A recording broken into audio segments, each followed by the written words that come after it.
All right, we are live. There's usually a little bit of a delay. Oh man, some harsh light coming in through the window right now. So I'll just let everyone kind of roll in, let the delay kind of catch up here. Looks like there's only 10 people in here right now. I'm sure much more will roll in just a moment. I'm also going to post on Instagram that I'm going live because YouTube doesn't like to notify people. Um, so yeah, it's good to see you guys. I see Joshua. What's up, man? You're here for a little bit.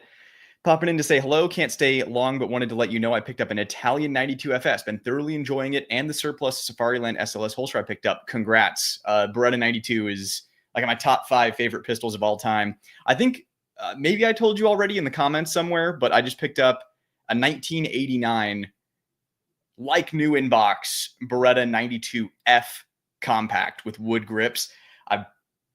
It's one of the things about YouTube Live. I wish I could just pick it up and show you. I wish I could start showing you guys guns. That would be really cool. But thanks for popping in and saying hi, and congrats on the Beretta. I'm really curious about your thoughts on the P09C reliability issues. The P09C, what reliability issues are there? Is that the Nightmare? Because I'm aware of issues with that, or whatever they're calling it. I don't remember. What's up, Dan? Good to see you. Coming in loud and clear. Good to hear. Oh, Chris, good to see you, man. Glad you're here. Mark, yo, another live show. Awesome. Yeah. Sorry about the harsh light on my face. Give the sun like 10 minutes to pass and we'll be good. What are your thoughts on the newer 92 SAOs? I think they're hit or miss, just like everything else coming out of Beretta. I felt some with really good triggers. I've felt some with awful triggers. And Beretta's barrels seem to be popping just over 10,000 rounds. It's like they're made out of pot metal or something. I have no idea what's going on. So whenever I buy a new production Beretta, the first thing I do is get either a Barstow or a Jarvis, like match grade barrel for it, if I know I'm going to be putting a lot of rounds through it. What's up, Best Kool-Aid? Good to see you here, man. Glad you made it. Sonny, I thought you were supposed to be babysitting your great grandmother Persephone. Yeah, unfortunately, I bailed. It's all of the I've got reefer madness from all of that. The 420 blazing I've been doing with the Bull Armory Blaze. What's up, Roaring Steel? Don't know, feel like it's like every occurrence of malfunction on the Nocturne. I don't know why I call it the Nightmare. Like Sig makes the Nightmare 1911s has been attributable to optic screws being too long and messing with the extractor. So same thing that was going on with the slimline Glocks MOS. Just found the channel not too long ago, but I love it. Thanks for the great content. Oh, well, welcome to the channel, Todd. I'm really glad you've been enjoying. LOL, the Nightmare. Are you still planning to do a live with Bull Armory reps? Yeah, just one of those things where timing is challenging considering where they are at in the world and where I'm at in the world. Difficult to line up times. Maybe we could do a live at like 3 a.m. Do you find it strange that my 2K Platy feels smoother and fits my hand better than a JG Hex ported? I'm not surprised. So Jacob Gray is great. Everything that they do is very precisely machined. So they don't have very many people working there, but what they do have is they have the aerospace CNC machines that are precisely machining everything. And then everything is put together very tightly and precisely, versus Stealth Arms is kind of more of a hands-on. They have a little more of that personal touch to it. Both are great, just different philosophies in production. Staccato Dan, what's up, man? Good afternoon, Nightmare Guns, Nocturne Guns. Sunny Side Up. USP Master Race, always and forever. Greetings, love your videos. Just finished building my Samurai Edge based off of yours. Right on, dude. I'm glad to hear that. So did you do Jill's Samurai Edge? Because it seems like a lot of people are doing Chris's Samurai Edge nowadays. Was going to replace or upgrade my X Macro, have Radian backstrap and magwell for the new Canic Prime after the reviews. Feels like the only reason to do it is for the trigger. Yeah, so a local shop looks like they're going to be releasing the Prime this weekend. Assuming they're not gouging hard, I'll pick one up to actually review on the channel. But it's bad when the people that Canic trusted to send the firearms ahead of time in order to control the narrative struggled to be crazy about it. And it's one of those things that I heard that it was having some trouble. It was kind of chugging a little bit at the Gathering. It's just a rumor. I can't prove it or anything. But it seems like the reviewers didn't mention any malfunctions, but it seems like their opinions of it were like, cool. I don't know. It's hard to get excited about a gun that the influencers can't even get excited about. Hello, fellow firearm enthusiast. Kenji, what's up, man? I'm so glad you're here. It's always a pleasure having you around. What bull armory would you recommend for first 2011? The TAC 4.25. That's easy. Are you buying the Switch 2, Brett? Not right off the bat, man. I want to make my voice heard by not participating in that pricing nonsense. First time catching your stream, I got a Staccato CS because of you. Can you recommend a red dot for the CS? I wanted to mount an SRO, but I'm worried about the overhang, or closed emitters better. First of all, welcome to the stream. Good to have you here. So a red dot for the CS, I mean, the easy answer is a HoloSun EPS or EPS carry, depending on how much, side overhang you want. The SRO, there's a 99.9% chance it's fine on a Staccato. That's not the HD, right? Because they did irons forward on that to take care of the overhang. There's a 99.9% chance it'll be fine, and there's a 0.01% chance that it could cause a malfunction. Do with that information what you will. What's your opinion, Mac 9 DS comp and the Match X comp? Which would you prefer? So I have not shot either. I'm looking for a Mac 9 DS comp locally. I would probably lean towards the Mac, but I am not sure how well that comp is actually going to perform. Is YouTube your full-time gig? Everything seems really professional on the channel.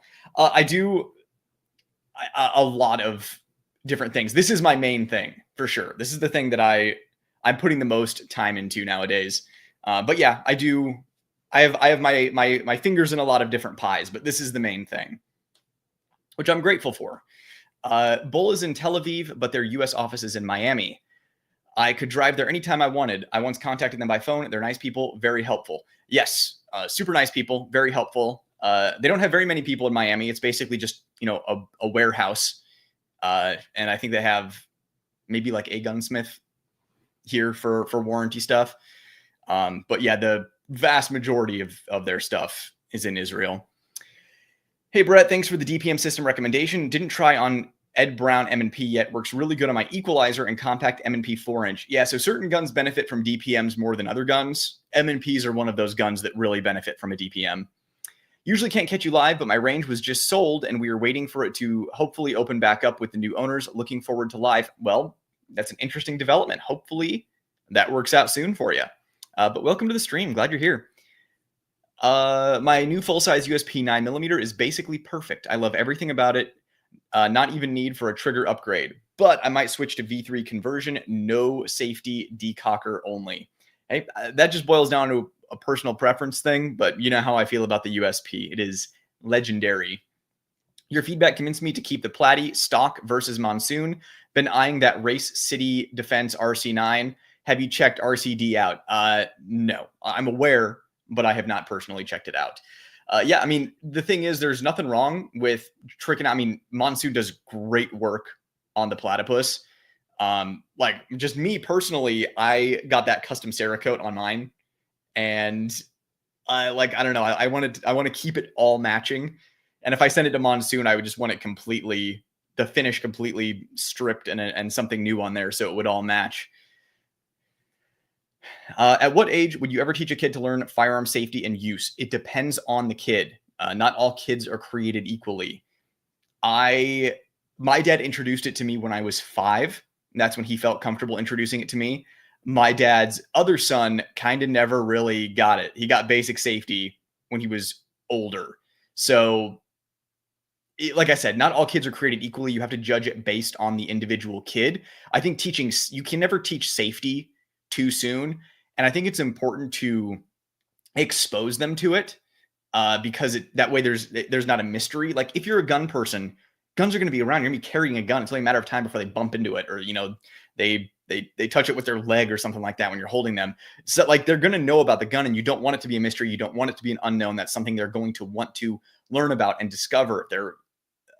These little wildebeests can get to the top shelf of the closet. They can find the safe under your bed and crack it. Like it's insane. So getting rid of the mystery and getting rid of the unknown, I think, is important. But as far as actually putting a gun in a kid's hands and shooting it, it depends on the individual kid. But I do think the earlier the better. That's at least in my personal experience. I went with the EDC Pro 4.25 for my first 2011, and I freaking am in love. Well, Ratliff Family Tactical, I do not blame you. That is it's my everyday carry gun. Ever since I got that gun, that's what I've carried every single day.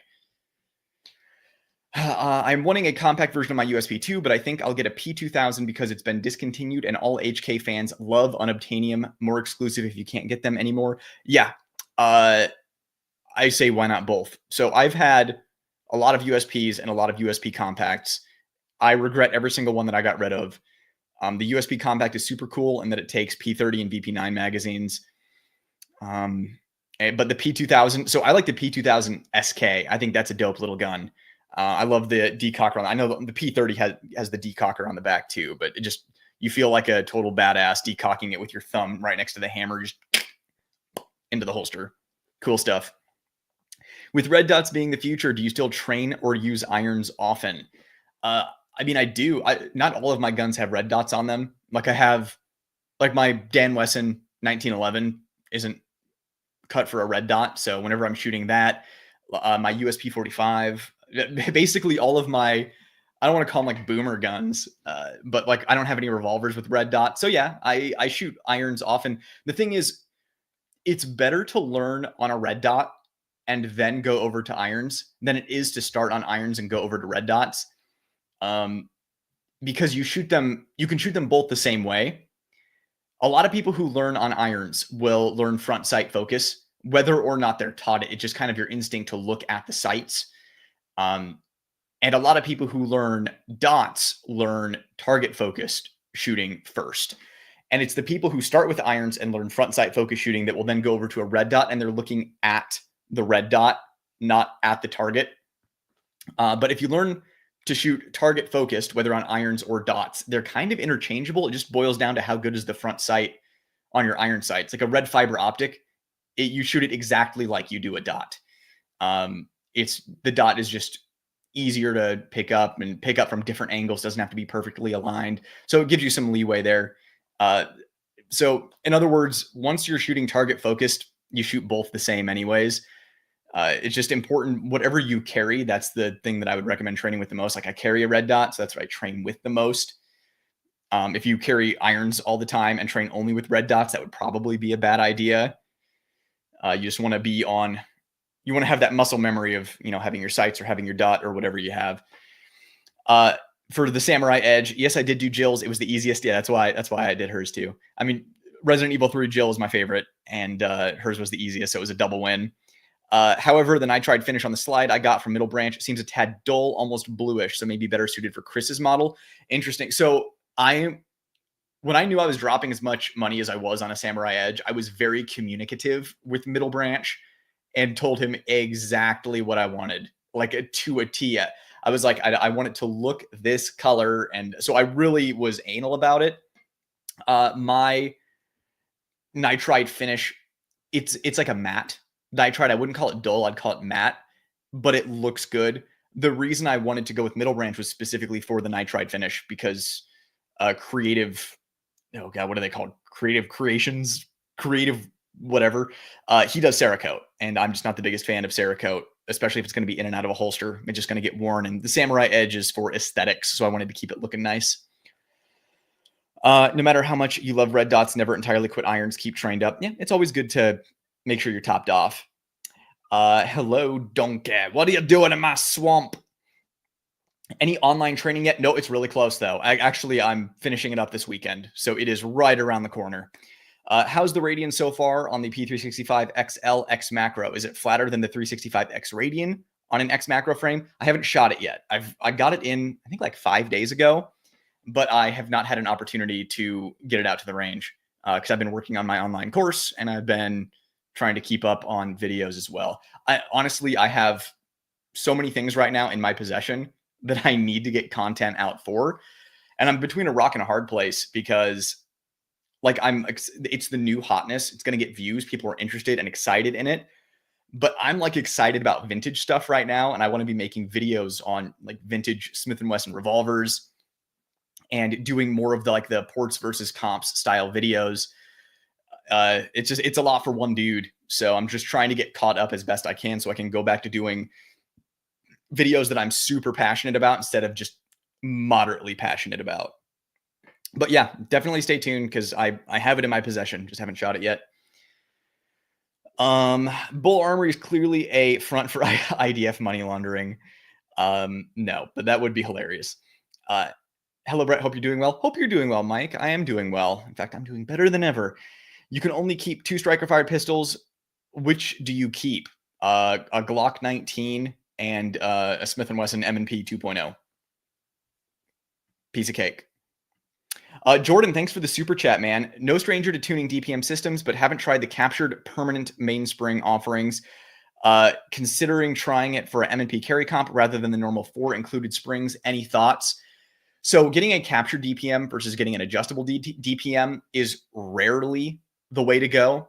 I would say they kind of, with the captured system, much like a firearm manufacturer, they pick the spring that works best with all loads. So it's kind of a jack of all trades, master of none situation. They want it to reliably run no matter what you put through it. And also something that not a lot of people talk about when you're talking about recoil, impulse, and return to zero, the way you grip the gun, the pressure that you grip the gun with, the way you hold the gun also has an effect on that. So I think the adjustable kit is still the way to go because that way you can tune it to your grip, your hand, and whatever ammo you are shooting. So for example, I run 124 plus P out of my gun. That's going to be different than someone who runs 147 like HSTs in their gun. Both excellent loads, 124 plus P and 147 HSTs are all great. They all behave differently. So I like being able to tune it to my actual carry ammo. And then you can always change it if you want to shoot like 115s, chasing a challenge coin or something. You can change it to that. I realize the captured is more convenient, but if I'm going to be spending that much money on a DPM kit, I want to have the ability to customize it. Hopefully that helps. Just ordered a SAR 9C for a truck gun. Any recommendations on a dot? Love your content. First of all, Mario, thank you so much for the super chat. That's very awesome. Both you and Jordan, really appreciate you guys. Okay, so a SAR 9C for a truck gun. Any recommendations on a dot? I mean, I recommend brands, and I recommend Holosun, Aimpoint, and Trijicon. You kind of can't go wrong with any of those. It's just going to depend on your budget. But congratulations on your new truck gun. I always get really excited when I get a new piece. Just make sure, just realize that it's more likely that your car will get broken into and someone will steal that gun than you will actually need to use it. So just make sure you take precautions when you have a truck gun. But if you have any questions about specific optics, let me know. As long as you stick to one of those 3 brands, you're going to be in good shape. Okay, where were we?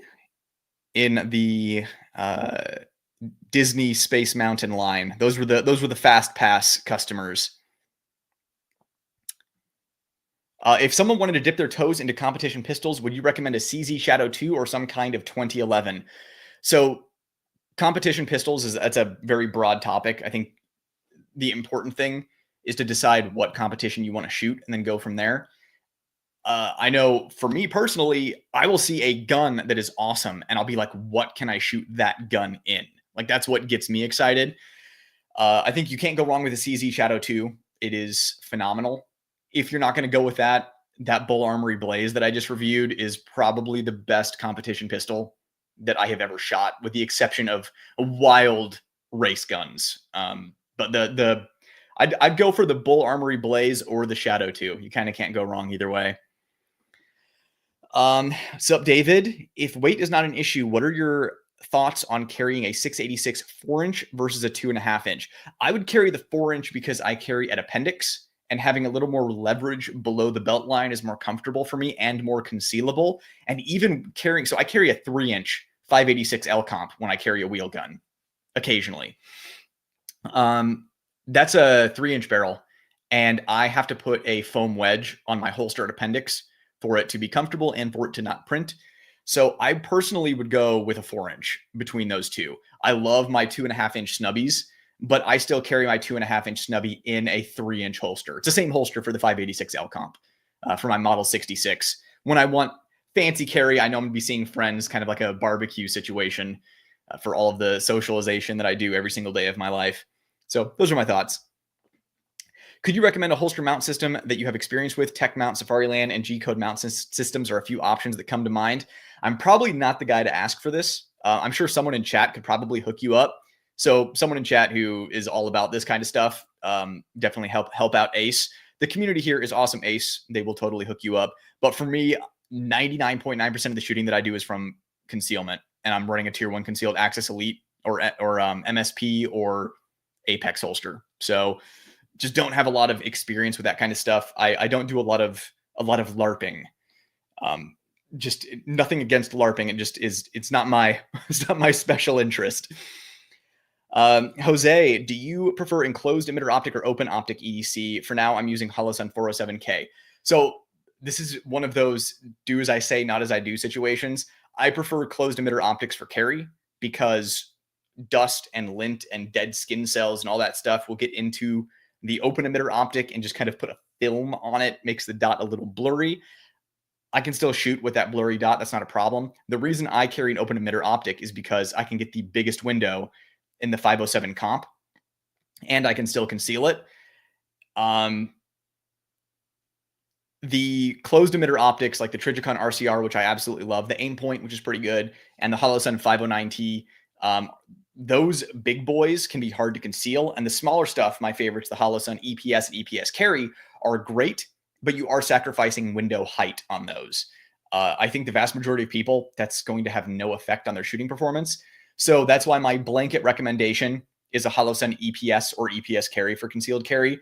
But if you're a wild man like me, then I'll go with a 507 comp or an SRO personally.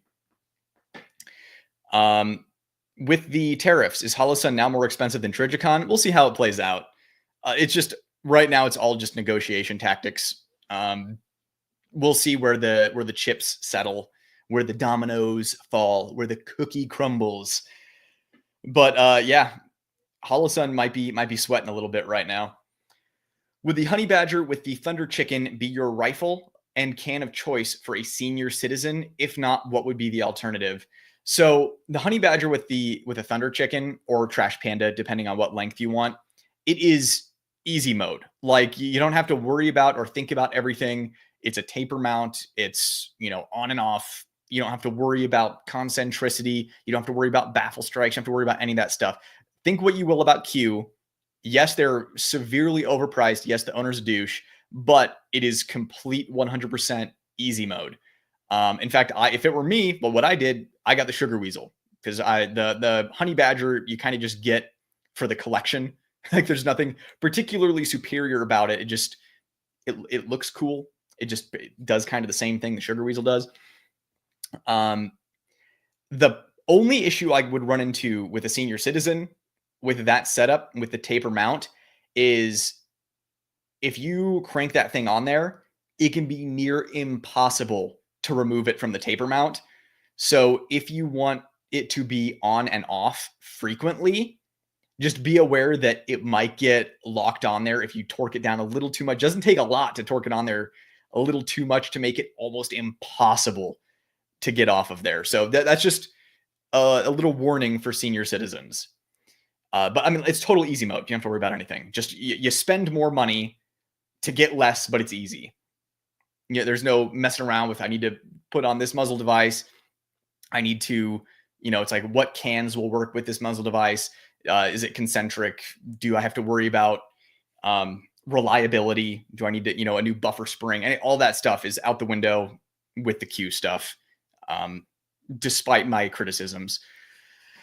Have you heard of Covert in Irvine, California? Like walking into a John Wick tasting, insane inventory. I have not, but that sounds awesome. There is a local shop that's kind of a John Wick shop here, called The Vault.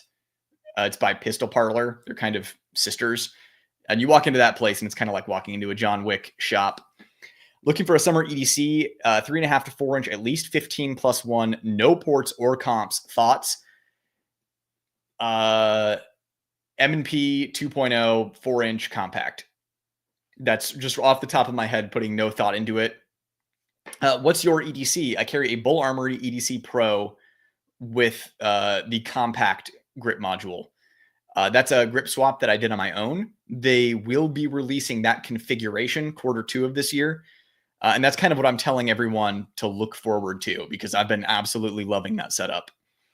Any future plans to review a Shadow Systems CR920 XP?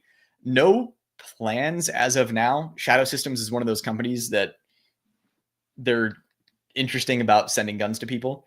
And those suckers, it is pricey for a Glock. So every time I've seen one, I'm looking at it and I'm like, do I really want to drop $1,000 on a Glock? Like, I don't know. And it's not even like you're getting a better trigger or anything. No plans, but it is within the realm of possibility. Right now, I have so much stuff on my plate. Like, there's a lot of demand to see the Canik MC9 Prime right now, so that's kind of my focus, budget-wise, for that. But if 100 more people join my Patreon, absolutely, you guys can just vote on what gun you want me to review, because that would make it real easy. If the tariffs make you ask this question, they're already working. They said, you get it. Do you prefer the 507 comp over the Acro for EDC?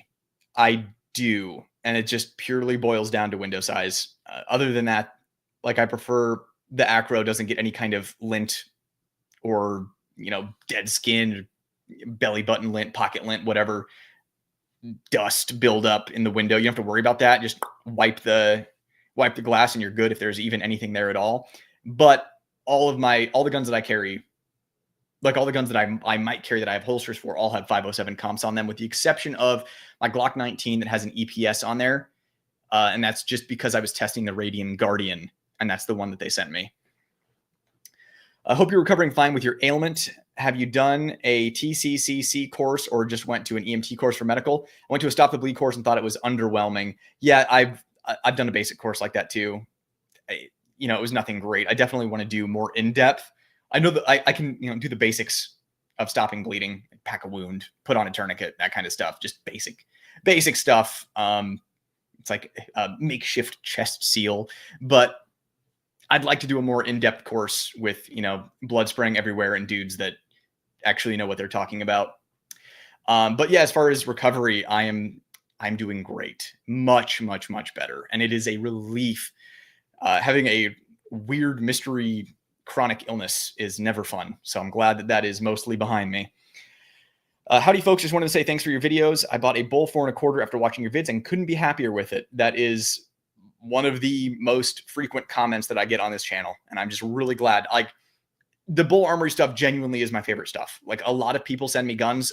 Bull is the one that I carry every single day for a reason, because it's hands down my favorite. So I'm so glad that you're happy with it. That's great. My top choice for best tactical retention holster is Uncle Mike's formless nylon tube. Second choice, a used gym sock. Just putting this out there in case anyone needs the recommend. And I would just like to say, for my autistic viewers who do not understand sarcasm, he's being dead serious. Go get that. You mentioned the training will be coming out soon. Where can we purchase it? I'm going to be shouting it from the mountaintops. Don't even worry, my friend. There will be no doubt as to where to go. Brian. Oh, hey, Brian. Vintage Smith & Wesson 3rd gen autos video coming. I need one. The 5906 TSW was peak S&W automatics. They definitely have that drip that I absolutely love. I don't have one, but I've seen a couple in local shops recently, and I'm getting tempted. I just can't stop buying vintage revolvers. I just got into a really gnarly bidding war over a Lou Horton 44 Magnum, and I just sent the check out on Monday, and hopefully I'll have that soon. I have a problem. I've new special interest, everyone. What's up, Ethan? Hell yeah, classic guns. I've been really enjoying those lately. Last 3 guns I bought have been vintage revolvers. Yeah, so I just got that Lou Horton Model 29. I got that Beretta, that 1989 Beretta 92F compact. It's just, it's what I like right now. The new stuff is really underwhelming for me for the most part. That new Kimber looks interesting. I mean, Kimber's doing great stuff. I like turtles. Yeah. So Kimber, I've actually been really impressed with shooting the Rampart. I can tell it still has the woes of a production 1911 in that price range. Like there is going to be a break-in period. I could see how you could run into a quality control issue. Same thing with Springfield, right? Just in that price point. But Kimber now has a lifetime warranty, which is super awesome. I think they used to have a 1-year warranty for a long time, but the lifetime warranty kind of just, some peace of mind there. But I've been super impressed with Kimber stuff. I really want to try their KD9 SC. I haven't shot one of those yet. And I've been hearing people have been having issues with those. So I'm interested in getting my hands on one. I'm like, is there a reason they haven't sent me one of these? Because, I'm going to show what happens and I'm going to say what I think. So I don't know. We'll see. I also really want to get a Kimber revolver, one of their 357 Magnums, because, obviously I love my Smiths and I don't like the new Colts, but everything that everyone is saying about the Kimbers is great. I have shot the Kimbers. I have fondled the Kimbers. I have friends who have the Kimbers. I just don't have one that I've put a couple thousand rounds through. What's up, Rotten Corpse? Good to see you here, man. New Colt Python versus Smith & Wesson 686 plus mountain gun. Which one would you get? I would get the 686 plus mountain gun with the understanding that there's a 50% chance it's going to have problems and it's going to have to go back to the factory. The 686 just has a superior internal system. If you're not already subscribed, go subscribe to the Gunsmith Inc. brand new channel from the dude who does all of the revolvers of everybody. He does the action jobs. Nelson Ford, super knowledgeable dude. And he will die on the hill that the Smith & Wesson revolver is the single best revolver out of all of them. It will last the longest. The new Colt Pythons, the new Colt Pythons seem to be okay. But with the Smith & Wesson 686, if you want to get an action job on it, it will turn out better. It will be more durable for longer term, and it's less likely to have part breakages than the Colt Python. The thing is, we don't really have accurate representation for these new Smith & Wesson revolvers that are coming out because no one's putting round counts through them of any kind of significance. Like it used to be back when revolvers were one of the main things that people bought. You get dudes who are putting 100,000 rounds through these guns, and that we'd have detailed analytics because these guys all were super autistic about the revolvers. They were logging how many rounds of each type of load that they were reloading were in each gun and where each problem was popping up in the gun. And there aren't many people, if anybody, doing that today with the new stuff. And that's kind of a problem with most of these companies in general, is they know that the vast majority of people, like no exaggeration, 90% of people plus who are buying guns are not going to shoot them to any significant round count. Probably not even going to hit 1,000 rounds lifetime through a gun. And because of that, they have a lot of leeway when it comes to long-term durability and part breakages. And I'm glad that you bring this up because in the title, I'm looking at it right now, firearm part durability is something that is in the title of this live because it's something I wanted to talk about specifically with all the SIG drama that's going on. The SIG P365's trigger bar spring. Everyone's talking about the P320s, but I want to get to talking about P365 here in a minute. But we have a couple of super chats here I want to catch up on. Wazik, what's up, man? First of all, I just want to say that sorry I missed your super chat. It literally did not pop up as a notification for me on my end, but I see it now. You were here. I appreciate you. Trying to get holster for XP Pro. So I have the XP Pro in hand. It fits in my light bearing 2011 holsters, which was the most pleasant surprise I have ever had. If you know a holster for like non-light bearing holster that'll fit it, let me know what it is. But I was super thrilled that my TLR7 HLX and my X300 holsters for 2011s fit the Fusion XP Pro. Super thrilled about that. It's going to get major kudos in the review for that. I haven't shot it yet. I've only had it for a day and just mounted the red dot on there, but I'm going to have it out to the range this weekend. I look forward to seeing how it runs. Mario, thanks again for the super chat, dude. Really appreciate it. Would love to see a review on the Kimber KD9 SC. Almost bought one, but started hearing of problems. Yeah, that's the boat that I'm in too, is I've been hearing problems with the KD9, KDS9C. Man, Kimber, their naming can be good, but then they'll just string together a bunch of letters and numbers for no reason. Yeah, I shot one at SHOT Show, but obviously not very much. Like, you don't shoot many rounds through guns. If someone recognize, like, I don't go up and I'm like, I'm an influencer shooting content. But if someone recognizes me from the channel, they'll give me extra rounds. If they do, I'm at most shooting like 30 rounds, but the vast majority of the time you're shooting like 5 rounds through these guns. My experience with it was that it felt a little bit snappy, but they were also running defensive ammo through it. Like, I think it was Barnes, like the Tax XPD or whatever ammo it is through it. So that could have been why it was snappy. Definitely want to get my hands on it and see how it runs. But of course, then we run into the situation of the potential for cherry picking guns. I have not run into a company where I have suspected this of yet, at least that has sent me stuff. It seems like the companies that do cherry pick things are pretty obvious. They're like the biggest of the big, and they know they're sending it to a channel that's going to get 1 million views, right? And so they can't have it crap the bed. Now, I think a lot of reviewers will cover for problems. Dudes like Honest Outlaw are going to show malfunctions one way or the other. And because of that, that is where potential for cherry picking comes into play, because you'll have a schedule. You know, it's like you need to get this video out by a certain time for the launch of the gun. And if it's choking and having problems, you can't get clean footage of it. It's an issue. So there are a lot of reasons that might lead to a gun getting cherry picked. I don't suspect any company that has sent me anything of cherry picking. If so, I think that Rampart would have run smoother instead of ka-chunking for the first, couple hundred rounds.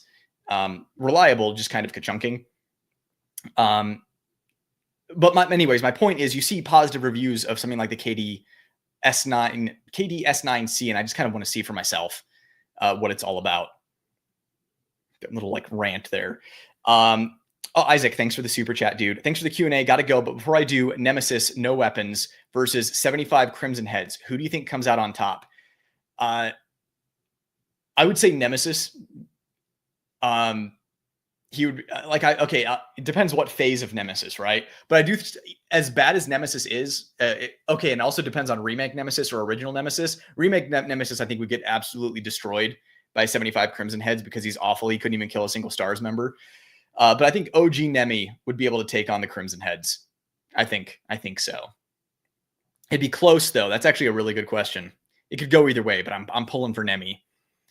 So as I'm finding where we were at in comments, I just want to go back to the P365 and its trigger bar spring.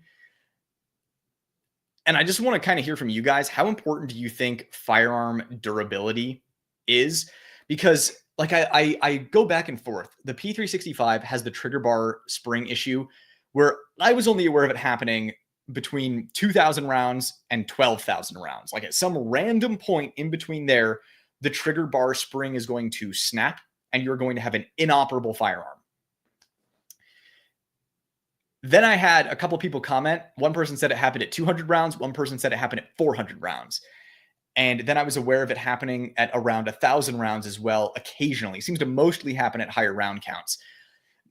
So the question becomes, how important is firearm durability? Because you have something like a Glonk that will go for a really, really long time. HK USP, go for a really, really long time.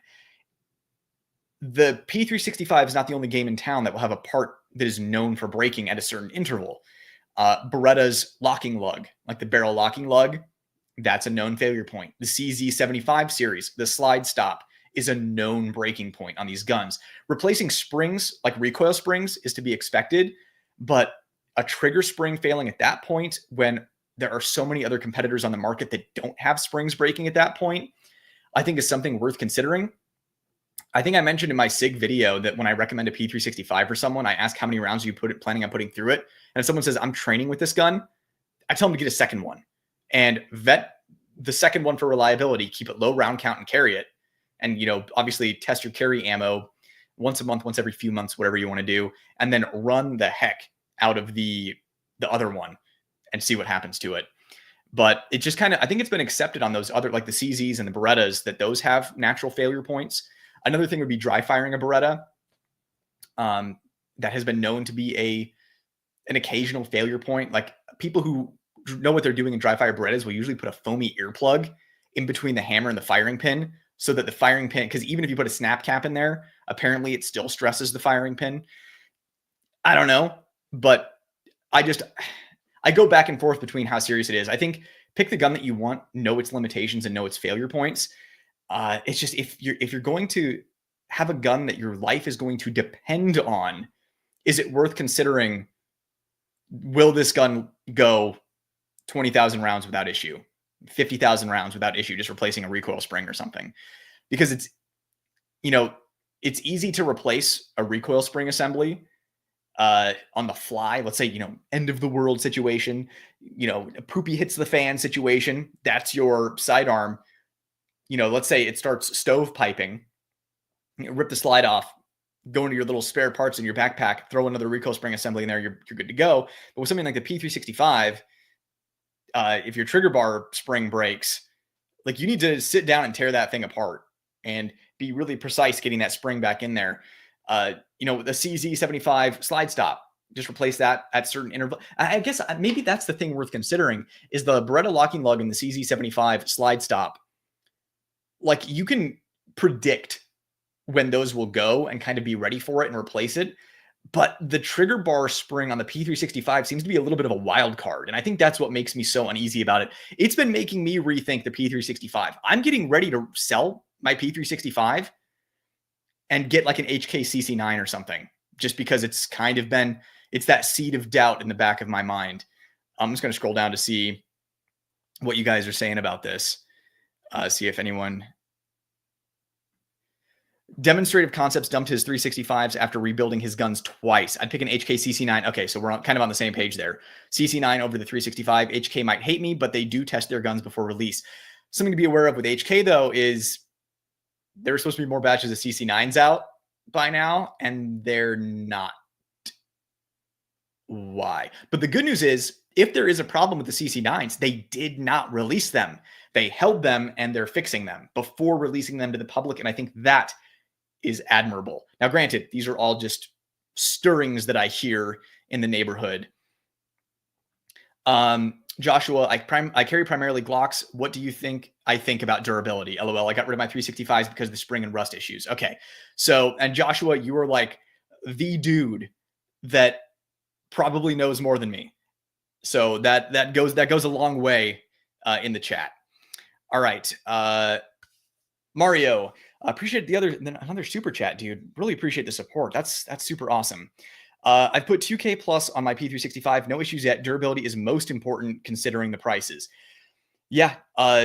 Honestly, chime in the comments somewhere on the channel or hit me up on Insta, like when you hit 10,000 rounds, and let me know how it's going. Because there seem to be some P365s out there that go just fine for a high round count. There are dudes that have 12,000 rounds to the gun and the spring hasn't gone. So it's just, I think, on par with SIG that it's just a question mark. Like, is this thing going to go off? Is this spring going to break? And if so, when? It's with, in this category of product, I just don't give it very much leeway. It's like a safety issue on a car. It's like a safety issue on a life-saving or taking device. I don't know. It makes me feel uneasy. All right, I'm going to go back up, see if we can find where we were back in the day. Oh, Wazik, what's up, dude? When I tried to zero my red dot, I reached the limit. Oh, no, nightmare status. I reached the limit of the red dot, but I'm on 0 right now. Any recommendation? I should send it back. HoloSun 507. So there are a couple of things. One, what pistol is it on? Because sometimes, are you talking about the Fusion? Depending on the pistol that it's on, it can be the slant, the cut of the actual slide. So it could be a manufacturer issue, in which case you could reach out to the manufacturer of the pistol and see what's going on there. Or you could add shims to it, depending on which direction you maxed it out. The other issue, could be the plate. It could just be a faulty plate as well. But it could also be the dot. It's kind of a trial and error situation of figuring out what's what. If you have another dot, I know like I'm kind of in a unique situation where I have like a million dots right now. So like what I would do is I would just take off that one and put on a different one and zero it and be like, okay, it's the optic. Or if it just maxed out again, I'm like, okay, it's the pistol. Unless you can do that, it's kind of hard to know, but it is going to be one of those things. And you're going to have to start somewhere. And I think it would probably be easier and faster to go through Hollow Sun. Although I just recently had an old Hollow Sun that I had to warranty. I've had to warranty it for a while. I've just been lazy about it, and it took like 32 days from start to finish to get it back. So you could be out of a dot for a while. Versus if it's the Firearm and you have to send that back, it's probably going to be, I don't know, probably end up being close to 4 weeks anyways. It's hard to recommend where to start. It's just kind of, like I said, it's a nightmare situation. Mushin, thanks for the super chat, dude. Man, you guys are being super awesome with super chats. Thank you. Really appreciate it. Again, stuff like this. That's why I keep coming back and doing lives, is because of all the support and love.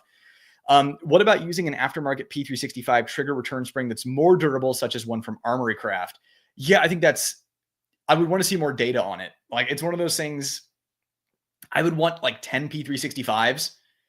5 of them have Armory Craft springs. 5 of them have factory springs.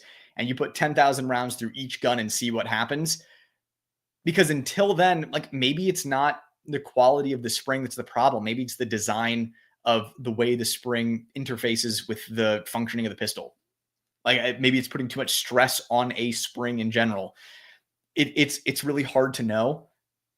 And like Armory Craft, maybe they're like, I love Armory Craft. They're a great company. They make quality stuff, but maybe they're sourcing their springs from the same place. Like it's coming from the same factory and they're just going in 2 different ways under 2 different brands. It's hard to know this stuff, which is why I just kind of avoid the question mark in the first place. Puffin Stuff, what's up, dude?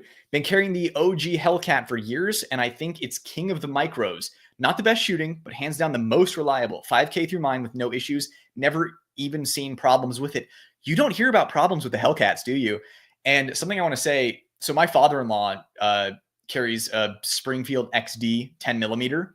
That thing is solid. Like the XDs, like Springfield makes those Croatian guns are solid.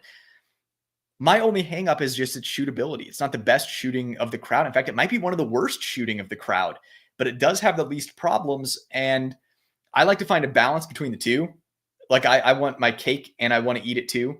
And luckily there are guns that give you both, just none in the micro realm. Like for some reason, the micro guns, they're either super reliable and they shoot like crap, or they are not reliable at all and they shoot great, or they, or it's both.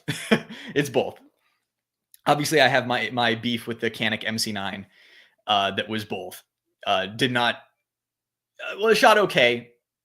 I'll give them that. But man, the reliability issues. Just seems like micros have the most problems out of everything. But yeah, you don't hear about many problems with the Hellcat. Just people, no one's really in love with it. It's kind of like meh. It's reliable. It gets the job done. Doesn't shoot great. It's okay. But kudos to them getting the number one most important thing right for a carry gun, and that is reliability. Daniel, thanks for the super chat, dude. Really appreciate it. Do you have experience with the Beretta 92X performance? If so, what do you think of the more downward sloping beaver tail on the performance versus the one on a plain 92 FS? Is one more comfortable to you? So I do have experience with one. I do not own one, but I have a reasonable amount of experience, I would call. I consider a lot of experience to be thousands upon thousands of rounds, but I have hundreds of rounds through a Beretta 92X performance that belongs to a buddy. I prefer the classic backstrap for Berettas. I shoot them both about the same. I don't really have a preference. So the sloping beaver tail. So for those of you who don't know, the 92X performance, the beaver tail, instead of kind of like sweeping up like this, it kind of sweeps down like this to go around your hand. That's going to be hit or miss for some people. That can be really uncomfortable. It can dig into people's hands. It doesn't dig into mine. So for me, it's a personal preference to just have the classic Beretta, backstrap and beaver tail. But I have nothing against the 92X performance backstrap and beaver tail. It's going to be unique to your hands because, my hands are not everybody's hands. Hands vary a lot. And because of that, so will comfort. I don't think it increases shootability. Man, this I need better blinds. Sun is in the worst spot right now. But yeah, I don't think it really affects performance one way or the other. It's just going to be a personal preference thing. Great questions, dude, and really appreciate all of the super chats. All right, back to where we were. I think we were right here. Oh man. Okay, here we go. Boom. Thoughts on the tariffs being implemented? It would be hilarious if Holosun flexing on Trigicon pores now. Yeah, right now they're just negotiation tactics. We'll see what actually sticks long term. But yeah, Holosun might be sweating slightly. Any thoughts on Glock discontinuations and potentially making way for Gen 6? Honestly, I just feel for my California homies because that's just stuff that was on roster that's no longer being made. We'll see. I don't know. It kind of seems like natural progression, I suppose. I think it's what the 40s and the 357 SIGs are. They're discontinuing those. I mean, it makes sense. I can't imagine those are selling particularly well. Loving the DPM soft spring kit you recommended combined with the Radiant on my P365X X macro frame. Such a shockingly flat shooter. Yeah, absolutely. That was my experience. All I do is I share my experience on this channel. That was my experience, and I'm really glad. I feel validated that you had the same experience. Looking at the 48 for carry and to dabble with local comps. I know it's not the most ideal gun for that, but do you see a major issue besides more reloads? Maybe, like, I'm not going to say people are going to make fun of you, but it's certainly unorthodox. I don't think you're not going to win, but it could be fun. You can, as long as it's legal in the competition. The important thing is that you get out there and that you do it. Smith & Wesson Compact for IDPA. Why not? I don't know if you would win, but live your life, have fun. Tech mount. Yeah, I've had tech mount on like knife sheaths and stuff. That's been good. Just ordered an Atlas Apollo today. Wow, dude. They said 10 to 12 months delivery time. Not surprised to hear that, but congratulations on ordering that. I've been looking at, not that I am going to get one right now because I just got a Lou Horton Smith & Wesson, but I've been looking at CCO size 1911s from custom 1911 makers, maybe for a next year splurge. So the Atlas Apollo, it's on my list, and I'm slightly jealous of you. You have to let me know how it is in 10 to 12 months when you get it. What you got on that wrist today there, buddy? It's a tag Carrera Caliber 1. It's like the only tag that I like. It has a cool kind of skeletonized look to it. Got a little taste of red in there to match all the red triggers in my guns. What's up, bro? Oh, Sticks. Hey, man. How's it going, dude? Glad you're here. How long ago was this? Like 20 minutes ago or so? Glad you're here, dude. Good to see you. Jose, does color matter on your optic? I got red Holosun 407K, green SCS, and red comp. Personal preference. I personally like red. It just seems to pop more for me in more backgrounds.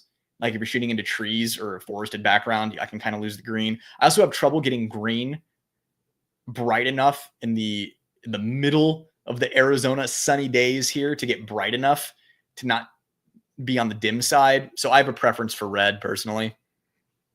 Also, the green grabs my eye more, and that's not what I want with a red dot. I want to be target focused. So it's good for target focus if it grabs your eye more because you can have an awareness of it while remaining target focused easier. But for me, it draws my eye too much. Like I find myself looking at the dot with a green dot. I'm sure if I shot green dots more often, I could move past that, but it's why I mostly avoid them. Where do you buy DPM recoil reduction systems? I don't see them in the US. I get them straight from Greece, my dude. It shows up every time. And for anyone ordering DPM systems from Greece, enter Nightwood and you'll save something. They need a foundation version XP. Yeah, I agree. Although I might be getting ahead of myself. I haven't shot it yet, but it kind of seems like this is the foundation version. I don't know. Why Bull Armory never released Ultralight Pro ported version? Mine's going to be here tomorrow. It's just, there were a lot of factors that went into delaying the release, none of which had anything to do with the pistol itself. All non-pistol related, behind the scenes, regulation, people things. Dealing with people is the reason that got pushed back. I assume. I don't want to overstep my bounds here, but that's my assumption as to why. But I know for a fact that there was nothing function related to it because obviously I was asking too. Mine's going to be here tomorrow and I'm super, super, super pumped for it. Cannot wait. And if mine is getting here tomorrow, they'll probably be going live in the next few weeks. That's usually what happens. I got my DPM kit from Harrington Arms. Oh, well, there you go. Yeah, Harrington probably sells them. Who else? Does Rainier Arms sell them too? I think I've seen them there. And maybe the SIG guy might be another place. But like I said, you save something ordering from Greece with my code. I don't get anything from that code, by the way. No kickbacks. Just trying to save you guys something. There are a lot of times where companies will offer either your code gets you a kickback or your code is a discount for the person. And every single time I opt for the discount for you guys because I don't know. That's what I would want someone else to do. So like, of course I'm going to do that. Any plans for any live sessions with other gun tubers in the near future? Nothing set in stone, but I'm going to be reaching out to more people for sure. There are some, I've reached out to people in the past, like, hey, would you be interested in doing this? Like months ago. And they said, yes, it's just a matter of scheduling. So yes, I'm planning on it, but there are nothing scheduled right now. I need to put on my calendar. All right. I'll give you guys heads up. The thing is with everyone's schedules, everyone in this space is super busy all the time, whether they're industry or content creators. So like everyone's all over the world. It can be difficult to get people there at the same time. And sometimes it just happens. Plans come together the week before, the day before, a couple days before. It can be challenging. So ideally, if I have an ultralight and an EDC, I have everything I need to swap the grips, right? Been waiting too long for the compact grip module and housing pins to come back in stock. Yes, just make sure you're really comfortable tearing down 2011 style pistols.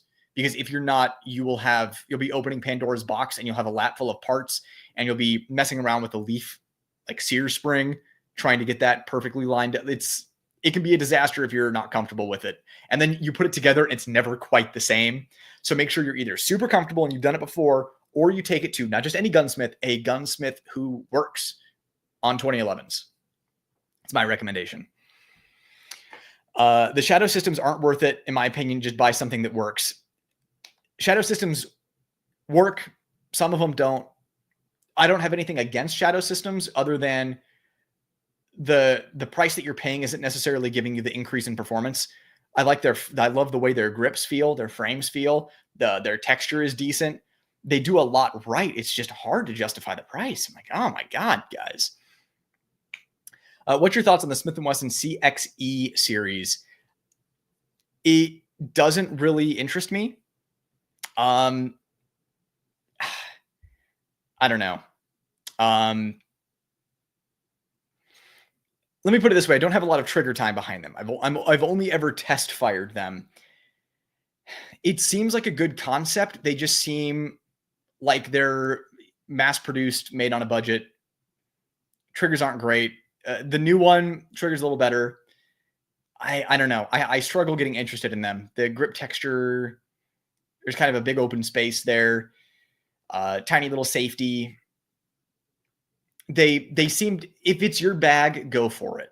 I haven't seen anyone having major problems with them. They just don't get me personally excited. What's up, dude? So glad you could make it. A great topic for a live. Hope you're on for a while. Yes, I'm planning on being on for a while. So how long have we been going so far? Almost an hour. I'm going to be here a lot longer, folks.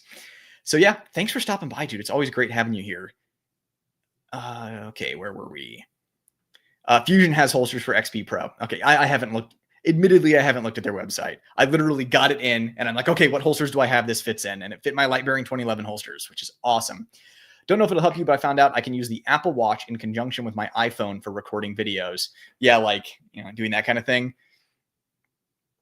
Yeah, I actually did that years ago. I tried that, and then I just got too lazy.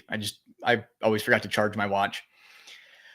Hey, Brett, when is your paid pistol course coming out? Looking forward to it. Yeah, so I mentioned this earlier. I'm finishing up this weekend, and then it's just a matter of like sales pages, stuff like that. Kind of the really boring, like sandpaper on my brain type of work left to do on it. So super soon. Stay tuned. I will shout it from the mountaintops. I know I've been saying it's been coming for a while. It's real close now. And I'm really looking forward to it. If you made a subscribe star, I'd send you money every month. I've heard of that. I don't even know what it is, but I'll look into it after this. The Bull Armory I got is awesome. So grateful I was able to catch it at the deal I did. Can't wait for the new one coming out. Yeah, Bull is my favorite manufacturer right now, hands down. They're the only ones that are making guns that are actually getting me excited.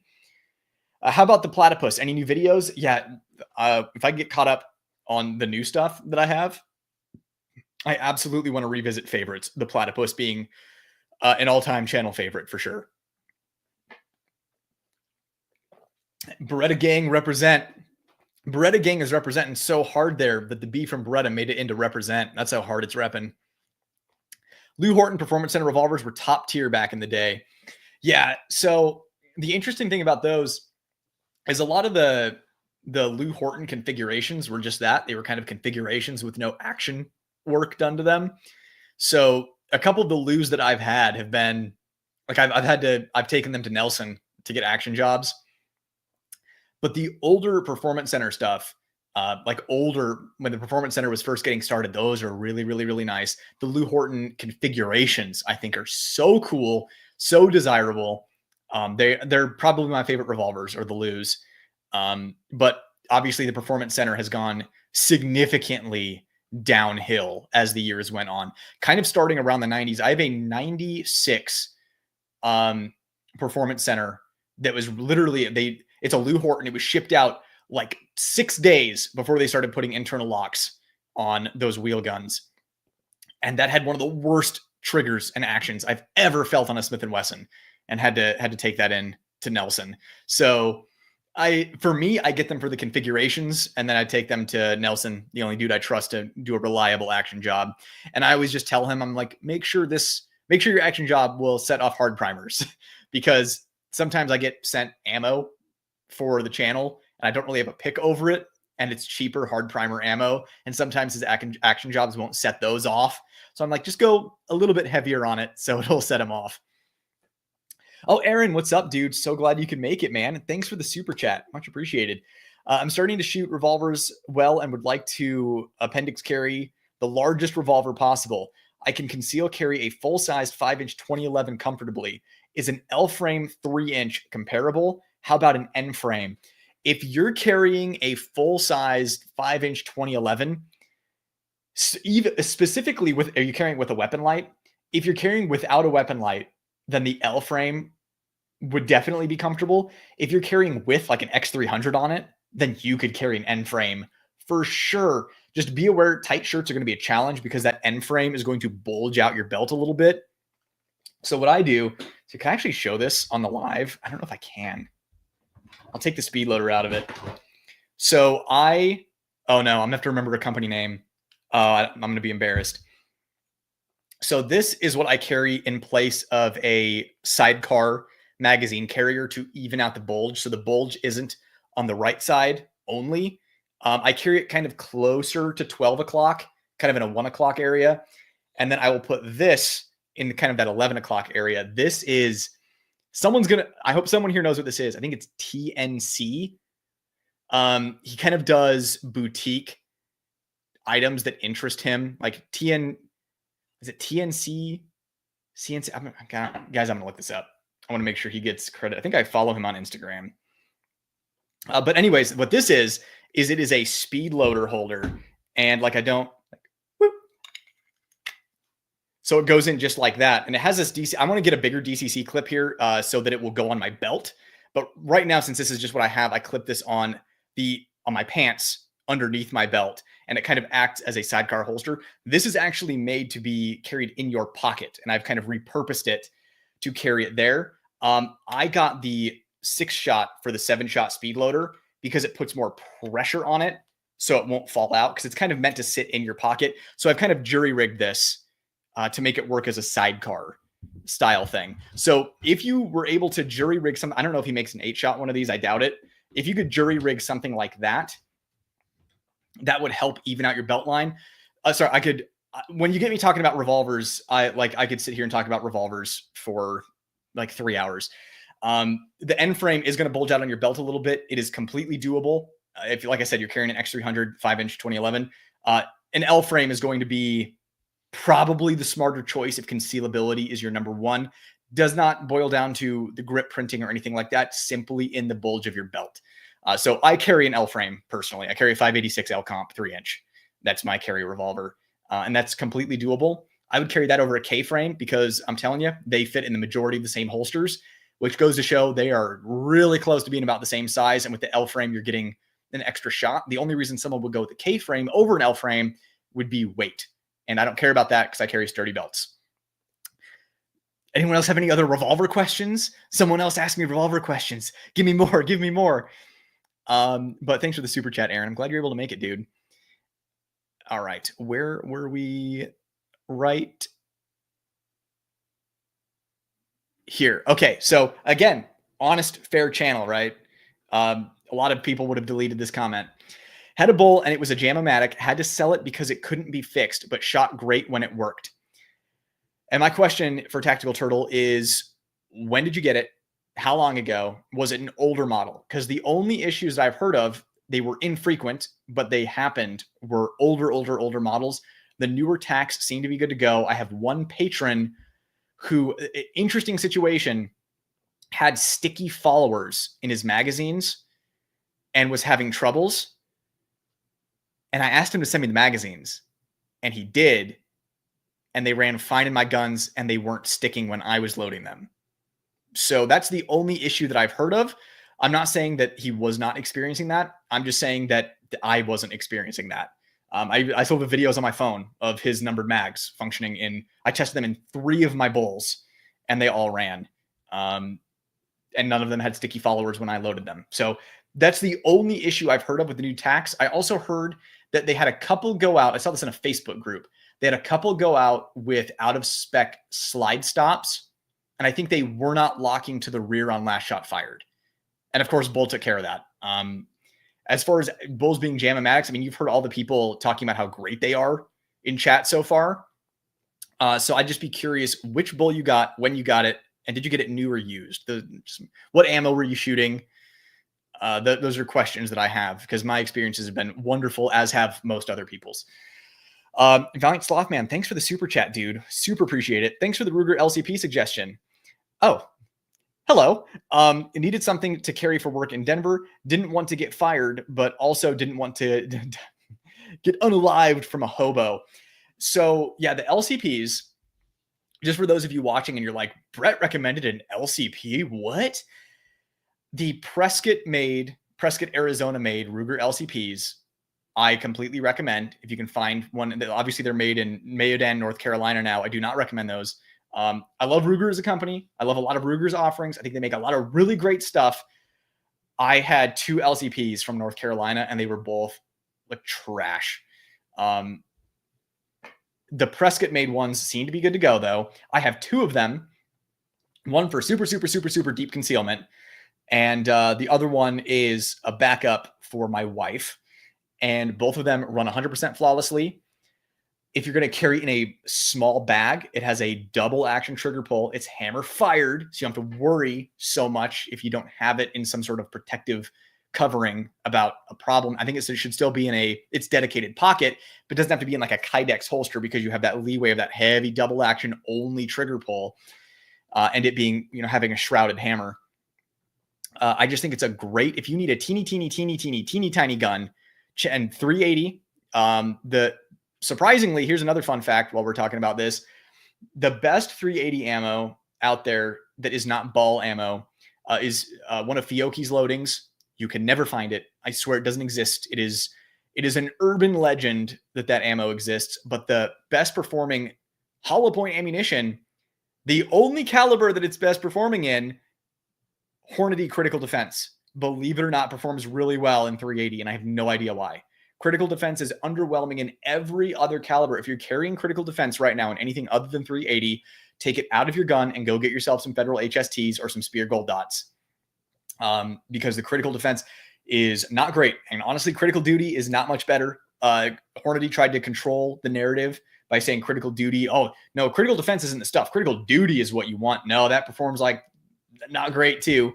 But for some reason, Critical Defense works great in 380, and the Ruger LCP is a nice, safe little auto that you can easily hide on an ankle, in a pocket, in carry underwear that is super slim. It's what I get. Allegedly, I've thought about getting into non-permissive environments. All around great gun. I'm so glad that you're happy with this suggestion. It makes me feel good when one of my suggestions, people are like, oh man, that was a really good suggestion. I'm like, yeah, I'm doing something right here at least. Alrighty, where were we? Okay, they're talking about Lou Hortons. Boom. Sup, Lauren? How about the Dan Wesson DWX? Thoughts? I like the full size. The compact is kind of on the snappy side. I'd get the Shadow compact over the DWX compact personally. I think it shoots a little better, even though it doesn't have the 1911 style trigger. The full size DWX is awesome. It's just one of those things where, like, why not just get a 2011 or a Shadow 2? I think if you fall into the category of a person where I'm like, oh golly gee, the CZ Shadow 2 is my favorite pistol on the planet. I just wish it had a 2011 trigger. Then it's your gun. I just personally, I would rather just go with one or the other, but there's nothing wrong with it. The full size shoots amazing. The compact is a really cool little gun, a little on the snappy side, but great guns. Joshua, Breda Gang represent. Also, Ben Stegger's Insta just updated saying that Chicago PD is removing 320s from the approved sidearms list. Brutal seeing this happen to SIG, rightly, in my opinion. They certainly have not handled the situation very well, I can tell you that. Yeah, I appreciate Ben stirring the pot, and it fits his personality, so people don't really beat him up over it too much. Not that he would care anyways. He's a nice blunt instrument for stuff like that. Hopefully, it's guys like him that will get SIG to straighten out. What's your preferred oil for lubricating your 2011s? I use Lucas Gun Oil Extreme Duty. Is what it is. And I realize it looks like I literally have everything on the planet on my desk right now. And it's because I do. Good stuff. It can get a little drippy, a little seepy, but I like it because it lasts a long time. It does not dry out very quickly, and it does not burn off at high round counts. So that's why I like it. There's probably better stuff out there from smaller boutique stuff, but I just get that on Amazon. I just get like one of those big refill bottles. Just fly low. I would love to get one with TLR1 flashlight. Right on, dude. Ryan Smith, great videos. Thanks, Ryan. Great comment. I might be biased, but I like your comment. Your advice about 125 grain 357 mag was spot on. Those are my emergency rounds. Yeah, I forget when I gave that advice, but I assume that it was in a moment of brilliance. So yeah, the 125 grain 357 mags, there are two loads that I love for any revolver guys here. One is the Barnes TAC XPD. Those are low recoil for what they are, but they're still screaming, and they perform great. Reliable expansion, massive impact, we'll call it. But my favorite is the Buffalo Bore 125 grain 357 mag heavy hollow points. Those, like, to me, if you're going to be carrying a objectively worse platform, a revolver, double action trigger pull, super gimped capacity, I want each round to perform maximally. Like, the 357 mag is going to have recoil anyways. Give me the most recoil in the best round. Now, granted, you have to pay attention because you don't want it to over-penetrate and you don't want it to under-penetrate. You go too light of a bullet, too high of a velocity, it's going to come apart too fast, and it might not hit vitals. You don't have the right bullet, but the same velocity, or too much mass, too heavy a bullet, it's going to go zip all the way through and could hit something you're not intending to hit, even if your marksmanship is squared out. Yeah. 125 green is my favorite. Just be careful shooting in older K-frame Smiths that have the flat ledge on the bottom of the forcing cone, because it'll crack it eventually. It might take thousands of rounds, but eventually. How do you feel about the Grand Power guns? I feel like I'm shooting a CZ with a low recoil. There's a local shop that carries them, and I have held, the Excalibur match or something like that? I've held that probably 10 times. I've come this close to buying it like 10 times. I've not shot one. If there's enough demand for me to do a video on one, I'm looking for an excuse to get one. So if I get enough people wanting to see it, I absolutely will. Bad guns make me SIG to my stomach. Yeah, man, what a situation they're in. What ammo is the best for Bull Armory to keep it flat and soft shooting? Whatever ammo gives you the best grip technique. Honestly, doesn't matter. Just stay away from plated stuff. The most common plated stuff is blazer brass. If you're shooting ported, if it's unported, it doesn't matter. But as far as like grain, like 115, 124, 147, doesn't matter. Like I shoot whatever I have. Like I've been shooting 115s because that's what my sponsor sends me, Buffalo Creek. And they shoot great. I was shooting 124s before then. Those also shoot great. Occasionally I'll shoot 147. That also shoots great. Ben Steger and Honest Outlaw. Oh, hold on. I have a friend here. Come on. Here we go. Solaire has entered the chat. What's up, buddy? So Ben Steger and Honest Outlaw now making me want to try PDP SF 5-inch match with 4-inch slide from Compact PDP and Ultra Comp from PMM XC of Strikers. Yeah, talk about an expensive setup though, dude. Like having to get 2 of those suckers and then mix and match and then get the comp. The PDP steel frame 5-inch match, I've only shot a few rounds through it at SHOT Show and at a Walther event actually too. It's the best gun Walther makes and has maybe ever made.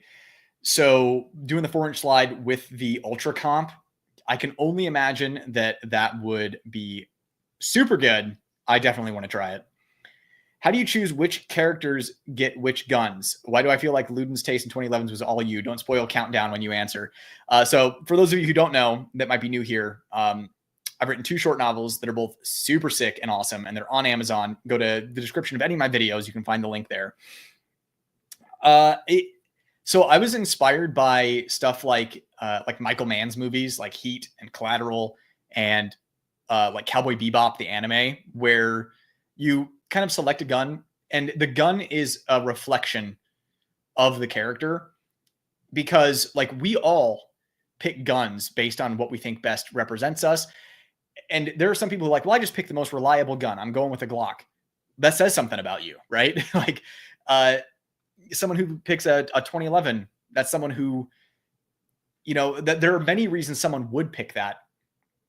So yeah, I basically just look at the characters, and I think that it's a good physical representation of who the character is what weapon they choose. Because it's not just picking a firearm, it's picking a weapon. And even if you think about gladiator days, like, okay, are you picking a flail? You picking up a hammer? Like what weapon are you picking? It says a lot about you. I don't know. I find that's always something I found super interesting in Michael Mann's projects, and in because a lot of times armorers on film sets will just give the coolest looking gun with no thought to it, but directors and creators who, you know, pick guns as a reflection of a character, like why would this character pick this gun? I've always found that to be interesting. So yeah, basically, like I don't want to tell too much about what I was thinking about. It's really important to me that you have your interpretations, so I don't want to influence that too much. But you know, everyone has picked their weapon for a reason. Oh yeah, I saw this, but yeah, 4-inch Model 19, dude. 4-inch Model 19 is pretty dope. Brett, I carry primarily. Oh yeah, we talked about this earlier, Joshua. I skipped ahead because I wanted to see what you guys were talking about. Reliability and durability are my top priority, way above refinement. I put my gun through a multi-type ammo test right out of the box, similar to GB Gun's dinner test. I think it's a really good idea. It is the most important thing. And then I expect at least several thousand rounds before maintenance. Oh yeah, for sure. Yep, we talked about this earlier. Speaking of firearm reliability, is that old FN 509 Striker issue actually resolved? Every time that I hear that it is, I then hear that it isn't. And because of that, I just stay away from it. I'm going to tell you what, as a representation of the company, when Kentucky Ballistics, when the front fell off of Kentucky Ballistics 10 millimeter FN, I'm like, what are they making their polymer out of? Like, I realize lemons can happen, but that wasn't like stove piping or something, right? Like the front fell off. So I just kind of steer clear of those just as a rule of thumb. I have been interested in the reflex, but everyone that I've held, I don't know, just doesn't seem worth the money. Goodbye, kitty cat. And I don't accept known failures in any case. I differentiate between normal maintenance with failure points.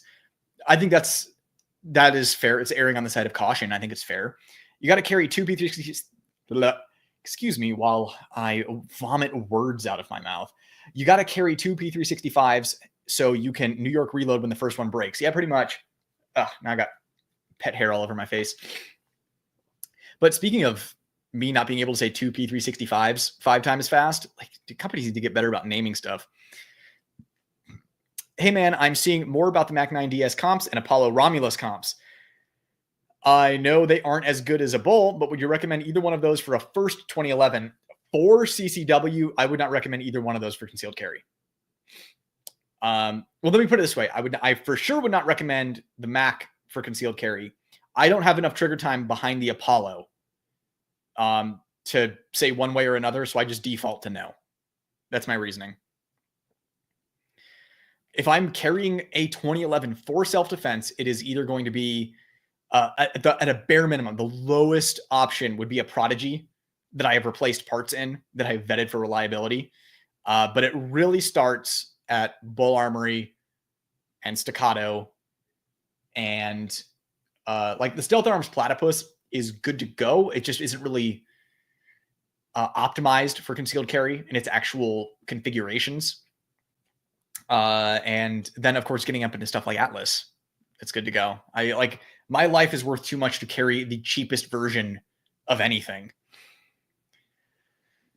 Paul Van Dyke, sponsored shooter and gunsmith from Agency Arms. Okay, yeah. Says he personally does not use a comp or ports on his EDC because it causes an unpredictable variable. Thoughts? That is old school thinking, and I totally get it. Like, I'm not going to disagree with that at all. I don't personally do it. I carry ported and comped guns. I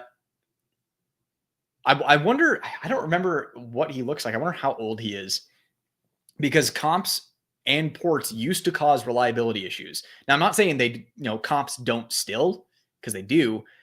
Just the factory comps that are coming on guns, like think the Prodigy comps, the Hellcat comps, the Smith & Wesson M&P carry comps, they're not doing enough to cause reliability issues. They're not efficient enough at all. So to the point where they're barely even worth it. But like when you're the Radian Ramjet Afterburner, there are people who have problems with that and they have to change springs, or it turns out the frame of their Glock is pig-nosed or something, right? Like it does introduce a new variable, but I think that the variable is becoming more predictable, right? Like Monsoon Tactical is pumping out a lot of ported guns and they're not having problems. To me, that makes it more of a predictable variable. I'd be more concerned about comps than I would be about ports. Like my Barry Burton inspired Super Beretta with the Jarvis dual port comp on there and the DPM system, you better believe I ran 3,000 rounds through that before I was like, okay, I can run this for self-defense. Of course, a few magazines of my carry ammo after all that. Because it can introduce an unpredictable variable, but if you can make that unpredictable variable predictable, then I think it's okay. But if you want to err on the side of caution, I always recommend, dude, just get a factory gun. Like if you're even asking the question like, oh, are ports and comps going to be reliable? I'm like, just get a factory gun. Like if you're not willing to put in the time, the money, and the effort to personally vet that pistol for reliability that you're slapping a screw-on comp on, then just don't do it. If you want to err on the side of extreme caution, just go with the factory gun. And the brutal honesty is that most people are not going to see enough of a performance gain out of a comp or ports in a gunfight for it to be worth the money or the risk at all. So I think it depends on the individual. With all this infamy surrounding SIG, it literally made me never want to buy one, as much as I think they look and shoot. As much as I like the way they look and shoot, I'm assuming. Smith & Wesson and Glocks for SHTF and end of the world scenario. Yeah, I feel the same way. It's one of those things where the way that they are handling detractors and the shadiness that has been going on, I don't even want to buy like a 226 or a 229. If I do, it's going to be a used old one, just because I don't want to give them money right now. Like I don't want to support that behavior. I vote with my money, and I'm not telling you guys to not buy SIGs. I'm just telling you that I'm not and why I'm not. Any known issues with M&P 9mm? No. Smith & Wesson will occasionally have poor quality control. Vet it for reliability. You might have a front sight pop out or something. Or a magazine issue. Modern SIG is no bueno. The hammer-fired legacy models are okay, but current administration SIGs are like the Kia of handguns. Yeah, so that's the thing, is the current production hammer-fired legacy models seem to still be solid. I just don't want to give them money for those anyways. Just their behavior is super poopy. Aftermarket springs are a must on P365s at this point. Don't trust those Indian springs. Yeah, I don't know. I don't have enough data to trust the aftermarket springs either. Is it a design issue or is it a spring issue? 100% agree with that. Need to be durable way more than 1,000 rounds for all that money. Yeah. Pre-365 trigger spring is a wear part that you must change every few thousand rounds, just like many other guns. Which guns do you have to change trigger springs every, quote, few thousand rounds? And also, at what point do you replace it? Do you replace it at 1,000? Do you replace it at 2,000? Do you replace it at 3,000? Do you know how many thousands of rounds I shoot a month? If I was running P365s, that's all I would be doing is changing those springs. I don't mean to sound like a jerk. I'm a little worked up right now. I have nothing, no hate towards you, my dude. I love you. This has got me a little worked up. I'm a little on edge. Dump the P365 and P320. Too many problems, not worth the risk. That seems to be the bandwagon everyone's on. The Armory Craft springs don't fix the design issue of the 365. SIG just going to SIG. See, Joshua, this is what I'm thinking too. Same wavelength right here, you and me. Your carry gun should be a low round count duplicate of your training gun in a perfect world. I 1,000% agree. 1,000%. Good evening from Kentucky. Good evening from Arizona, my friend. Kentucky is a good state. Glad to have you here. We have Lin Heavy Industries. Thanks for the super chat, my dude. Hey, Brett. And also, just so everyone knows, everyone's been using 1T Brett for me all around the internet. It's 2Ts. I love you all. I don't really care, but it's starting to become, it's starting to infect other people, starting to spread like a virus. Question, USPSA Limited Optics Division, PSP SF match versus comparable 2011. Which one are you going to go with? So I'm assuming like PDP, not the PlayStation Portable. Although that would be super dope. I'm down for some Monster Hunter on the go right now.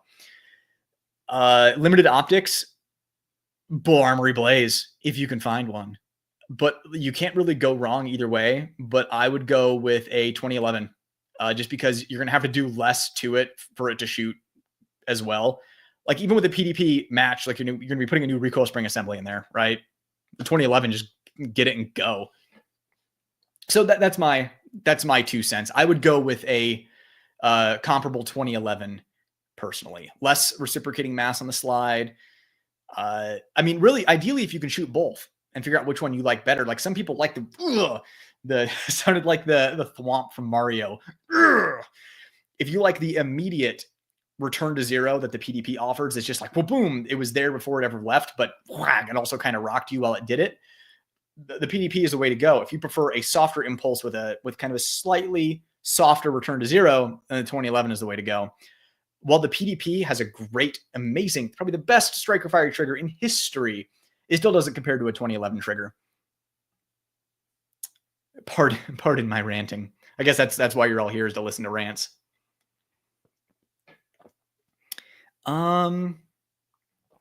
Spin likes his Hellcats. Yeah, dude. I mean, Spin is another straight shooter, both figuratively and literally. Will you ever get a Staccato CS? Probably not. I might get a Staccato C, though. The problem is I love my bulls too much, and I can conceal them despite them not being as thin as the Staccato CS and C. So I don't really have a need for one. That's the only reason I don't already have one. Not being a fan of Cerakote, I'm with you there. How did you finish your M&P with the Lucky 7 sporting? If the answer is DLC Black Nitride, would you send it for the finishing work? So Monsoon only finishes it in Cerakote, and I just got a multicam black Cerakote because I like multicam black. I'm not obsessed with it, but I think it's cool. It's a try-hard vibe. When that wears, which it already is because it's Cerakote, I'll send it out to get DLC'd or nitrided. I'm honestly, I don't even know the who's who of who to send that to anymore. If you would have asked me this like 5 years ago, I would have told you, but I don't even know if that shop's still in business. I like the full-size MO3 dot that is used on the TTI Combat. What is comparable to use with Bull Armory TAC 5, not the Pro model? The MO3 dot that is used on the TTI Combat. You talking about like a red dot? Or a front sight? I don't know what you're talking about, my dude. If it's a red dot, toss a 507 comp on there. Like, don't even think about it. MO3 dot. Yeah, if you could just kind of explain to me what you're talking about with the full size MO3 dot, I could definitely help you out. I did my best. Aces High, thanks for the super chat. My God, I'm humbled by your support. If your comment did not attach to that, I'm just going to scroll down and look for it really quick, because sometimes that happens. I don't know if you just wanted to support out of the goodness of your heart or if you had a question. I don't see one right now, just scrolling down to the bottom. But if you think of something later, I will absolutely address it. But thank you for the support, man. I really appreciate it. You're awesome. Kyle, thanks for the super chat again, man. I just added a Shadow 2 compact and DWX compact with light, rail, and optic cut to my collection. I usually run 2011s, but I'm really liking them. Have you tried either? I've tried the Shadow 2 compact and I've tried the DWX compact. I think they're both great. I think they're both kind of a little on the snappy side, aluminum frames, short barrel kind of situation. But I think they're really cool guns. I really, really like them. I wish the Shadow 2 compact had the drop safety that the PO1 compact has. Other than that, they're both good. Just a little on the snappy side. I think they're really fun, really cool guns, though. And congratulations on adding those to your collection. A lot of people will say, not a lot of people maybe, but some people will say that you're either a gun collector or you're somebody who trains. And I believe in being both. Like, obviously I love collecting stuff. And my favorite thing is guns. So I collect guns. I also train. And I'm also a halfway decent shot. So I don't think that it's exclusive one way or the other. But my point is, I'm really excited that you added those to your collection. I live vicariously through other collectors as well. Okay, where were we we got to go back to, that was the fast pass. Got to go back to the Disney line.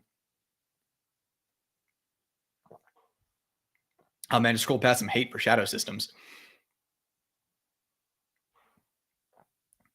Right here. Oh, nope. That was oh wait, hold on. Jay, I think I saw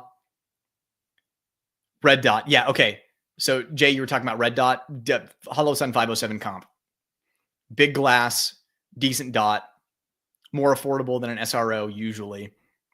That's what I care. That's what I have on almost all my, I'm going to do an updated video on the 507 comp because I have like 10 of them now and they've been great. Just want to make sure no more super chats. I don't want to miss anybody. Sometimes it doesn't notify me. Almost there. And boom. I threw a DPM kit in it with the soft spring and it actually doesn't shoot bad. I consistently do 10 for 10 Eli Dicken drills with it. That's awesome, dude. Yeah, keep up the good work. If you see this, I have to run, but keep up the great work. We'd love more rifle content. If you do a retro AR build, it'd be sweet. Have a great night. So I have the DPMS Kitty Cat, and I've just been waiting for Optics Planet to send me the dot that I want to put on it for my build. But that build, so there is retro AR content in the near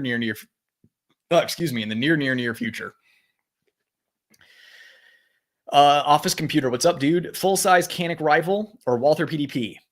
Walther PDP. I think the full-size Canic Rival. Okay, the Rival S, the steel frame, I think shoots better than a Walther. That being said, I've seen almost, well, I'm not going to say no because I had a problem with a PDP. It was super rare though. Walther PDP is higher quality than the Canic, which is why I would recommend it between the two. Have you tried the Johnny Glock's 4311 trigger yet? I have a review on the 4311 trigger. It just got demonetized with limited visibility, which if you haven't seen it, that's probably why. Speaking of that, guys, I lost visibility and monetization on my Bull Armory Blaze video, the big old poopy butts at YouTube. So right now I'm debating, like if I leave it up, I make no ad revenue on it. They'll run ads on it, but I'll make nothing. So I think I'm going to re-upload it. The problem is the algorithm already had scooped it up. And then when I re-upload it, I run the risk of getting a strike for like reusing content. But I have literally gotten to the point where me even saying about Optics Planet, if you need a thing for your thing, then here's a thing that you can thing. That still got me flagged. My God. So I need to figure something else out for that. So I'm probably going to re-upload my Blaze video. So all of you here, if in the next few days you see the Blaze video back up and you're like, wait, didn't I already watch this? Just click on it in a new tab and just let it play so that it doesn't affect the click-through rate. Honestly, I'm kind of cooked, but if you guys could support it by clicking on it and letting it play through again, just so I don't get completely boned on a re-upload, it'd be muchly appreciated. Just YouTube frustrations, my friends. Man, I still feel worked up about the SIG stuff. I need to bring it down. Goose Fraba. Kyle, thanks for the super chat, my dude. 507 comp also is more durable than the SRO, which I love. I've seen SROs break from looking at them the wrong way. I completely agree with you there. The 507 comp does have one weakness. The glass bulges out just barely beyond the housing towards the bottom of the dot. And if you impact that directly on a metal surface, like Hunter Constantine racked his off of a steel plate rack, steel plate rack, boom, it'll spiderweb the glass. And also, oh my God, that stupid video on the T-Rex Arms channel where they were trashing Hollow Sun, and the dude's just beating on that 507 comp, knowing its weakness until it shatters the glass on that one spot and then says all Hollow Suns are like that. That was frustrating too. So as long as you're aware of that one weakness on the 507 comp, don't hit it with metal on the one little part of it. It is 100% durable and will survive everything else. The SRO, like you said, will legit break for unknown reasons. One of life's great mysteries. Mario, thanks for the other super chat, dude. Is the Kimber CDS9 worth it for a micro EDC? I'm going to say yes, with the exception of holster availability. If I would find a holster that you want for it first, or have a custom holster maker available to you. I love the CDS9. I think I've had one comment of a dude who got one and it didn't run and he was sending it out for warranty. Other than that, everyone else who has commented has had an identical experience to mine. So I would say yes. It's probably my favorite micro at the moment. I'm just frustrated that I can't get like a tier 1 Axis Elite for it. That's my only real problem with it. But I love the CDS9. I think it is a solid micro option. Probably my favorite micro option. Alrighty, back to where we were. I hate whenever I go to super chats, it like scrolls me down. Here we go. Dryfly, I'm a detective at a large metropolitan police department. I need to restart this. The year was 1952. I'm a detective at a large metropolitan police department. Our issued gun in uniform is a Smith & Wesson M&P 2.0, and when I'm in plainclothes assignment, I carry Bull Armory EDC Pro. That's awesome. Those are literally two of my favorites. Smith & Wesson M&P 2.0 and Bull Armory EDC Pro. We are on the same page. 100%. Yo, hope all is well, Brett. Thank you, dude. Actually, things are going really great for me right now. So appreciate you checking in. Hope things are going well for you. JS, single stack 1911 and 45, Bull 1911 Commander or Dan Wesson Commander Specialist. So here's what I'm going to say. Bull makes the best 1911s for their price point. Dan Wesson is running all forged parts. I can tell you that I am happy with both. I think for resale value, for investment, for adding to the collection, the Dan Wesson would likely be the smarter choice. And I'm thinking you might be able to get a Dan Wesson for a decent price now, because the Dan Wesson dealers that are in my area have been sitting on Dan Wessons for a long time. Like no one's interested in them. So planning on doing a watch video. I've noticed you're a fellow G-Shock owner. Yeah, G-Shock is what I wear 99.9% of the time. Oh, I actually have something that's not on my desk for once. It's in the other room. But yeah, the G-Shock is what I wear the vast majority of the time. I'm just not knowledgeable enough about watches to be able to make worthwhile content on it. I have 3 watches, and I've been meaning to get an Omega so that I can have like an actual real watch, because I have 2 tags. One was a wedding gift for my wife. This one was a birthday present, and then my G-Shock is what I've been wearing for years, all the time, because I cannot kill it. But yeah, I'm not really knowledgeable enough about watches to be able to make worthwhile content on them. Maybe if a watch company cut me a $10,000 check to do a video on my channel, I would definitely do a watch video. Kevin, thank you so much for the super chat. Really appreciate the support. Guys, honestly, sitting here and chatting with you is the best. And the fact that you're enjoying the channel so much that you want to support it, all of this goes directly into the channel. So whether that goes to ammo and calibers that I'm not sponsored with, I have revolver videos coming up in 44 mag and 357 mag. Pistols, like I want to pick up an HK-CC9 when one pops up locally to review that. This all goes directly into the channel and supports things, as does all of the money from my books on Amazon, the Patreon money. It all goes right back into the channel and keeps it going, and make sure that I can continue to improve and have greater opportunities for the channel as well. So really appreciate all the support. I'm humbled that you guys are enjoying the channel so much. I just try to make a channel that I would like to watch after being frustrated by the shilling, the half-truths, the covering up, all of that stuff. So the fact that I have even convinced a few manufacturers to send me firearms, and I'm just legit like, I'm going to share my honest opinions about this, and I'm going to show anything that goes wrong. It's the channel is going better than I ever expected, and it's thanks to all of you guys. So I just want to take a moment to thank you all, and I'm really grateful for this community that we built together. You guys are the best. Do you shoot at Cowtown? It's close to my house. Been thinking about joining. Yes, I do shoot at Cowtown. If you see me out there, feel free to wave. If you roll up on me and I'm shooting content, I'm usually really, really tight on time. So I apologize if you want to talk to me and I can't. But a friendly wave if I see you. Sometimes y'all ride by with super tinted windows and I can't see, and I'm like, I feel really bad if that person's waving. But yeah, Cowtown's my favorite range. It's probably like 20 to 30 minutes away from my place, depending on traffic and construction.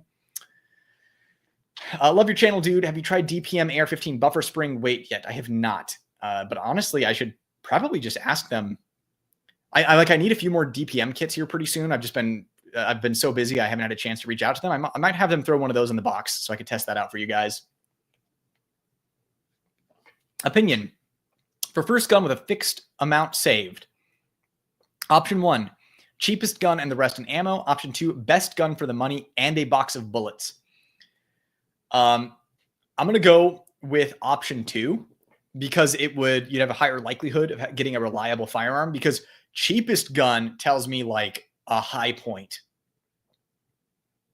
No, I'd rather have a Glock and a box of ammo than a high point and the rest in ammo.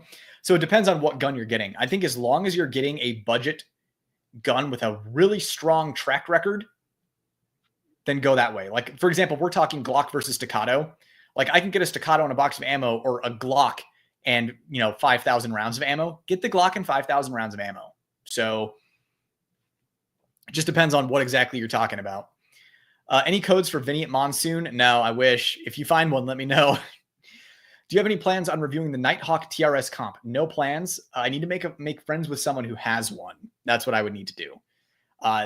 Unfortunately, there are like 5K plus guns that I want to review, and the channel's not in that place yet. Maybe when we hit 1 million subs, I can start pulling stuff like that off. Might have missed it, but what are your thoughts on this season of solo leveling? I haven't started it yet. And this is kind of what I tell people is I'm not an anime guy. It just so happens that my favorite things are anime. And because of that, I'm kind of a late adopter. So I'm usually a season behind on stuff like that. And a lot of it is I want to make sure that the hype isn't just recency bias, because, oh, this is the new hot show that's out, I'm going to watch it. I like to see how it ages to see if it's worth my time.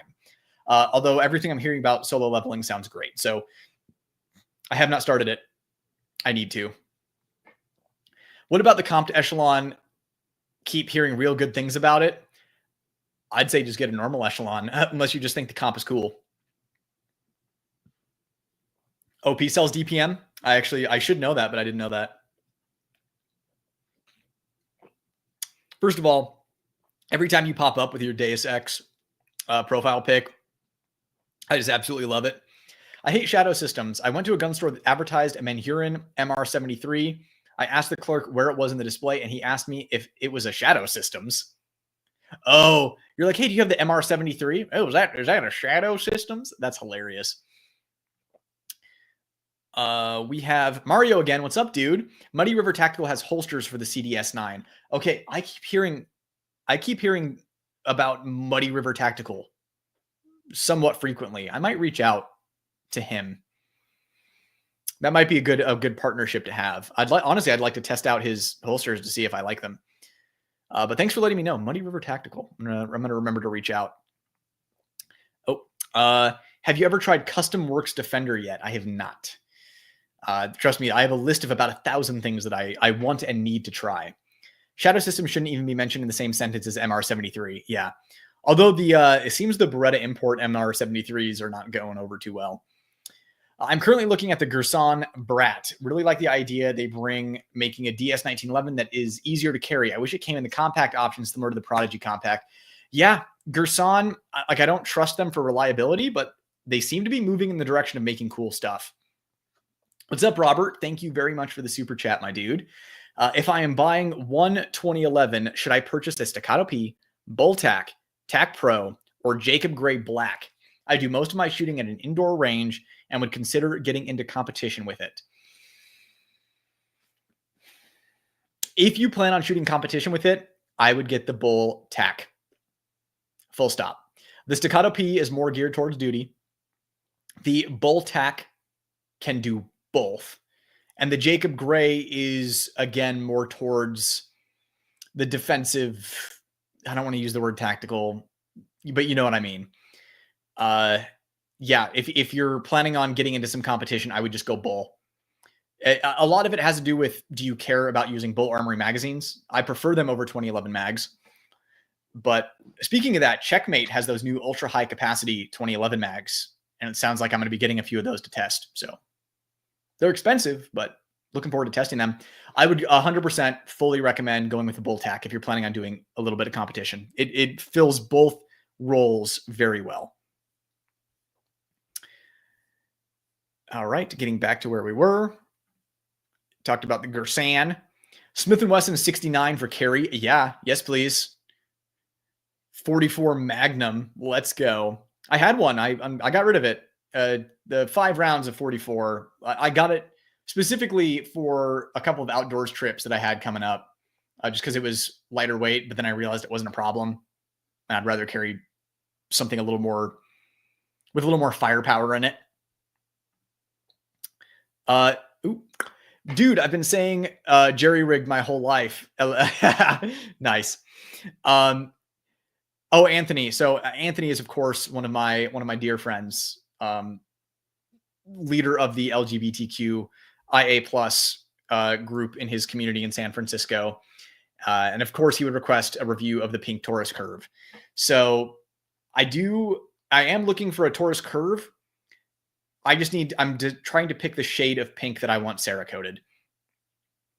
But really great to have you here. I love having the diversity, the inclusion, and the representation on the channel. So thank you for being a part of the community and bringing that. So it's not just a bunch of super buff, masculine, bearded bros like all of us are. Never tried DPM. Thought about it. Care to give a little info about them? Do they make a big enough difference? They make a small difference. I like them a lot. They make a small difference. It's very much a min-maxing thing for your pistol, where, let's say you add the comp, you get the trigger, all this kind of stuff. You're increasing the performance of it. The DPM is like adding an additional like 3% or 2% of performance into the gun. So if that's worth it to you, it's worth it to me. Because it's one of my interests. I like making guns shoot as good as possible. I'm like, okay, how good can I get this thing shooting? Even if it's 1% better. That's one of the reasons I like Monster Hunter so much. I'm like, how can I maximize this build? Dark Souls and stuff like that. So yeah, if that's worth it to you, then I say go for it. They make a quality product and they stand behind it. If for whatever reason, a very, very, very rare lemon, they'll take care of you. Okay, where were we? That was I think we caught up on the fast pass line. Now back to Space Mountain. Any thoughts on the new Glock performance trigger? I saw they recently released a newer SKU version. What is the difference? Is it reliable? I don't know. Haven't tried it.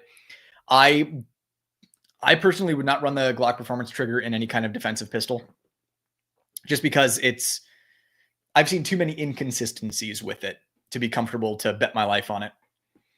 Don't want to gamble like that. Thanks for sharing Nelson's channel. Wish I knew 1911s and especially Smith & Wessons that well. Yeah, no, the dude is a wealth of knowledge, and he's just getting started. It's basically like you get to, like, that's what we talk about in his shop when I'm there, and he's just sharing it with the world. And that's super awesome. So yeah, for those of you who aren't already subscribed, go check out the Gunsmith Inc. YouTube channel. Nelson Ford is a wealth of knowledge for 1911s and revolvers. Just really great dude. And for some reason, he can talk about the most boring stuff. And I like the 12-minute video is over in like a second. So he just so knowledgeable. Absolutely love the guy. Do you shoot revolver comps or just like shooting them? I can't get enough of them either. Really enjoying my S&W 929 lately, trying to channel my inner Jerry. No, I did shoot a revolver comp one time, and it was fun. But yeah, I mostly just nerd out over the actual revolvers themselves. And obviously I shoot them frequently. Just ammo, man, COVID just really did a number on ammo, specifically the more niche stuff.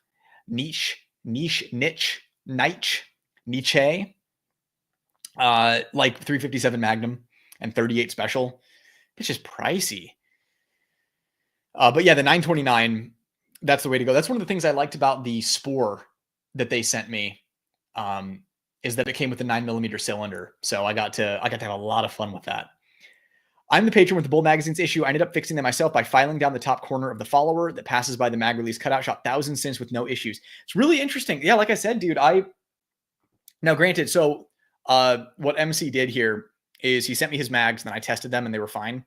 Maybe they just broke in right when I got them, but then he was returning them to Bull for a new set of mags. So then I just dropped them off for him. So then he got new magazines. So,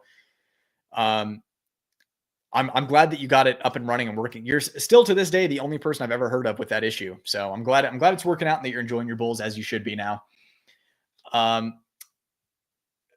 Thanks. I appreciate it. I'm going to look at L frames for carry 686 plus or 586 L comp looks dope. I know it's heresy, but red dot on a CCW revolver. I was so close to putting a red dot on my 586 L comp. I have nothing against it. In fact, I think you should do it and let me know how you like it.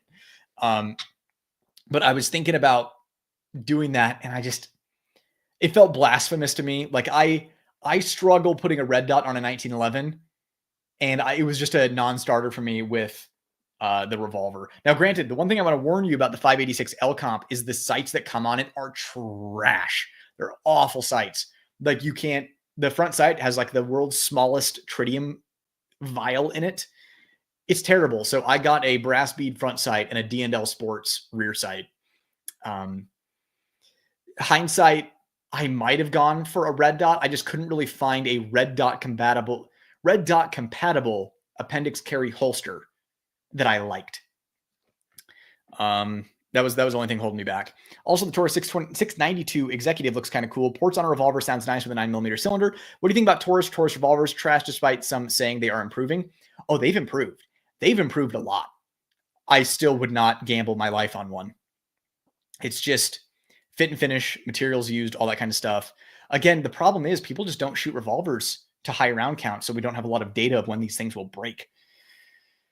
That's why so many people out there have not had their Colt King Cobras break on them yet, because they have not shot them a lot. It is a ticking time bomb. It will break. DPM systems also available on OP, never the newest models. Okay, good to know. 2 years ago, okay, so this is the person who had the problem with the Bull. 2 years ago, SAS 3.25 Ultra Comp, new 125 grain S&B, sent it to Bull 3 times and they couldn't fix it. Believe me, it was one of my favorite pistols, but just kept jamming when I shot fast. Again, years ago, the older model ultralight comp is the only model I've ever heard of that was known that it could have a problem. And it was not all of them, maybe like 1% of them, 5% of them. I don't know. I'm pulling numbers out of my butt, but it was not many at all. But they would just like not work. So I am now up to, oh God, I'm going to have to check my notes. I have thousands of rounds through my current ultra comp. 100% solid. Never had an issue. I completely and utterly vouch for it. But yeah, that's why I asked if it was an older one. Thanks for the 380 ammo suggestion. Appreciate it. Right on. Glad it was helpful. Just popping in to say, hey, and you are talking revolvers. I just inherited an old Smith & Wesson 19, which I'll pass on as an heirloom. So I know you said you were just popping in, and this was like 40 minutes ago now. If you're still here, or if you watch us on the replay, let me know what dash Model 19 you have. I find that stuff fascinating. Yeah, Sig went full certified victim. Yep. Going to GunCon. Okay, everyone keeps asking me to go to GunCon, and at this point, I'm kind of leaning towards doing it. I've been 50-50 this whole time, but the more people who ask me, the more likely I am to go.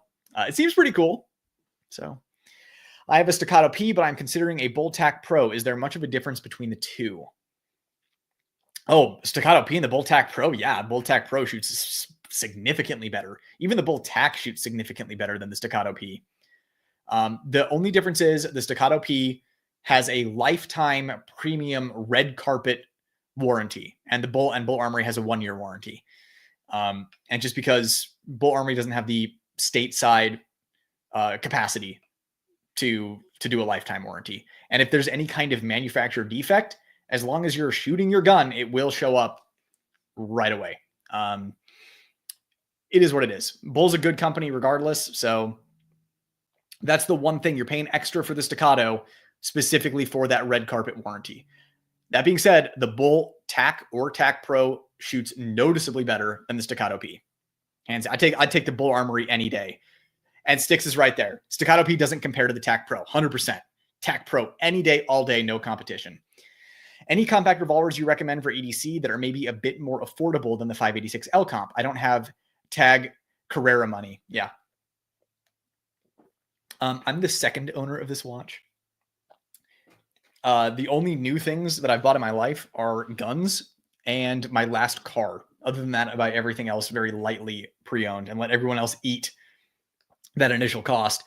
But with guns, especially ones that I'm planning on carrying, I'm like, I don't trust that someone didn't monkey with this on the inside. So any compact revolvers for EDC?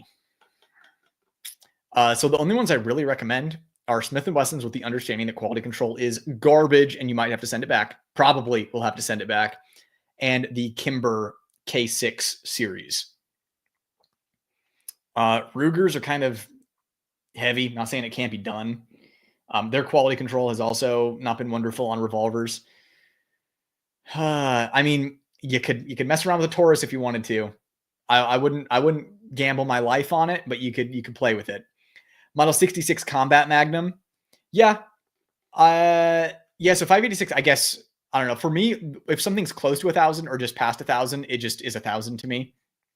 That's how I even it out. I'll get something for 800 and get something for 1,200, and everything was just 1,000. But yeah, that Aaron, thank you for that. The Model 66 Combat Magnum is at least what? So I think the L comp's 12. So it's gonna be like $500 less than the L comp. So yeah, the Model 66 Combat Magnum is 100% the way to go. The only reason that it wasn't even top of mind for me is the bead blast finish on that Model 66 Combat Magnum. I had the Model 69 Combat Magnum, and I carried it outdoors for a bit, and it started to get pucks of rust on it. So it's not great steel or a great finish. But I would just treat it with Ezox, and then you won't have a problem at all. So yeah, great suggestion, Aaron. Thank you for coming in clutch with that. Yep. So I ditto, same answer.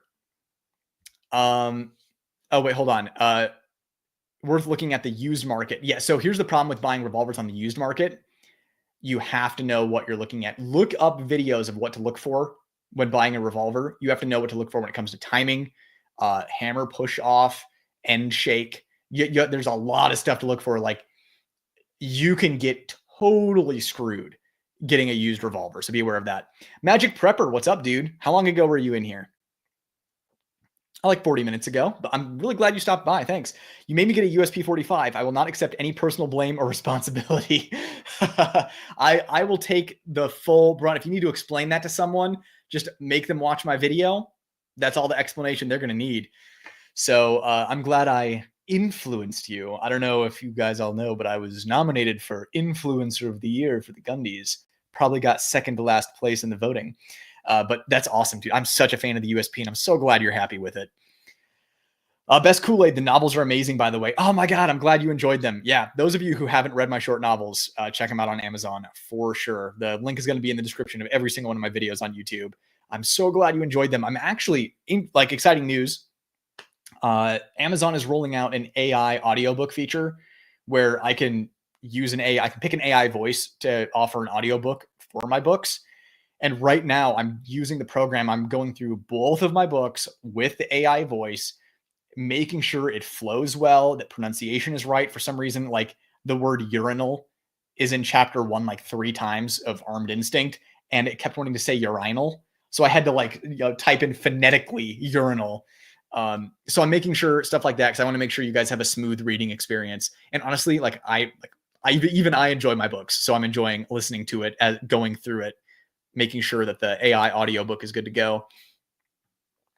I just finally added, we talked about this earlier. A lot of metal injection molded in the bowl. I wouldn't say a lot, some. And also they're moving away from the metal injection molded in the bowl because now their slide stops and safeties are CNC.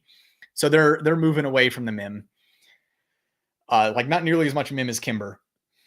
Meant to say I just added a shout to collection, usually around 20. Oh yeah. Yep. We talked about that. I think you did a super chat. That's awesome.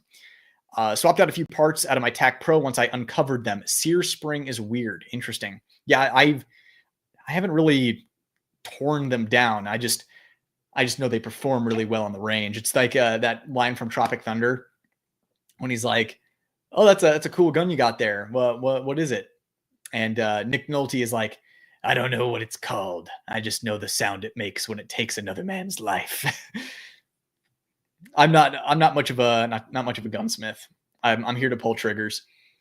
The factory comps can't compare to Monsoon Tacticals and Vulcan's ports. Yeah, the factory comps are kind of a joke. I appendix carry pepper spray, and yes, it's ported and comped. Man, that'd be crazy. Could you imagine? I never got a comp because of sweet Resident Evil profile pick. I never got a comp because of that. I don't want to spend radium money when for the price I can buy a second gun. One day I might get a comp, but till then I'll stick to mainly stock guns. Nothing wrong with that. I got watermelon electrolytes today. Do you think you will get a Bull Armory TAC comp? I'm definitely getting a Bull Armory TAC comp. Regarding Radian Ramjet reliability, I have 2K rounds through one of my Gen 5 G19 with 0 failures of any kind and 0 cleaning. Same. I'm up to way more than that in my Glock 19 because it started on a G45 and then ended up on my G19. Never had a malfunction with the Radian Ramjet Afterburner. I'm just speaking. I've had some people comment. Now, granted, it could be people working for a competitor being like, I had a malfunction with this. Like, you never know what people are doing. But, sometimes the frame of your Glock can be pig nose. That can cause problems. Other times, it can just be the geometry of the feed ramp in conjunction with how it installs in your particular slide that can lead to a problem. And usually changing the spring weight will fix it. Safe bet. Toss a 15-pound recoil spring in there. If you want maximum performance of the Radian Ramjet Afterburner, the soft captured DPM system is the way to go. Have you shot an IWI Masada? What are your thoughts? I have shot one and I like it. I don't have enough rounds to it. Like, it's one of those things I could literally sit here and review like 100 guns that I have like 100 rounds through. I only want to review guns that I have enough of a round count in to actually offer a worthwhile opinion on. PX4 trigger return spring can also go for like 50K. Yeah, I mean, PX4 is super dope, but that's when I expect to have to replace a trigger spring, not after a couple thousand rounds, like 50,000, 20,000, just for safety. I feel bad for the electro-optics division because the SIG red dot seemed to be pretty good and free of controversy, all things considered. Shame about the whole, SIG deal. Yeah, they're doing a good job, the whole assembled in the US thing, but people seem to be happy with them. With what I've been seeing out of Kimber, I kind of want another one of their 1911s. I still love my Desert Warrior, even though I did change the grips. Do you have one of the newer Desert Warriors? Or do you have one like mine, like one of the OG Guns and Ammo magazine special Desert Warriors? But yeah, their new stuff is cool. I think they're sending me some more stuff. You also have to add your dry fire cycles to your round count for the springs, at least. Yes, absolutely. PlayStation Portable for the win. Let's go Freedom Unite. Yeah, let's get some Monster Hunter in, my dude. Best budget limited optics gun is single action only Shadow 2 with Magwell. Oh yeah, for the money. That is, I don't see how it gets better than that. Pretty decently low investment when compared to everything else. Why would you shoot a striker fire in LO if you're not shooting major? Yeah. Listen, I just want people to have fun. Like if someone loves the PDP and they want to run it in limited optics, I say go for it. Opinion on best electric ear protection. Probably not the best guy for this because I'm running walkers. I'm running walkers with anime waifu stickers on them. Daniel, thanks for the super chat, my dude. From what you've seen, do you think that fiber optic pistol sights are any more durable than they were 2 to 3 decades ago? Still too fragile for duty use? P.S. Thanks for the Black Lagoon recommendation. Woo! You enjoy Black Lagoon? Yeah. We could always use more people in the Black Lagoon army of fans. I think they're still too fragile for duty use. Like, I think you can get by with them in a concealed carry role, but for actual duty use, probably too fragile. I think that they're better than they were, but they still break. They still get blown out. It happens. It also depends on how you install it. If it has a little bit of wiggle room in there, it'll break sooner rather than later. But yeah, let me put it this way. On like carry guns, I've never had a fiber optic blowout, but on guns that I'm running at the range, fiber optics will still blow out. It happens. And much like the Trijicon SRO problems, it's kind of random.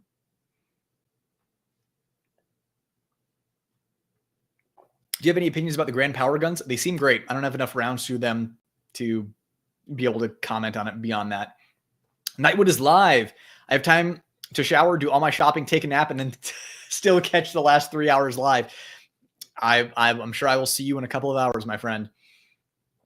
Sadly, I live in California, so I have not many avenues to check, but I'm both in going for it. Gotcha. Bummer, dude. Sorry. Have a Staccato P, but I'm considering a Bull-Tac Pro. Is there a big difference between the two? Were you the one who asked this earlier? If not, same answer. The Bull-Tac Pro is significantly better than the Staccato P. Shoots significantly better. Would love to get your take on the Alpha Foxtrot Romulus comp. Second gens look improved with the RMR cut. Alpha Foxtrot ghosted me. Apparently, they like talking to them at SHOT. They were going to send me one. They were excited about it. Nothing. I even reached out, nothing. So we'll see. It's whenever that happens, I'm always like, did they look at my channel and see that I do honest reviews and they're not confident in their product? I don't know.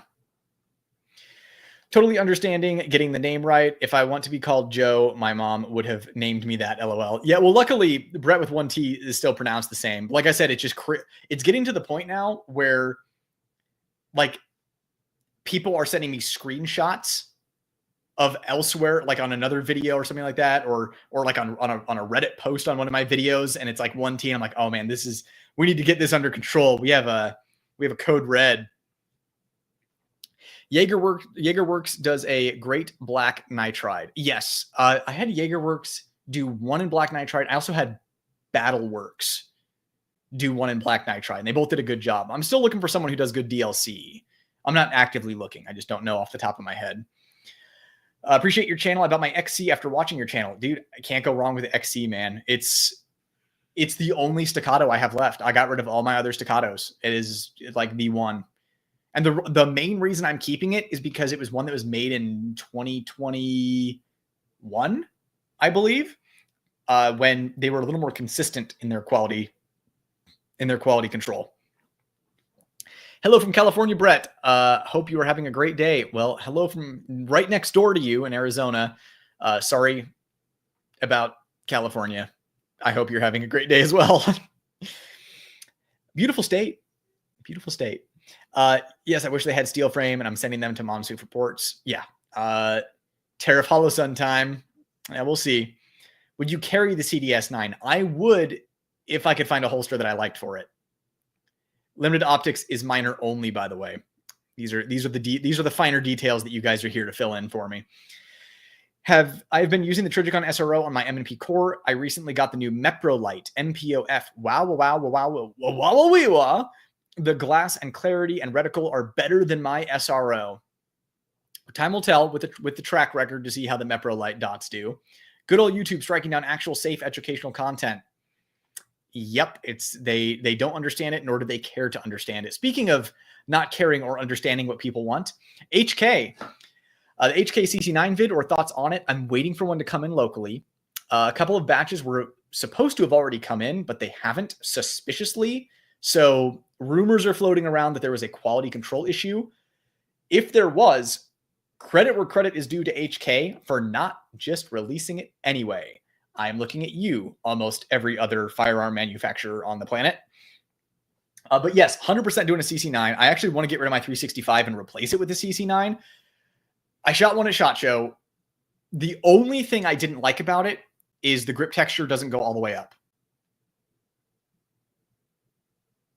Did you guys hear that? Did I just get my first beep on my smoke detector? Or maybe, never mind. I was going to make a hospital joke. It was a little too morbid for this. Someone flatlining. Anyways, HKCC9, definitely planning on doing a video. I just have no idea when. And the grip texture doesn't go all the way up to the top. That was my main issue with it. And the grip texture itself that was there wasn't great. But HK is not about to take any kind of feedback from anybody about that. I have no idea why manufacturers don't just bring grip texture all the way up to the top of the grip. Let's see here. JagerWorks does a great black nitro. Oh yeah, we talked about this already. I'll watch the Blaze video again. Easy clap. Yeah, so I think I'm gonna re-upload it because if you guys just popped in here and missed it, I lost monetization and I got limited visibility on the Bull Armory Blaze review. So I'm probably going to re-upload it, in which case I appreciate it if you guys could watch it again. Help.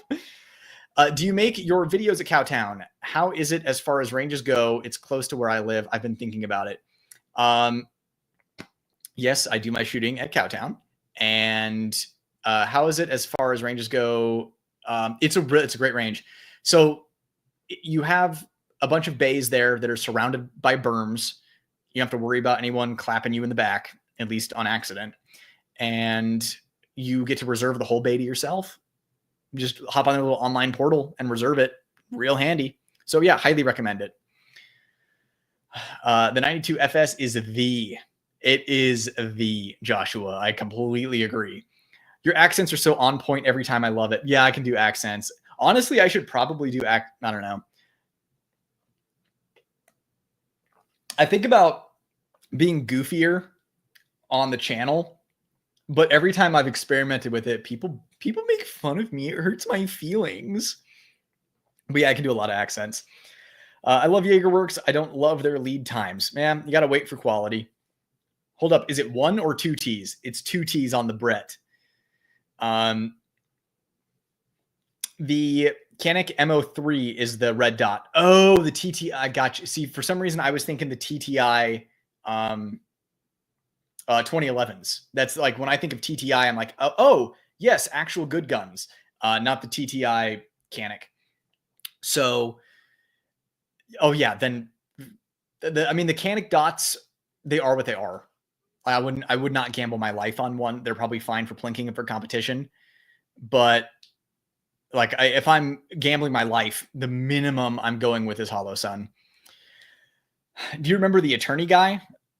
I don't remember what we were talking about like 30 minutes ago. So I don't know what attorney guy.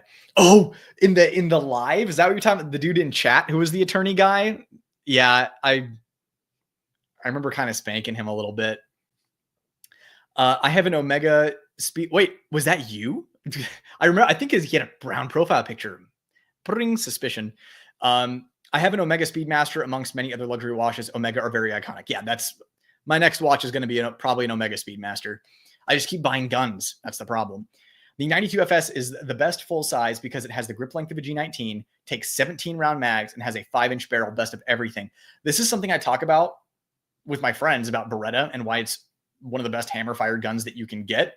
The Mech-Gar magazines, for its size, its short little grip length, you toss a Mech-Gar in there. So that Beretta 92F compact that I have, The Metgar magazine for that holds 16, I think, for a compact, which is insane. I think the OEM is 13. It's like a G26 size grip. It's crazy. That's one of the reasons Beretta is the best. I'm 100%. So I really want a Langdon Tactical that is, I believe, my Optics Planet delivery. Let me just make sure I don't have to sign for that. Last thing I want is to have an aim point sitting or like missing out on my aim point. Let's see here. I've got like a million cameras.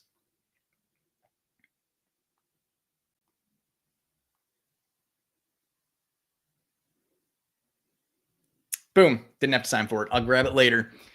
If anyone comes here and takes that aim point, just know I shoot back. But yeah, my next gun, I want a Langdon Tactical Beretta 92 compact. Cut for red dot, all that kind of stuff. Because I think the compact is such a cool little gun. I obviously already have the full size. As much as I should probably get a PX4, I just can't get away from the 92s. Tone Loke, speaking of ammo, what self-defense ammo do you recommend? Federal HST 124, 124 plus P, or 147 grain. If you can't find HSTs, then Spear Gold Dot 124 plus Ps. I'm assuming you're asking for 9mm. I recommend HSTs across the board for every caliber, but in 45 ACP, I like the Remington Golden Sabers. I like the way they perform. Gotta peep some G-Shock squares. Best they have to offer in looks and features. Check out a G-Shock 5000U, my personal EDC watch. I'll check that out. I don't remember. Oh, I thought I was about to look at mine. I forget what model my G-Shock is. I know it's one of the Neo Tokyo models. Need a holster for my Bull EDC Pro. How do you configure the T1C holster so it works? Okay, so they do make one for a Bull 4.25, right? That works perfectly. However, they don't make Bull Armory holsters that have weapon lights. That's the issue here. So the way I configure mine is I do a Staccato P 4.25 with weapon light. The mag carrier is going to be a little tight on the Bull Armory magazine. You just have to loosen up the retention a little bit and you're good to go. So yeah, Staccato P 4.25 with whatever weapon light you want. And just be aware that the retention is going to be a little off on the mag carrier. You just have to loosen it up. That beep was the sound of Sig Sales dying. The death throw. Thanks for the super chat for the joke. Much appreciated. I was considering getting out of open class to limited optics and was considering the new Kimber 2K11, but after seeing your video on the Bull Blaze, I may have to wait for that. I would wait for the Bull Blaze. Bull Blaze is going to be best in class for sure. The new 226s, 229s have had cracking slides. Joshua, I always count on you for this stuff. Thanks for having my back. Interesting. You know what I'm going to do the second I'm done with this live? I'm going to start Googling cracked frames on 226s and 229s. Yeah. Hello, June. I think you were the one who popped in and said, remember that attorney? Is that you? Because that would be hilarious. Hi. Oh, should I carry without one in the chamber? Yes, you should actually. Everyone who's not me should carry without one in the chamber. Just in case someone loses their temper while road raging, I will have the advantage. So here's the deal. Like there's that one attorney that maybe this is the guy you're talking about. I don't know who you are. That was on active self-protection. I think he's local to me too, where he said that he recommends clients don't carry with a round in the chamber. And the thing is, statistically speaking, he's kind of right. Like you are infinitely more likely to pop yourself than you are to have to use your firearm in a self-defense situation. And maybe he's biased because probably statistically speaking, people he deals with have the money to afford him. And those people may not be as well versed in firearms. I don't know. I don't know. To me, I'm not saying that people who have a lot of money don't train. I'm just saying that there are some overlaps in people trying to buy performance, right? But anyways, and kind of an overlap in more blue collar types, being more familiar with firearms. But yeah, statistically speaking, you're more likely to pop yourself than needing to pop someone else to save your life. So he's kind of right in that he would be seeing a lot less clients if people carried without one in the chamber. That being said, you know where I would hope you would know where I stand on this. Everybody should carry with one in the chamber at all times if you want the best chance of winning a defensive encounter, period. Any 2025 releases you're excited for? The Bull Armory TAC Comp, baby. Cannot wait for that. That is the one. That is the Mac Daddy pimp of 2025. Do you know if they make a DPM system for the M&P 2.0 5-inch PC ported? They're going to make a DPM kit for the 5-inch. Yeah, and then you would just put probably a lighter spring in the ported model. Hot dogs in freezer. There has to be chicken strips in the freezer. Yeah, I honestly don't even know what that beep was. That was super weird. Because it's like my dishwasher makes that noise, but I wasn't running the dishwasher. Have you tried the TSauce Commander Stingray 9mm? Or TSauce any good? TSauce is the best super cheap 1911 you can get. It's all forged. The steel appears to be of decent quality now that they source. The only things you're going to run into is cheap labor equaling poor fitment of the 1911, and 1911s need to be fit well. It's like one of the guns where there's not a lot of room for error in having a reliable pistol. So if you want a 1911 to play with, then have at it. Go out. Go all out. Love the channel and your pure honesty. If you get a chance to see or could give me advice, been considering buying and getting into the DS 1911 world. Wow, that's an exciting world to be in. Certainly the best time to be in this world in the history of double stack 1911s. Been looking to buy the new Mac 9 DS comp. Yeah, so I shot the first Mac 9 DS, and I think that it is the best fit for someone who likes to tinker and do at-home gunsmithing. I think that you are getting a nice, solid baseline, a nice foundation for something to tinker with and learn on. The only thing that's kind of unfixable, you'd have to stipple it yourself or get a new grip module or whatever, is the grip texture is awful, like awful terrible. It's super bad. Other than that, for what it is, it's decent. Personally, I would take a Springfield Prodigy over the Mac 9 DS comp. I would get a Prodigy comp over it. Or honestly, I'd just get a standard Prodigy and then send it to Monsoon Tactical for the Genghis comp. But that's my 2 cents, in my opinion, at least. Hopefully it helps. Best range drills for pistols. The most practical one is the one that everyone can do. The build drill is super practical. And like really the best use for the build drill, even though I realize that it's not super exciting or fun, is seeing how all 6 of your rounds behave. You know, it tests to make sure your first round is good and that they remain good through, you know, more than just a couple of shots. So it's going to make sure your grip is squared away, that your target focus is good to go. That is the one. Now, if you do that already and you're super bored and you want more drills, then I really like, sorry, I got to adjust my chair here. Butt's starting to get sweaty. Starting to get that swamp ass. I like the fast drill a lot. That does require drawing, shooting, reloading, which if you're at an indoor range might not be too feasible. Dot torture is just a good way to solidify and test fundamentals. And then there is the ultimate challenge, the tier 1 concealed 3.7s drill. That will make you a better shooter. That drill will make you a better shooter. Even if you never get it, it will make you a better shooter. Those are all marksmanship drills. Like obviously they're not like move, shoot, reload. Those are just like paper. You can print them off, marksmanship drills to make sure your actual marksmanship technique is good to go. Love my TSauce PX9 Duty Gen 3. That's a mouthful. Getting the TSauce DS9 because of your reviews. Awesome, dude. Yeah, the TSauce DS9. I got some emails from a couple of dealers that they're like $500 now. Like, holy crap, dude. What a steal for a surprisingly great, super cheap gun. I would definitely send you my Atlas Erebus for a review if you have never shot one. I just don't feel like there are any really good reviews on it, probably because the cost. If you legitimately want to do that, either hit me up on Instagram at Nightwood Guns or email me nightwoodguns@gmail.com.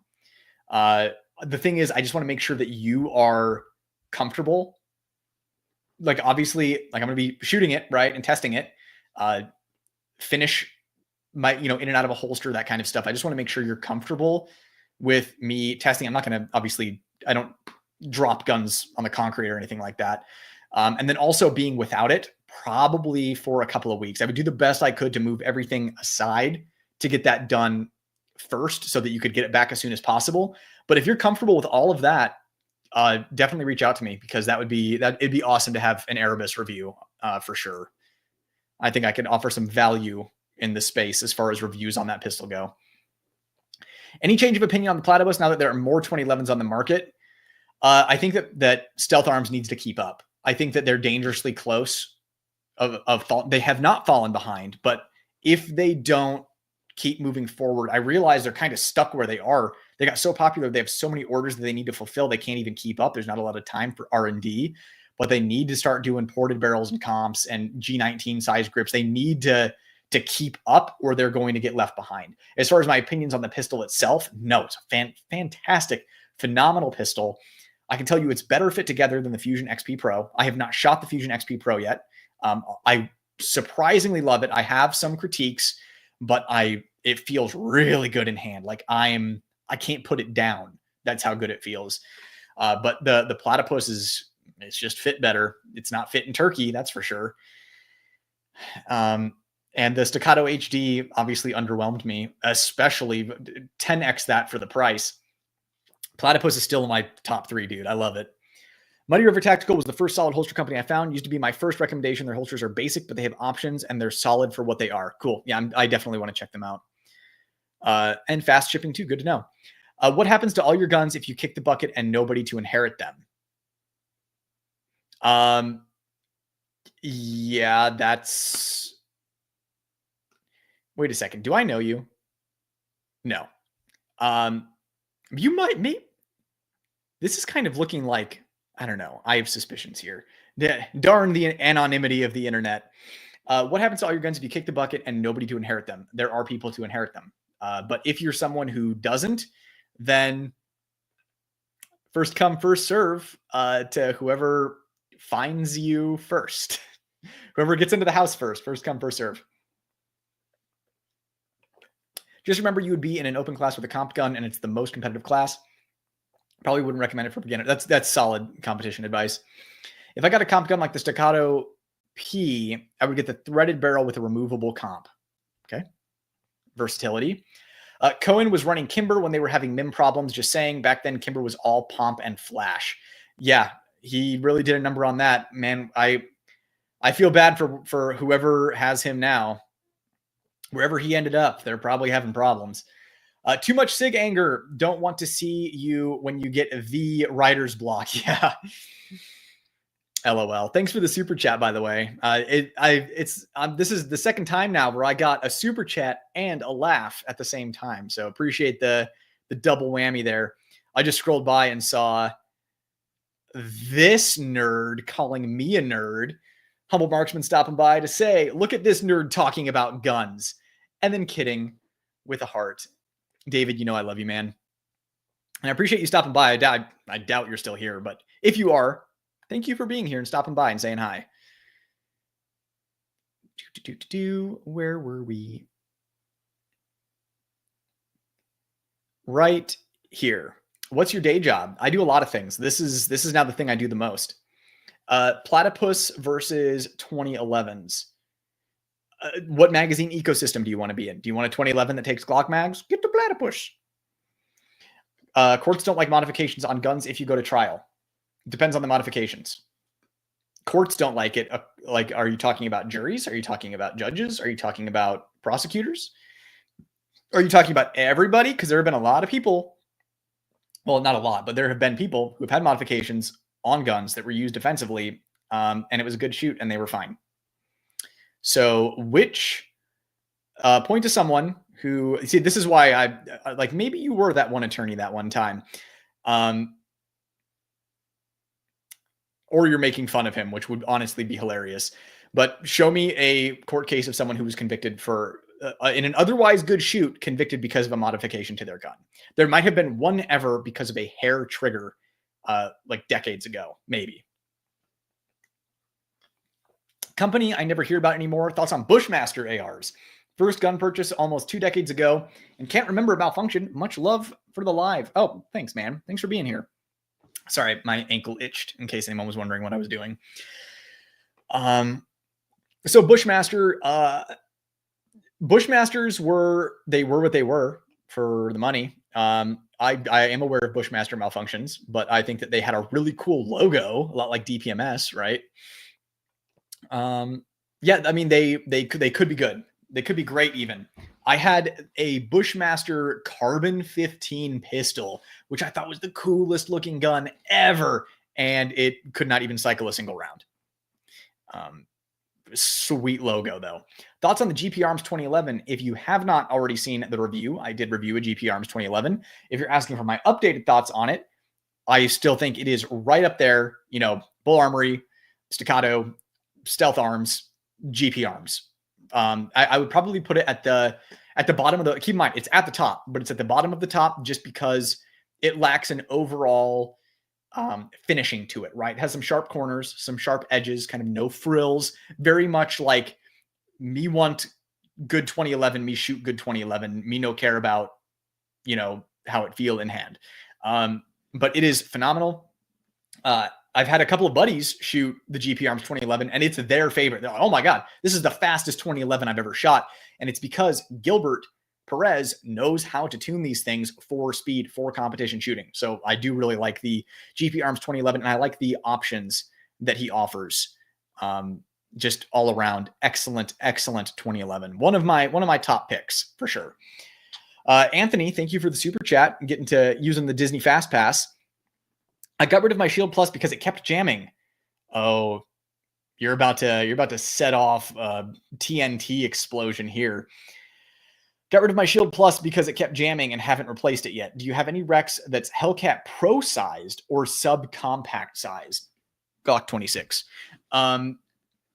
So that's interesting. I'd be interested to know more about your malfunctions with the Shield Plus, because I had a problem with the Shield Plus. Wasn't necessarily a deal breaker for me. It was loading the 13-round magazine full, racking around in there, topping off the mag, putting it in. It would malfunction every single time. I forget how many rounds I put through it, but hundreds of rounds through the magazine. It never broke in. That was the problem that I had, but it wasn't a deal breaker because you could just load it to, 13, not +1, and it would run just fine. Just something to be aware of, and it should have worked. I'd be interested to know about your malfunctions though, because I did get the impression from the Shield Plus that it was a cheaply made gun. I love the ergonomics. I love the grip texture. I love the recoil impulse. I loved everything about it. I got the worst reset, and I found out in the comments that that's not how the reset is on other people's Shield Pluses. It was like the longest striker fire reset I've ever had. So that's why I'm hesitant to recommend the Shield Plus, but I'd be interested to know about your jamming. As far as Hellcat Pro sized, oh man, the thing is, it's tough because I don't like any of the micros. It's like the Glocks that I see malfunction the most are the 43Xs. Obviously, the SIG P365s and that whole family of guns has the trigger bar spring thing. The Hellcat, as I'm sure is super reliable and dependable. It's just not the best shooter out of the bunch, which is why I just kind of go tried and true, like Glock 26 for subcompact and like Glock 19 size guns for compact size guns. Like my favorite Glock 19 size gun is the M&P 2.0 4-inch compact. That's my favorite one. And it seems to be pretty concealable. Yeah, the problem is going to be in the thickness of the gun. There are no thin guns other than 1911s, which again, you have to spend a certain amount of money on a 1911 for it to be reliable. So that's hard to recommend. Oh yeah, I'm having like an identity crisis with micros, and I have been for a couple of years. I'm hopeful for the HKCC9. So why don't you stay tuned? And when I review the HKCC9, if it's as good as I'm hoping it will be, that will be my micro recommendation. I would recommend the Kimber CDS9 if there were more holster options for it. Also a big Berserk and JoJo fan as well. Well, then you are more than welcome here. JoJo and Berserk are quite literally two of my favorite things on the planet. So you have peak taste, my friend. And thanks again for the super chat. You seem like a really cool dude, and I appreciate you being here. Where were we in the standard Disney line? Oh yeah, I just want to highlight Humble Marksman again and how he's a cutie patootie. Seems like COVID did permanent damage to some calibers' prices. Yeah, like 9mm has. I mean, it's not what it was, but it's a little better now. It's those other calibers like the 357 mag, 44 mag, 45 ACP, stuff like that just has not recovered. Grand Power, I have to ask, what do you think? So many questions about Grand Power. I'm probably going to do one. I'm probably going to do a video on Grand Power then. I started reloading, and that helped save a lot of money for me on niche calibers. I need to do the same. I don't have the space for reloading equipment right now. My wife would get so mad at me. Reloading is not worth it in 9 and 223. True. Attorney guy here, never carried a mod 5 pistol. Oh, so you are the attorney guy. Well, I'm glad that you're here. Seriously, like even I don't want to call you a hater because I don't think you are, but even people who have differing opinions, I always welcome you here. I'm always willing to have a conversation with you. It is like one of the most important things to me. I'm not into tribalism, unless it's for survival. Definitely not worth it. Saving me a bunch in 357 mag and long colt. Yeah, I basically stopped shooting 45 long colt just because of that. I have nobody to inherit mine. Oh, well, I'll take one for the team. If you want to write me into your will, I'll inherit your firearms for you. Sorry, sir. I think you misunderstood my spring change every 2K rounds. I meant in your EDC. I have the original P365 XL that I use for the range and have some wear between 10K to 15K on that original spring. Gotcha. Yeah, the thing is, it's still too much of a question mark for me on the P365, the trigger bar spring, just mysteriously snapping at some point. Because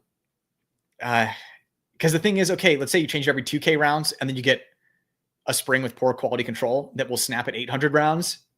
You know, like I had someone comment and said they're snapped at 400 rounds. Yeah.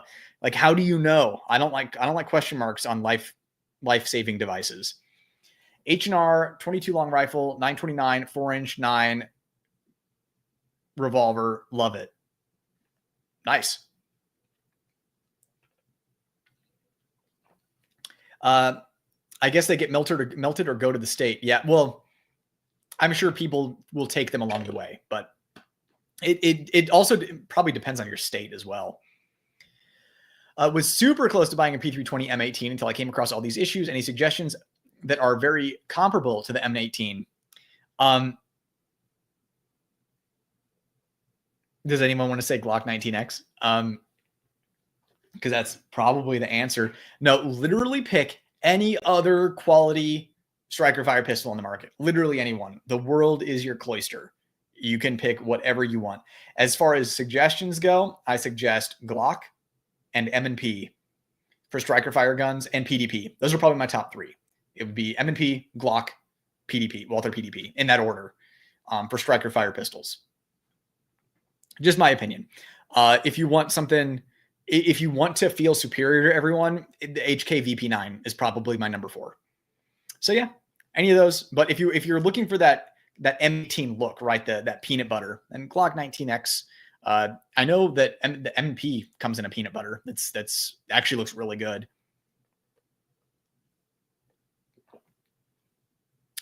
Thoughts on Shadow Systems MR920 for carry, safety, reliability, etc. I wouldn't gamble my life with it. If you're dead set on it, vet it for reliability. Put 1,500 rounds through it, and then put like 3 mags of your carry ammo through it. You're good to go. I don't know if Kenji is still here, but there's one of my S tier subscribers has a lot of Shadow Systems, and he likes them a lot. And as long as you vet it for reliability, it is a great gun. Like I don't want to throw too much shade at Shadow Systems, because when they work, they are cool. I just think that they're really expensive for what you're getting. That's just my 2 cents. I feel like a lot of it is cosmetic upgrades, not performance upgrades. over a stock Glock. I like the frames and the textures and all that kind of stuff. That's about it.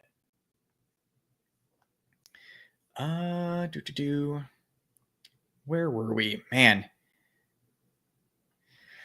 I have a Walther PPQ from 2011, and I shoot it all the time. It lost its extractor one time and still ran half a mag without it. That's impressive. That is a testament to Walther right there. But yeah, PPQ was solid. The PDP is just kind of like the cooler marketing version of the PPQ. Thoughts on the new 32-inch Louisville Slugger? I think it would fit you perfectly. I think it's exactly what you're looking for. A little bit of lube. I think you'd be very happy with it. Speaking of red dots on revolvers a bit ago, you see that Shield Arms red dot for Smith & Wesson J-frames. Been thinking of getting one for my 442. Yeah, Shield Arms is getting, they're doing some interesting stuff. I also saw they're like clear topped red dots and stuff. So I mean, it'd be cool. It's something that I'd like to test out for sure. Oh my God, such a troll. I'll take my nunchucks over a gun. LOL. What holster do you use for your 2011 or 1911 with the light use switch between them? What holster do you use on? I need to play some chat Jenga here. What holster do you use for your 2011 or 1911 with the light use switch between them? With the light use switch between them? With the light use switch between them? With the light use switch between them. What holster do you use for your 2011 1911 with the light? Do you switch between them? I don't know. But I use a tier 1 concealed access elite for all my holsters for the most part. Why can't I have a neighbor like this guy? I wish you were my neighbor. I could use an attorney on call right next door. I appreciate your channel. I bought my XC after watching your mag dump vid. I shoot it way better at speed than my Artemis and Athena. I think the XC it gets you kind of like that $5,000, $6,000 performance for less because it's not like custom. It's not a custom. It's still a production gun. Staccato is a production gun. So even though it's still stupidly expensive and you're overpaying for their premium warranty, that's how you have to view it to justify it. It is still a phenomenal gun. I still have mine. It's the one Staccato I will never get rid of. Buy a leather Kusiak holster. They are awesome. I actually agree with you. They are awesome. Leather Kusiak holster for my 509C is amazing, as Trump would say. Okay. If I ported any of my guns like my Floyd's custom M&P, what ammo recommendations for self-defense? Totally agree about Blazer for the range, not recommendation. Thanks for taking the time. Thanks for taking the hits for us on your arm. Yeah, still have a couple of the scars.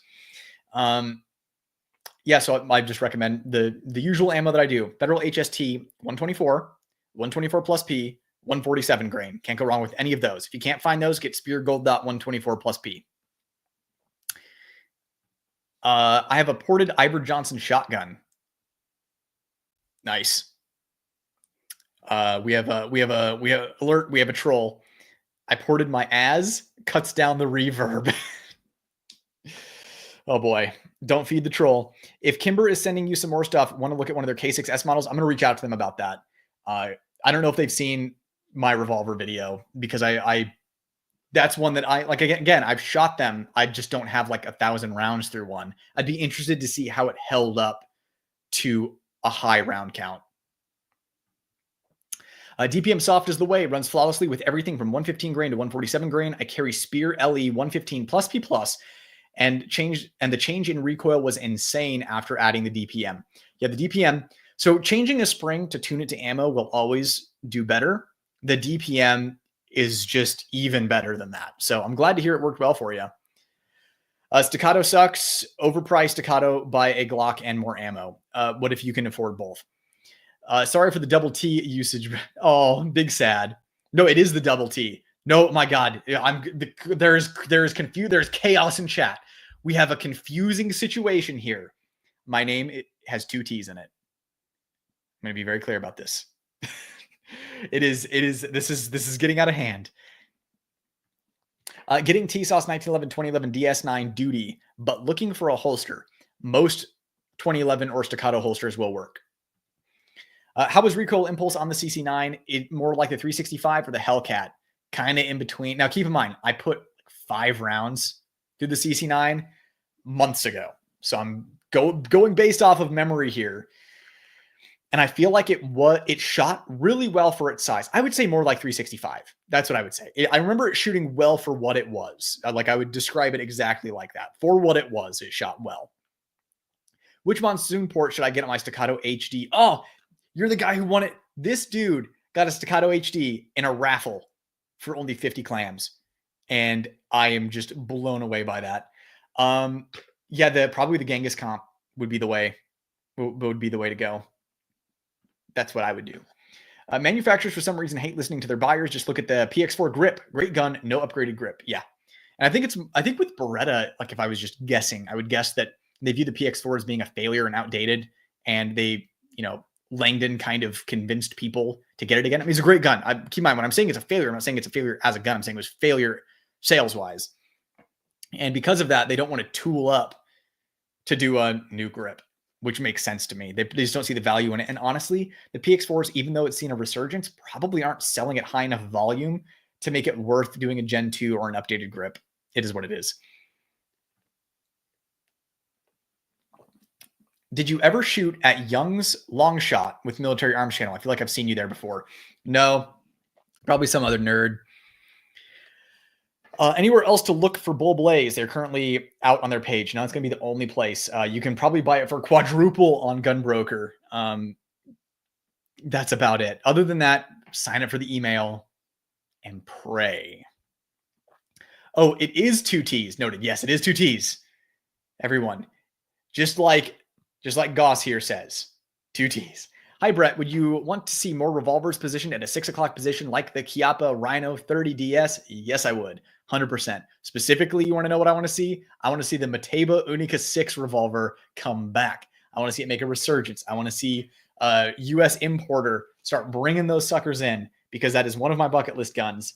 I have all but, I think, 4 of my bucket list guns, and the Mateba Unica 6 is one of them. And they just go for like 10 G's on the broker now. And of course, back when they were going for like 5 G's, I was broke. But yeah, I definitely want to see it. I think it's cool. It doesn't make it have less recoil, but it does have it. Excuse me while my brain completely shuts down and reboots. It doesn't make it have less recoil, but it does make it have less muzzle rise. I think plus it's cool. Come on. Do you recommend any Canic? I recommend most Canics. I do. I really do. Most Canics are good. I just don't recommend the standard MC9 at all. Don't ever get that. I would never recommend that in a million years. But most others are good. I've heard about occasional issues, right? And that's the main reason I don't typically like. I'll recommend the Walther PDP over the Canic any day, just because when you look at the track record, Canic had a near flawless track record, where occasionally they'd have a problem with like the Elite, right? Like the subcompact Elite was the one that occasionally would have an issue with like a recoil spring or something. But now you're hearing people with Metes, the Rival S's. They're like, I had this problem, I had that problem, this problem, that problem.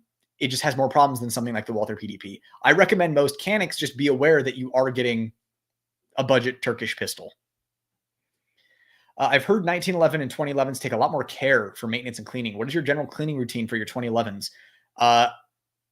If it got dry, so if I'm carrying it, I will check on it every couple of weeks to make sure the oil's still there.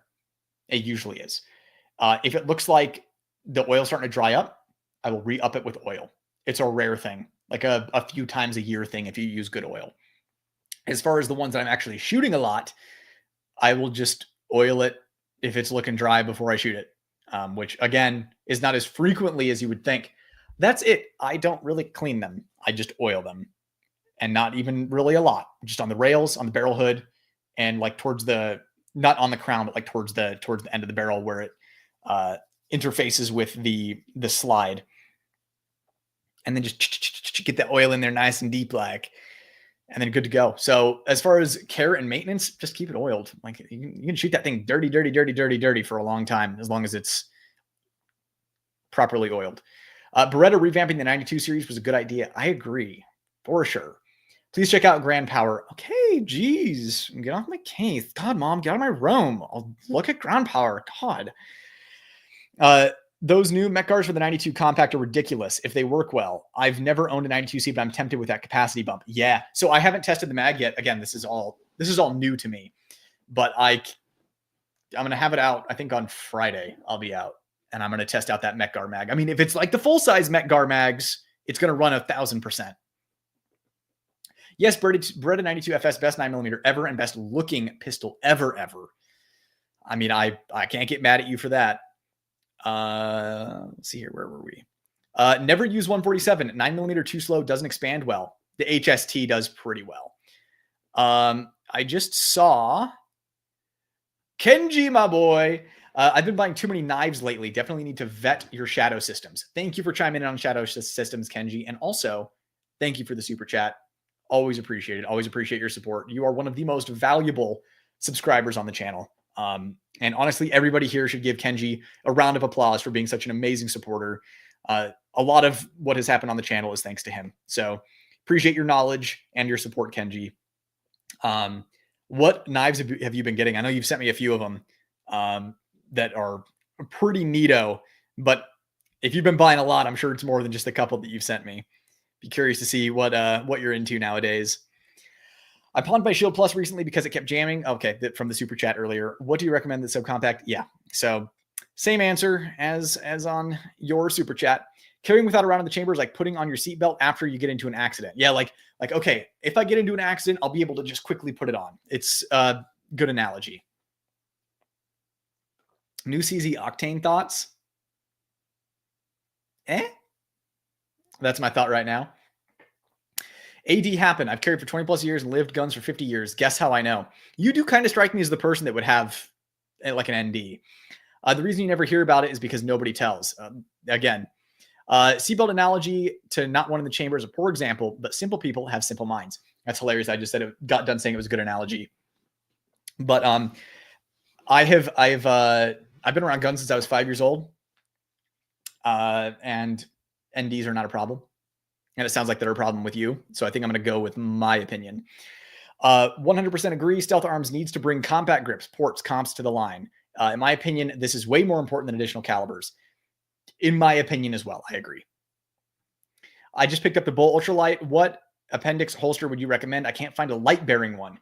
Yeah, so I can't 100% vouch for this because I have not put my TLR7 HLX on the Ultralight and then put it into my staccato holster. I'm assuming it would work. Since the EDC and the TAC works in my staccato light bearing holster, I'm assuming the Ultralight would as well. But I have a actual dedicated Bull Armory Tier 1 Concealed Axis Elite non-light bearing that I carry my Ultralight in. Because if I'm carrying a weapon light with the extra length beyond the barrel anyways, I'm just going to carry my EDC.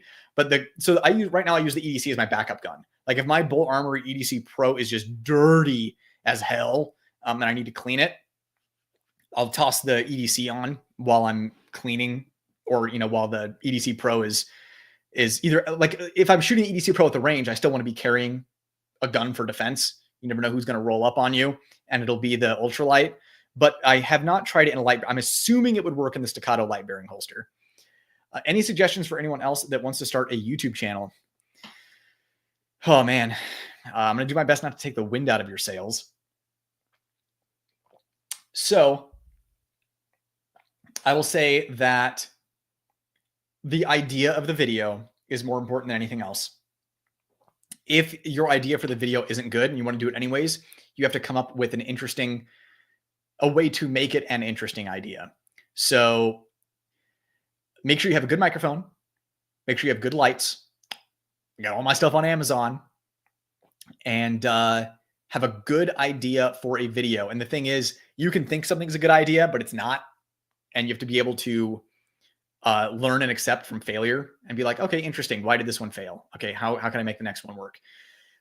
Like there are people who will be like, oh, well, what's the difference between this gun and this gun? And that's interesting to them, but is it interesting to a lot of people? So you have to be able to kind of think ahead. Like I still fail. I still have videos bomb. So yeah, have good ideas for videos, have a good microphone, have good lights, and be at a minimum at least as likable as me. Or have a persona that is so like cringe and hate watch worthy that people will watch it. Because like I'll watch other people's channels and I'm just like, wow, I need to bring that level of charisma to level up. So yeah, it just make sure you're not crap on camera or else it's just not for you. I'm just kind of like stream of conscious, this like pouring everything that's coming out of my head. Do not get bogged down by equipment. This blows everyone's minds when I tell them this. I shoot everything on an iPhone. I shoot my tabletop on an iPhone. I shoot my range footage on an iPhone. Don't get analysis paralysis on equipment. Don't spend thousands of dollars on equipment. Like people are like, how is he running this channel? Like, how is he, I don't see how he could be making enough money to be running the channel. Dude, I do everything on a super, super, super budget. I shoot everything like guerrilla style. That's how I'm making the channel work. So, yeah, I'm trying to think if there's any other advice. I'll you know what? You can email me, nightwoodguns@gmail.com, or you can reach out to me on Instagram at nightwoodguns. I'm happy to help anyone who's interested in starting a channel. I'm not a huge channel. I don't know much, but clearly I've made it past like, a couple thousand subscribers. So I've done at least something right, and I will help you the best that I can.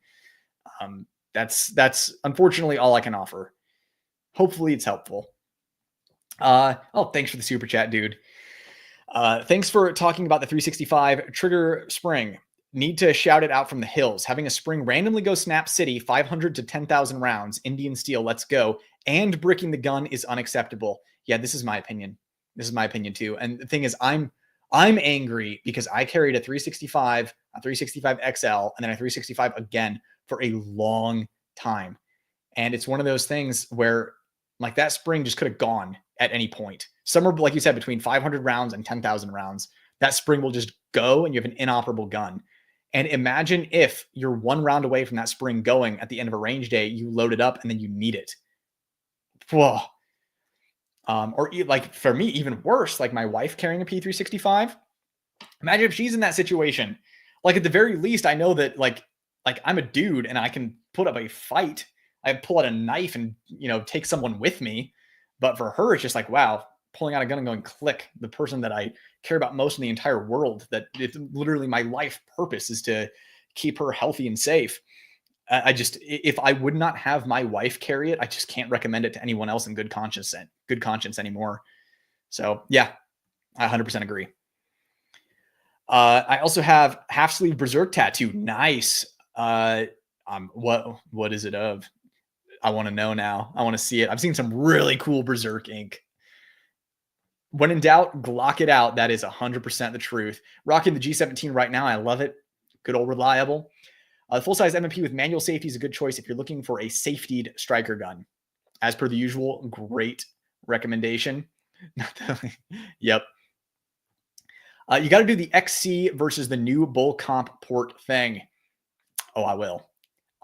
When that comes, I'm going to get like 5 videos out of that bull armory tac comp. There's so many things I want to test on that. I want to do the tac pro versus the tac comp. I want to do the tac comp versus the blaze. I want to do the tac comp versus the XC. I want to see how everything stacks up. I just want to see what's king of the hill. Bull Ultralight Pro or EDC Pro for carry. I know you carry the EDC, but is it even close? Or is the EDC a better shooter than the Ultralight? I'm torn on which one to go with. I have the 5-inch TAC Pro. So I'm going to tell you this. They both shoot great. The EDC shoots a little better. My number one reason for carrying the EDC is the barrel length and comfort for concealment.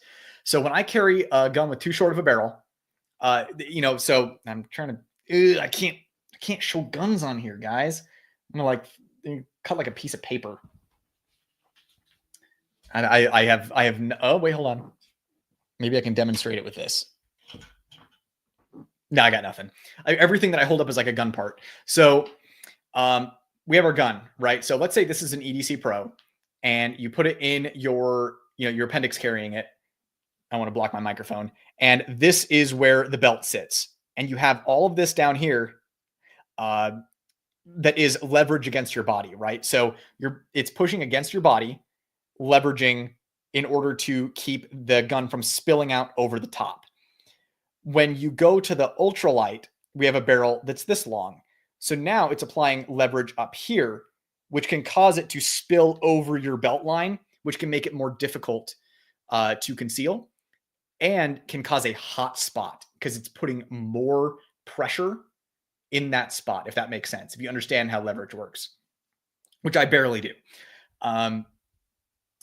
So I think either way, you might want a wedge, but that's my reason for carrying the EDC over the ultralight. And on top of that, you're getting a little more velocity out of the slightly longer barrel.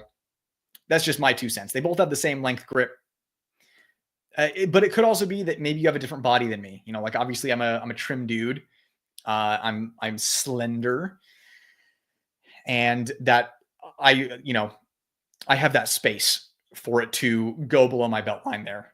Maybe someone with a little more of a gut or something like that might struggle a little more. I don't really know. But anyways, that's my 2 cents. That's why I recommend the EDC over the ultralight. I will say the ultralight beats the EDC for carrying if you are sensitive to weight, a heavy gun. The EDC does have an aluminum frame, which is great, but the ultralight is so stinking light. It is ridiculous. Like, forget you have it on you lightweight. So if that's what you're looking for, then it's worth tossing a wedge on the holster and finding a way around that concealment, which you absolutely can with a wedge. Okay, where were we? I want to make sure I didn't miss any super chats. What is your favorite 9mm practice ammo? Reload at all? I do not reload. And right now, the ammo I shoot the most often is Buffalo Creek, which is great. I think a few months ago, Buffalo Creek had one batch that went out with hard primers. Other than that, their quality control has been solid. So if you were someone who got Buffalo Creek with hard primers, reach out because they 100% want to take care of you. But like, that's my number one go-to as far as target ammo.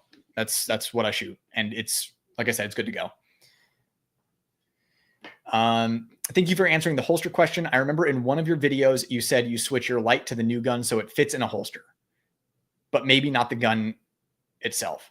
I remember in one of your videos, you said you switch your light to the new. Oh, okay. I got you now. So it's the Tier 1 concealed MSP holster. It is fit to the light, not the gun. So you put, so whatever light you have, right? Like an X300, a TLR1, whatever it is, it has to be a bigger light. So not like a TLR7. You put that light on almost any gun and it will fit in that holster. So that's what I use for that. My bet on the double T, Brett. Yes. Brett is spelled with 2 capital T's for anyone who wants to know. Thanks to you and Humble, I can now switch between my G45 and MP 2.0 with the Chiral Defense angle adapter. It does a nice job reducing angle, and their silicone carbide grip tape is great as well. Is that what it is? I didn't even look at the grip tape. I have it. Where is it? I think it's in the other. But yeah, I need to look at their grip tape then. But anyways, yeah, Chiral Defense. I'm going to be doing a video on that super soon. For those of you who don't know, it's like a little backstrap piece that you put on your Glock that makes it the same grip angle as every other handgun on the planet. So you no longer have to adjust between the two. And it has got a little cushion on there too as a little bonus. Great product from Chiral Defense. Have you done content with shotguns or rifle, sporting rifle? Definitely would like to hear from you. Definitely love Breda A300 Ultima Patrol. Yeah, so, obviously there are 2 camps of modern shotgun guys, Beretta guys, and Benelli guys. I'm a Benelli guy. I like the M4. I can't help myself. It's softer shooting and it looks way cooler. So I'm definitely going to be doing a Benelli video soon. I also have a classic circa 2006 Remington Marine Magnum pre-Freedom Group that I've been wanting to do a video on forever. The only kind of long gun videos that I've done are the Q Sugar Weasel and the CZ Scorpion. Those are both legally pistols, but they are similar to that. I've been meaning to do a lot of long gun content. It is coming. Do not fret. You just might have to be a little patient. I do have the DPMS Kitty Cat coming up. All the QC issues among micro compacts makes me just want to go back to my Glock 26 and Shield single stack, throw back to 2014 carry. So I'm not even kidding you. My 2014 carry, granted, it was a Glock 27 and it was a Shield single stack 40. I was carrying 40 back in 2014. I even have pictures of my EDCs. I was carrying a hybrid holster at like 5 o'clock, and yeah, literally never failed on me. So I completely agree with you. I've hit that point. I remember when the Unica was going for 1,500. Yeah, dude, don't even say those words. Don't even speak. How dare you speak that name? How dare you speak Merry Christmas? Ever shot an AREX Delta M, lighter and thinner than a Glock 19, but shoots just as well. Fantastic striker trigger. I actually have not shot one. I've not had an opportunity to shoot one. I definitely am aware of them, but I have not shot them. I did shoot the hammer fired 226 copy, the AREX Delta, whatever it is. Kenji, I got Orbital Knives Callisto with G Mascus. I'm going to look this up. I want to see what knife this is. Everybody talk amongst yourselves or also look up this knife. Callisto. Oh, nice. Yo, the red and black G-Mascus looks so good. Do you like it? I'm not even kidding. I'm legitimately going to buy one. If you like it, let me know. I'm itching to buy something right now. My next pistol will be a Platypus. The build I made using their customization tools on their site, which is nice, came out to 25 hundo. What would you buy in the same class for the same price range? Bull Armory. Bull Armory might be the one thing I would get over that. I mean, I've probably staccato. How much are staccatos? I haven't gotten a staccato in years. I don't even know what they're going for now. I think they're about that, right? So let me put it this way. If you want a duty gun, get a staccato. If you want a gun that can do both duty and competition and everything because it's the best, get the Bull Armory. If you want to be in the Glock magazine world, then get the Platypus. And just know that it's kind of like home defense range, home defense and competition, versus the P is kind of just like home defense and duty. And the Bull Armory does everything extremely well. So Bull Armory is my favorite. But you can't go wrong with the Platypus. Like anything else in that price range going to look that cool? I don't think so. I think you absolutely have to go with that Platy, especially if you took the time to build it out. As much as I hear how good M&Ps are, scared to buy another one to have the same thing happen with the Shield Plus recently. I'm telling you, the full-size M&P 2.0s are good to go. The only issue I've ever had is cosmetic or like a sight popping out. That's about it. No, I completely vouch for the bigger M&Ps. And I'm someone who had a problem with the Shield Plus. Kenji, $89 for the orbital knives. $199. Oh, and a few CVV ones. Yeah, CVV knives are my number one Christmas gift knife is a CVV backlash. I hand those out like candy. I can just get a bunch of CVV backlashes and hand those out to people. What would you buy? What would you buy that is instead of the Plat? Oh, yeah. So, I mean, I'd get a Bull Armory. If you're asking for my personal opinion, I'd get a Bull Armory.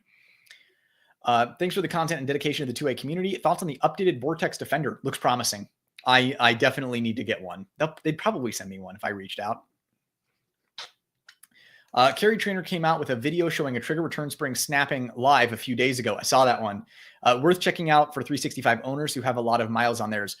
Yeah, if you're here and you're curious about the 365 or you don't believe me, check out Carry Trainer's video. It does have kind of like a clickbaity thumbnail or whatever, like critical failure at the range or whatever. The SIG critically fails. I forget what it is, but literally it happens live on camera. Click, and they have to replace it. Unsettling.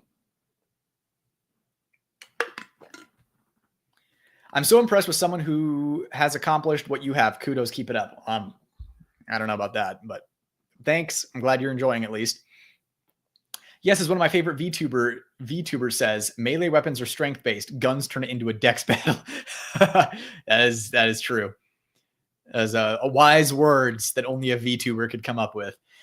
I always say you got to think like an armorer with a 365. This spring has 5K cycles through it. Time to replace it. No way in hell do most buyers of the 365 think this way, and they shouldn't need to. But also, most buyers, probably like 98% of them, don't shoot their guns at all, so it's fine, I guess. Oh, Dan the Wolfman, what's up, dude? Hi, Brett. Hi, guys. Older guy with gut here, always wedge, and prefer macro or subcompact 3.6 inch, 3.7 inch. Doesn't keel out as bad as micro, and more shootable and full enough ballistics 9mm. Summer 40 on coldest winter days. Appreciate you weighing in, Dan the Wolfman. You know, you're a G, as the kids say. You're a real one. You ever shot any of the CZP-10 guns? I have. Used to have one. I think they are a solid shooter that slept on too much. Yeah, so the CZP-10, super solid. I love it. I think it's a great option. I don't like the grip texture. That's like the main thing keeping me from it. But you can usually get those so cheap, and they're so good for so cheap. So yeah, I definitely recommend it. It just the main reason I don't recommend it is because the aftermarket kind of isn't really there. Not as much of a holster selection. But that mostly it's the grip texture thing for me. It's cooler than the 1301 Mod 2. Oh, it's not cooler than the 1301 Mod 2. What, the Benelli M4? Come on. Come on. Instant win for the Benelli. I got the opportunity to shoot 2A Ninja's John Deere Platypus. I was kind of disappointed. Fit and finish wasn't any better than my Prodigy. Really? I immediately wanted to open his Platy up and tune it. Okay, I could see that. Especially if you're used to shooting tuned 2011s and 1911s, then I could see that. I'm not going to say that Stealth Arms is Atlas or anything, right? But the actual like slide to frame fit and barrel fit on mine is super good. As far as like the trigger and stuff like that, like the bolt trigger is better, absolutely. I think like a Prodigy with an ignition kit that you've specifically tuned would be better than a stock Platypus for sure. So yeah, I definitely see where you're coming from there. We're almost caught up with chat, everyone. This is unreal. Thoughts on PDP with performance trigger? I think it's really good. Those are my thoughts. I think it's really good.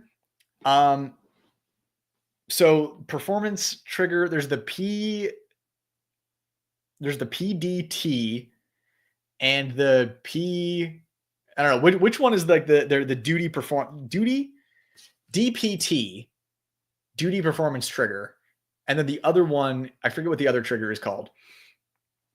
But if you're talking about like the competition trigger, like the flat trigger, the one thing, and I've talked to Donkey Defense about this, and it's like I told him about this and he made a video on it, and then everyone crapped on him about it, which is why like I was like, you know what, dude, you can have this video. I discovered it. I told him about it. And then he was like, I want to do a video on this. I'm like, you know what, Manj, you go for it. Cause I want the info to get out there, but I kind of don't have the capacity to handle hate comments right now. And that is on the competition trigger. I forget which one that is. The PDT, DPT, PDT. Kind of figure out their naming stuff. It basically warns you in the instruction, like in the owner's manual for that trigger, that like if you bump it, it can go off, which I don't like to read. It's like, it's the same criticism I gave the RMR HD. It literally says in the manual, this can cause malfunctions. And I'm like, well, it's in the owner's manual. Like, I don't want an optic that could cause malfunctions. And I open up an owner's manual for a trigger. I'm like, I don't want a trigger that could go off if I bump it. Like, what is that about? So that's the only thing I'm not thrilled about to see in there. The main reason for that is where's the lawyer that loves me a lot, the attorney, talking about pistol modifications and stuff. So that competition trigger for the PDP, like if you were in an otherwise good shoot and you were using a PDP with that trigger, if the other side discovered that wordage straight from Walther's mouth that says this trigger can go off by being bumped or unintentionally, I forget what the actual language is, right? But it could be spun in a way where it's like, did you intentionally pull this trigger? Because that is how people have gotten in trouble with modifications to pistols in court before, is with hair triggers. And the argument is, did you intentionally pull the trigger? And that's how they try to trip you up.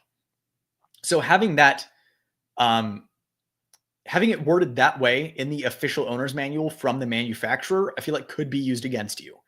And that I'm not thrilled about. So now, granted, like that, I think that's mostly if you install that trigger in the gun. If you buy a gun with that trigger in it, I would look at, obviously to defend against that, any kind of materials that Walther has saying how it would be a good duty or defensive pistol, and it features that trigger in it. So, but still, juries are stupid and they know nothing about guns, and they can be swayed in ways that don't make sense to us.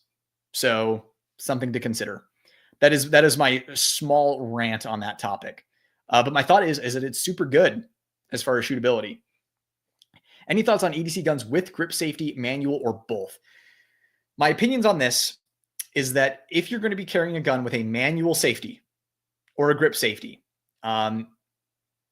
it had better be designed to be shot. Like its base design had to have included that. So, for example, striker fire pistols that have safeties on them, the M&Ps with the safety, the SIGs with the safety, the manual safety on it. Those are safeties that were afterthoughts.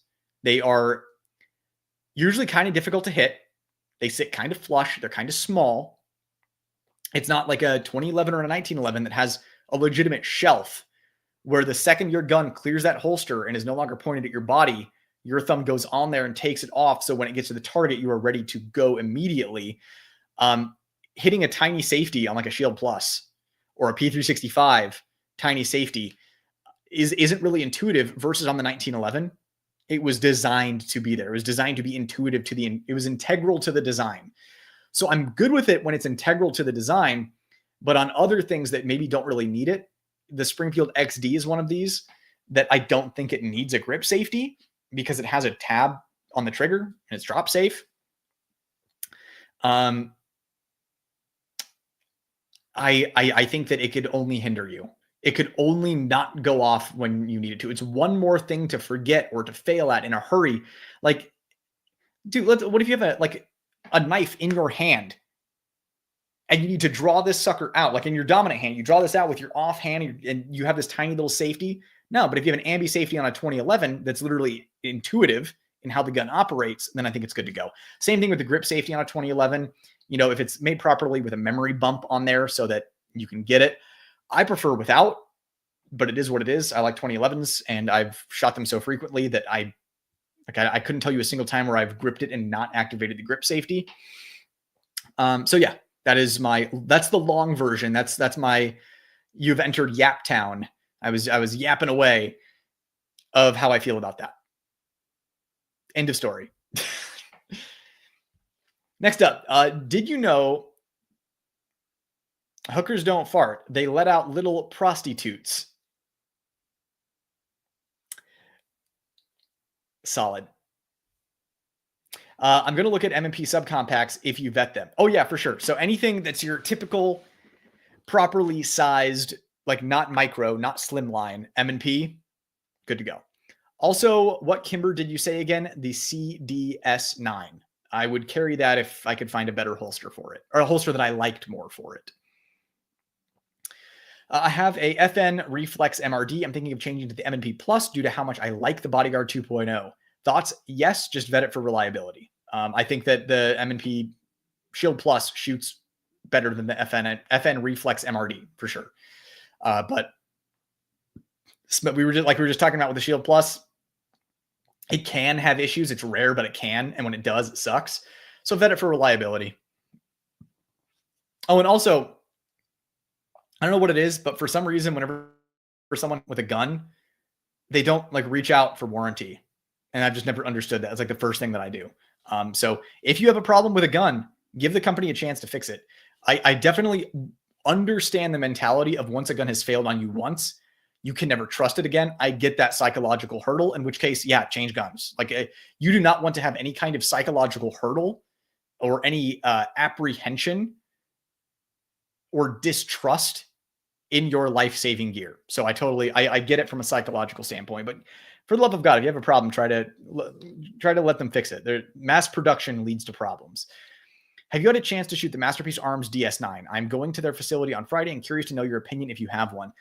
I don't have a lot of time behind one, but strong impressions from the experience that I do have. Strong impressions. And people that I know and trust really, really love them. So that's all I can really offer there. I again, people keep asking me about guns. I keep saying the same thing. It's one on a list of 1,000 things that I really want to test and run thoroughly. You a fan of the Radian Ramjet Afterburner? I just got it for the XR920 going to the range this weekend to test. I'm a huge fan of the Radian Ramjet Afterburner. It usually OEM springs are not really optimized for it. 15 pounds is the sweet spot if you don't want to go with a DPM kit. Guns in consideration besides that are the CR920 XP, MC9 Prime, and Hellcat Pro Comp. Yeah, I mean, I'd go with an M&P 2.0 over any of those personally. I'm going to be getting the MC9 Prime very soon because they're about to hit the consumer market for the people for the non-shills. CR920 XP can be good. There's also some quality control issues there. And the Hellcat Pro Comp is solid. It's just not the best shooter. Little on the snappy side. Performance duty trigger. Yes. PDT is the stock trigger, performance duty trigger. DPT is the dynamic performance trigger. Confusing, I know. Yeah, and especially since I'm not really a Walther guy, it's not top of mind for me. Like, ask me about 2011s or Resident Evil. I have answers. Saw Donkey's vid on it. That info should absolutely be out there, and I have that exact sus setup in mind. LOL. Yeah, no, you're going to be fine. You're going to be fine. It's a very rare. It's one of those things where it could, maybe, might happen, but probably not. Kenji, I like the Callisto 154 cm steel, so it's not bad to sharpen. Ergos are decent. Ball bearings for the pivot, so it snaps when doing the Spidey flick, and titanium pocket clip. That's a big bonus. All right, I think I'm gonna get one. What are those emojis? Oh, I thought they were like doves or something for a second. I should have known better. Do you think the Canik Mete MC9 Prime will replace the P365X Macro as top EDC gun for normies? No, SIG has too much marketing. Normies who don't know anything are going to just go buy SIGs. That was Cohen's. That's Cohen's whole deal, is be the default, and be the default for normies that don't know better. And they're gonna maintain that. For too long. I mean, what, a decade? I think they have too much of a stranglehold on the normie market. Couldn't you still defend the shoot by stating the fact that you needed to draw and point your gun at the other party in the first place as already due to imminent danger to your life? You absolutely could. And I really hope that the jury would be able to understand everything that you just said. That's my concern. Is, like, again, you and me talking, this makes sense.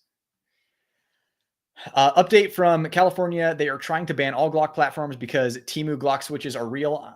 In better news, the 4.5 PDP just got officially announced for California rosters. That is good news. PDPs, like I said earlier, my top 3 striker guns. So that's a great addition. The MC9 Prime is that good. We're about to find out because I'm going to get one probably next week. And Canik did not want to send me one. I can't imagine why. Jose, thank you so much for the super chat, dude. Really appreciate the support. It's stuff like this that keeps the channel going. I have so much gratitude for all of you who've supported the channel in this way. Like I said, it allows me to buy gun. Like, I'm going to be able to get the Canik MC9 Prime probably much easier because of this live stream. So really appreciate all of the support, you guys. Thanks for answering our questions. Really appreciate it, including your contact. Just a little bit something. We'll really appreciate it, Jose. Thank you so much, my dude. I'm just glad that you enjoyed the chat, enjoyed the live, and you've been enjoying the channel. I had the opportunity to shoot the Prime at the Gathering. Pretty impressed. Okay. All right. We will see. We will see. That's good to hear from Styx, the one and only. I have a 2.0 and M18 with safety, and it's pretty intuitive. I mean, it's all the training and reps. It's all the training and reps anyways. Yeah, but like, do you get what I'm saying? If you have a knife in you, or if you've been shot, and I don't know, when you have a nub for a manual safety, I don't know. Now the thing is, you can do training and reps with anything and make it second nature. There's just something about the big old lever and shelf on something like a 1911 or an HK USP or like a P226 SAO, a Shadow SAO, right? That it's just like, it's this big old honking shelf that is there. You cannot miss it. This is something, it was my one major criticism of the Kimber CDS9 is I never missed it. I had it every single time. I never failed to take it off. It has good serrations, but it is pretty flush fit. And in ideal conditions, it's great. But if you're like covered in blood and there are bullets whizzing over your head and you look around and everyone around you is on the ground screaming for their lives, yeah, dude, give me the biggest like lever shelf safety that you can get if I'm carrying a gun with a safety on it. Just that's my opinion. Maybe I'm just thinking too much about people who don't train and get the reps. I don't know. Maybe it's just paranoia on my part of not being able to get the safety off. Who knows? But I just want it to be as big, loud, and intuitive as possible if it is a manual safety. If it's something that's going to stop my gun from going off when I need it to go off, I want it to be loud and blazing orange, cannot be missed, metaphorically speaking. Another random question. Have you seen Snake Staff Systems ETQ? Yeah, they're compact pocket size tourniquets that are proven. Just picked some up to add to all the other stuff I carry every day. Yeah, you'll hear people argue about those. Some people will say not as effective as a tourniquet, as like a cat's tourniquet or a soft tee, which is what I carry. But other people will say it's better than no tourniquet. I don't know. Do your research, decide for yourself. I have cats and I have soft tees, and that's it for my tourniquets. Have you shot the Rock Island Armory 5.0 E 9mm pistol with the square barrel? I have. And I tried to get Rock Island to send one to me 2024 SHOT Show. And basically they had one TNE model that was getting passed around and I could never get my hands on it. But I did shoot it at SHOT Show and it was a nice shooting gun.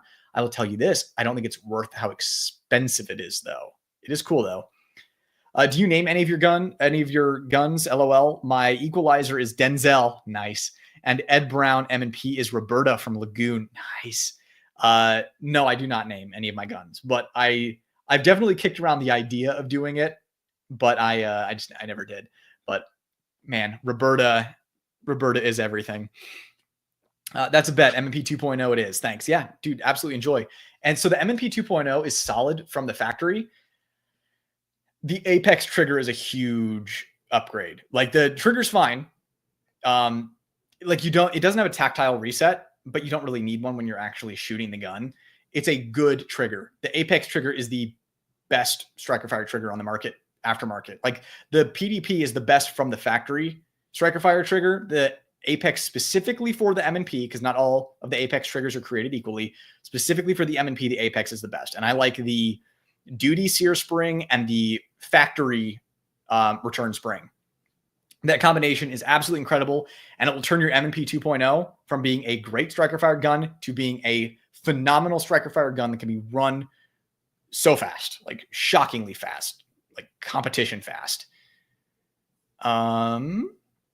Isaac, thanks for the super chat, man. Really appreciate it. You find yourself in Raccoon City with unlimited shotgun shells. Benelli M4 on your left, Spaz 12 on your right. Which one are you going with? Benelli M4. Listen, we all love the Spaz 12. That thing is so uncomfortable to shoot.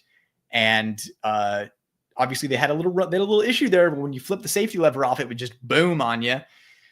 And the thing has parts breakages way sooner than a Benelli M4. And Benelli M4 shoots way softer. So Benelli M4 every single day. Now, if you were to make things interesting and say a Benelli M4 and an AA12 are sitting next to each other, now things are getting really interesting. But in this situation, I'm taking the Benelli M4 because that thing is going to run and run and run. Harry, what's up, dude? Is the Bull Armory Pro porting worth the $200 upgrade? I'm going to say yes. So definitely on the EDC with the aluminum grip, takes the snap out of the lightweight gun.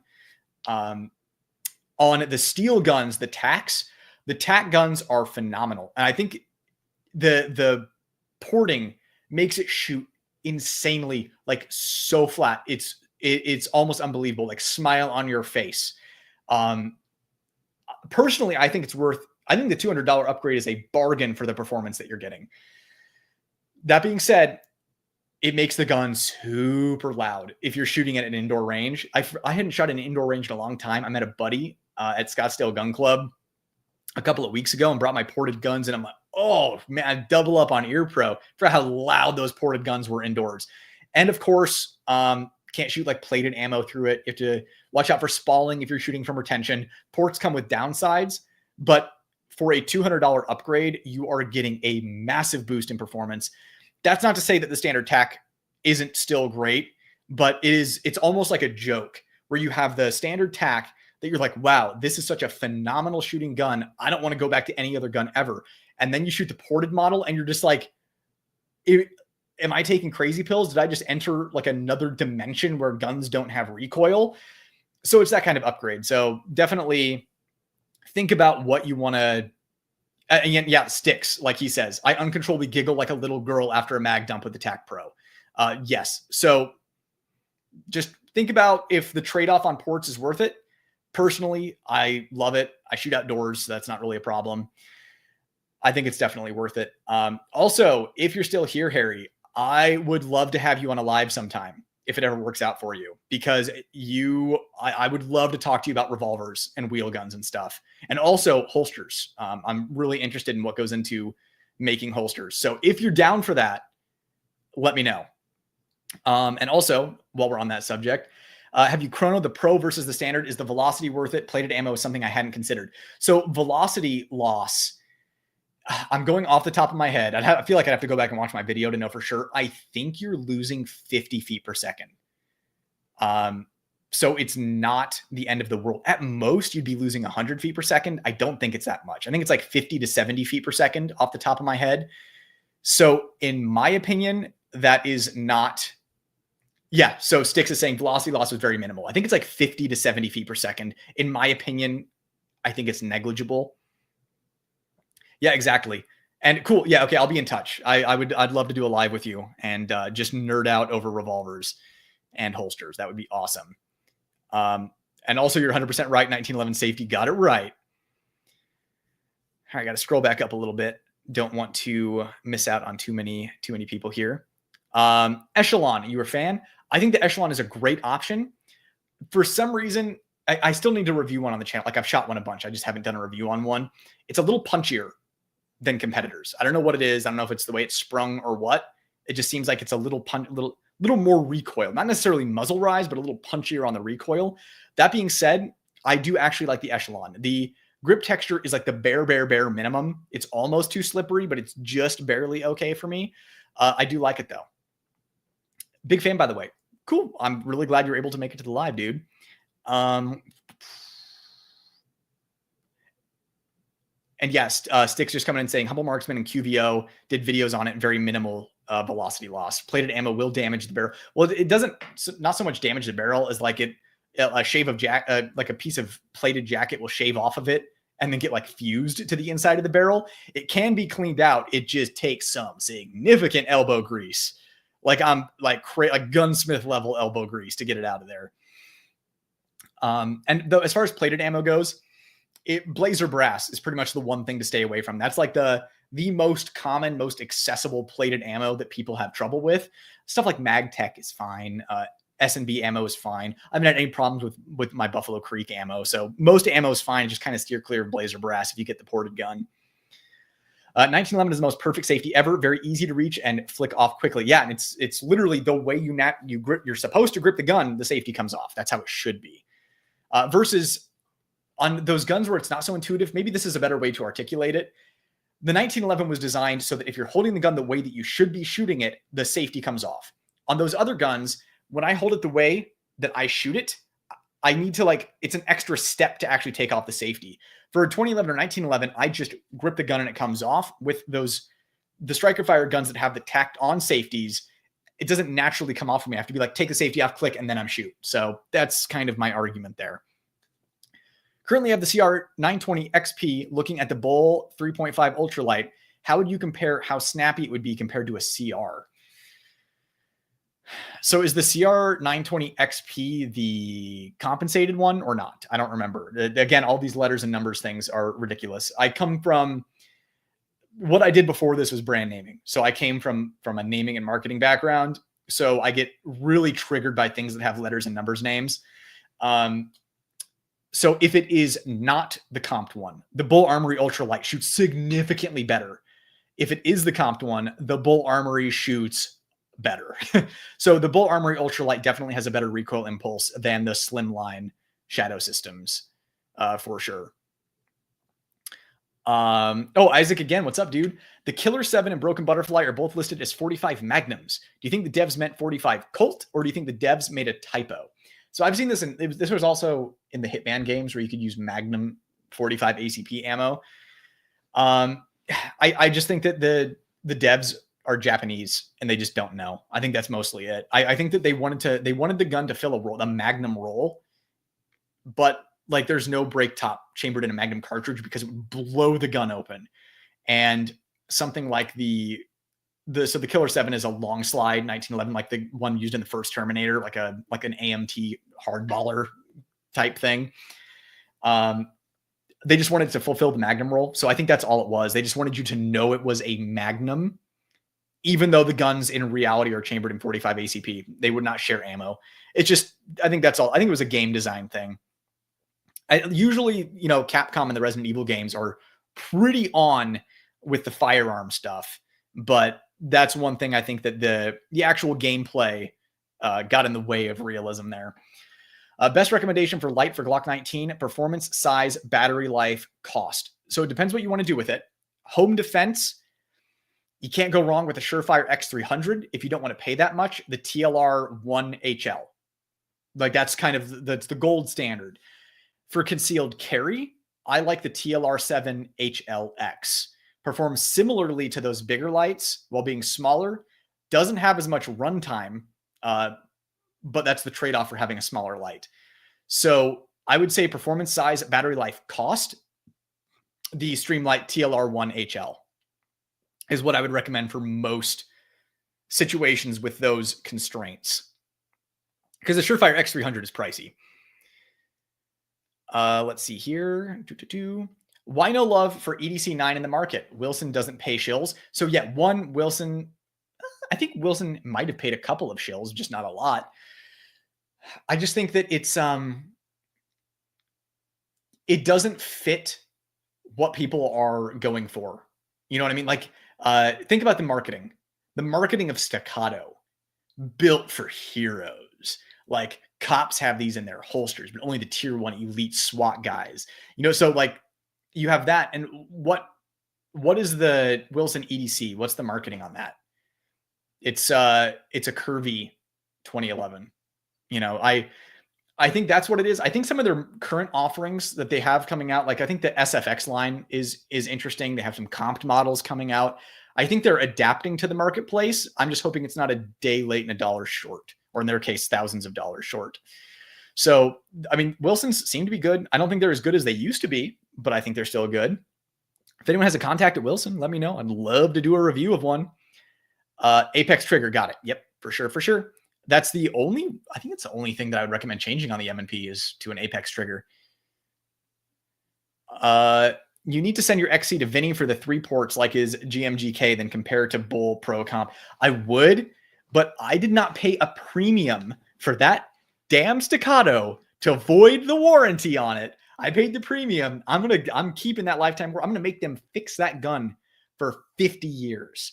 In 50 years, I'm going to be, time to send in my Staccato. I think I made this exact joke on this exact comment like 5 lives ago. History repeats itself. And in fact, I feel like I made that joke during that joke because that joke was already made. Man, we're 3 times. We're deja vu all over again. Benelli's are nice. I won't take that away from it. It also went to war, but the A300 is no slouch, especially for the money. Unbeatable for the money, my dude. Keep in mind, I never said that it was bad at all. It is a phenomenal scatter gun. I just have my preferences. What's your go-to do-it-all pistol currently? It's my Bolt Armory EDC Pro. I do everything with that gun. If you're asking for a non-2011 gun, then it's the M&P 2.0 4-inch compact. Again, does everything. Concealed carry, home defense, range stuff. Challenge coins, because I have it Monsoon Tactical, Lucky 7s ported. Does it all. So those are my 2 right now, is the Bull Armory, which is my number 1, my favorite. And then if you're making me pick a striker gun, that's the one I pick. With the Apex trigger. QVO had rifling damage. Maybe he did. Maybe he did damage it. But I thought that they were able to like just clean it, like industrial cleaning, and get it running again. I don't remember. It was a while ago. Right now, I think the normal M&P carry comp looks the most appealing to me. I don't remember what I've heard about it before. So I did a review on that, and people gave me a hard time for being harsh on that gun. It was a good review. I just said that I don't think it's really worth the squeeze over a standard model. But if you want it because you think it's cool and you want a 10% decrease in muzzle rise, then go for it. So yeah, there's nothing wrong with the carry comp. I recommend it. I do recommend it. Just toss an Apex trigger in there. Oh, I remember the other thing I changed on M&Ps. If you're going to toss a red dot on there, I don't use their plastic optic plates. I get a calculated kinetics dog tag plate for the M&P. Federal is also plated. It says not to shoot it imported on the box. Good to know. Thanks for sharing that info. Let's blast it out. Would you do a tier list? Best of cheap, budget, mid, high? I would do a tier list. I would do a tier list live. That actually sounds like a good idea. I know that's what all the cool kids are doing nowadays. For shadow systems, all P is the comped ones. Okay, gotcha. So I need to like use the stacking method to remember that. P, you're a pussy if you need a comp. So that's how you remember it. Got it. Bro, I'm still waiting for the Ultralight Pro. Yeah, mine gets here tomorrow. I'm going to pick it up tomorrow, and I can't wait. I had the XR920P barrel disintegrated 7. Oh, were you the one who told me about the disintegrated barrel? Oh my God, this blew my mind, dude. Barrel disintegrated 7,000 rounds. My CR920 XP had stovepipes sent for repair, and now during build drills, I get premature slide lock back. Dumb with shadow systems, now an M&P guy.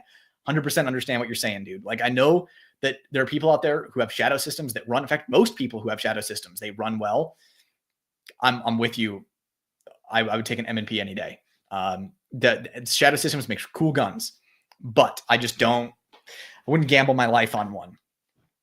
What was I going to say? Maybe either. Sorry, my chair moved back like a foot since I started.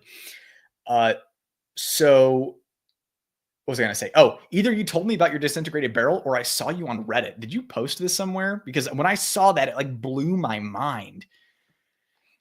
Like RE games. Yeah, dude, Resident Evil games are what a solid series that's only had a few stinkers. Like most of them are great games. Plus one for the HLX, totally.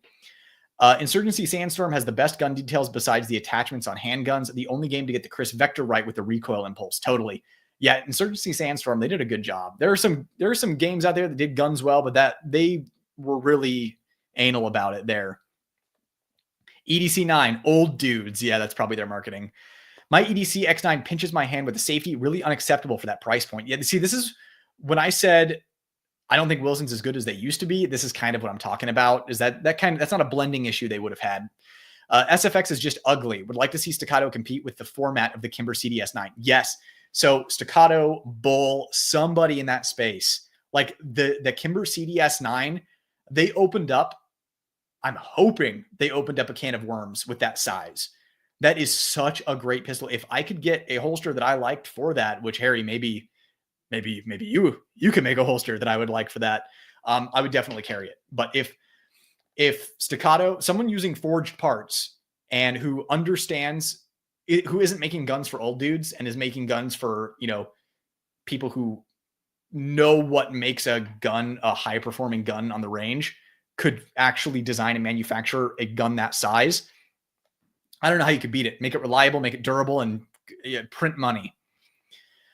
I ported my budget XC Match X, and it is amazing. Almost as good as the TAC Pro. Oh yeah, Sticks, I saw that you did that. That's great. How has reliability been on the Match X? That's the one. That's my hang up on that.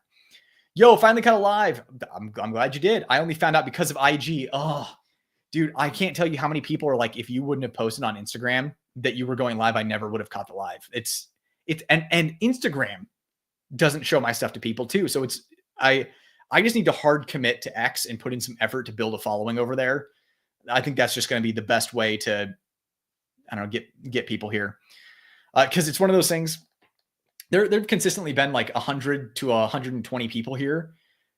And the people in the replay gang are like, I didn't even see your live. I would have watched it live if I would have seen it. And there's thousands of people watching the replays. Anyways, I digress. You've said before that Micro 9 seem to beat themselves to death. I'm curious if you had any experience or heard anything about the HKCC9. No. So first of all, yes, the micro guns just don't handle They don't handle things well. Now, here's the thing. There are like P365s that have stood the test of time, high round counts, and they've done well, but not all of them. Like, it's not a consistent thing. Glock 43X's, same thing. Like, more survive high round counts, but there are still a few that don't. And that's an inconsistency that I'm not used to seeing with a company like Glock. It seems like the Hellcats, I haven't seen many problems at all with the Hellcats. It seems to be a very rare issue. I'm hopeful about the CC9. My problem is there are only like, 1,000 in the wild at all? We don't know. There aren't enough people shooting CC9s out there to know if there are any kind of major issues. What's up, dude? Is this where I submit dues for the Solaire and Tuna fan club? Please renew my subscription. Thank you. If you missed it earlier, Solaire did come by to say hi. So when you come back on the replay, if you weren't here for it, you will get to see Solaire. He made a cameo. We got the little prince made a cameo. But yes, this is where you submit your dues. Thank you very much. I will give both Tuna and Solaire yummy kitty treats tonight, thanks to your subscription dues. So thank you very much. Also, while you're here, I got an email that the place that you work is dropping the MC9 Prime early. Is it worth me going there to get that? Or are you guys going to be like gouging a little bit? Let me know. Because I was thinking about, and I don't know if you're going to be there that day too. I could say hi. But let me know, because I was thinking about stopping by to pick up the Prime to get it as soon as possible. Let me know. Well, I swapped out everything except the frame and the barrel on the Match X, mainly EGW parts and Miller Precision Grip. Gotcha. Oh wait, hold on. I missed. I got so distracted by the super chat that I missed a bunch of stuff. So yes, just to reiterate, I'm hopeful for the CC9. I want that to be the micro gun that I can recommend. I just wish the grip texture went all the way up, and then I would be super stoked about that gun. But if it's reliable and it's durable and it lasts a long time, that's what matters. And the trigger on it was pretty good from what I remember. Isaac, thanks for the super chat again, dude. Do you think Leon would have been eventually asked to join Stars if the events of 2 and 3 never happened? If he did, what do you think his specialty would be? Honestly, I feel like Resident Evil 2 is what shaped him and made him who he was. So maybe not. He was just a rookie. He probably would have been like 5 years out from Stars. Now, granted, he obviously had skills to make it through Resident Evil 2, but I think him making it through Resident Evil 2 is what made him the ultra badass that we know him as today. So I think eventually, yeah, probably. As far as his specialty, backflips. I think he would have been the acrobat of the team. He would have been the guy that they send up on the grappling hook to rappel down from the skylight. Let's see here. In your Apex review, you had a wing on both sides of the holster. Did you add that second one, or did it come that way? It came that way, which is pretty neat. Also, plans for a figurine showcase. If enough people want to see them, I'll do one. If it would probably be on a live like this. I don't know if I'd want to waste people's time on an actual video of it. But if enough people on a live, maybe I could even make it a goal or something. I don't know. But if enough people wanted to see my collection of stuff, I would 100% go full, like, I don't know, like kid showing his friends his toys and just here's this one, here's this one, here's this one. I just surround myself with things that make me happy, and I don't think that's a crime. New York here, a lot of our M&Ps have the thumb safety. Thoughts on leaving the thumb safety on an M&P or just remove it and plug it?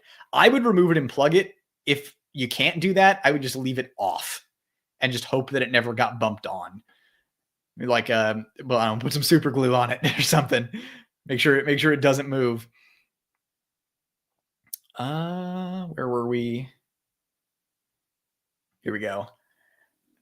What Ultralight Pro tomorrow? So available for us common folks soon, probably in a few weeks. That's usually what happens.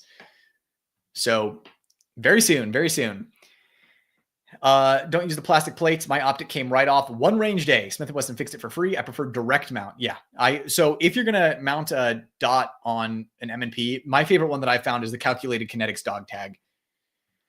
Dang, if it's only 10%, might as well just get the normal M&P subcompact. See, that's what I'm saying. The carry comp, if you think it's cool, get it.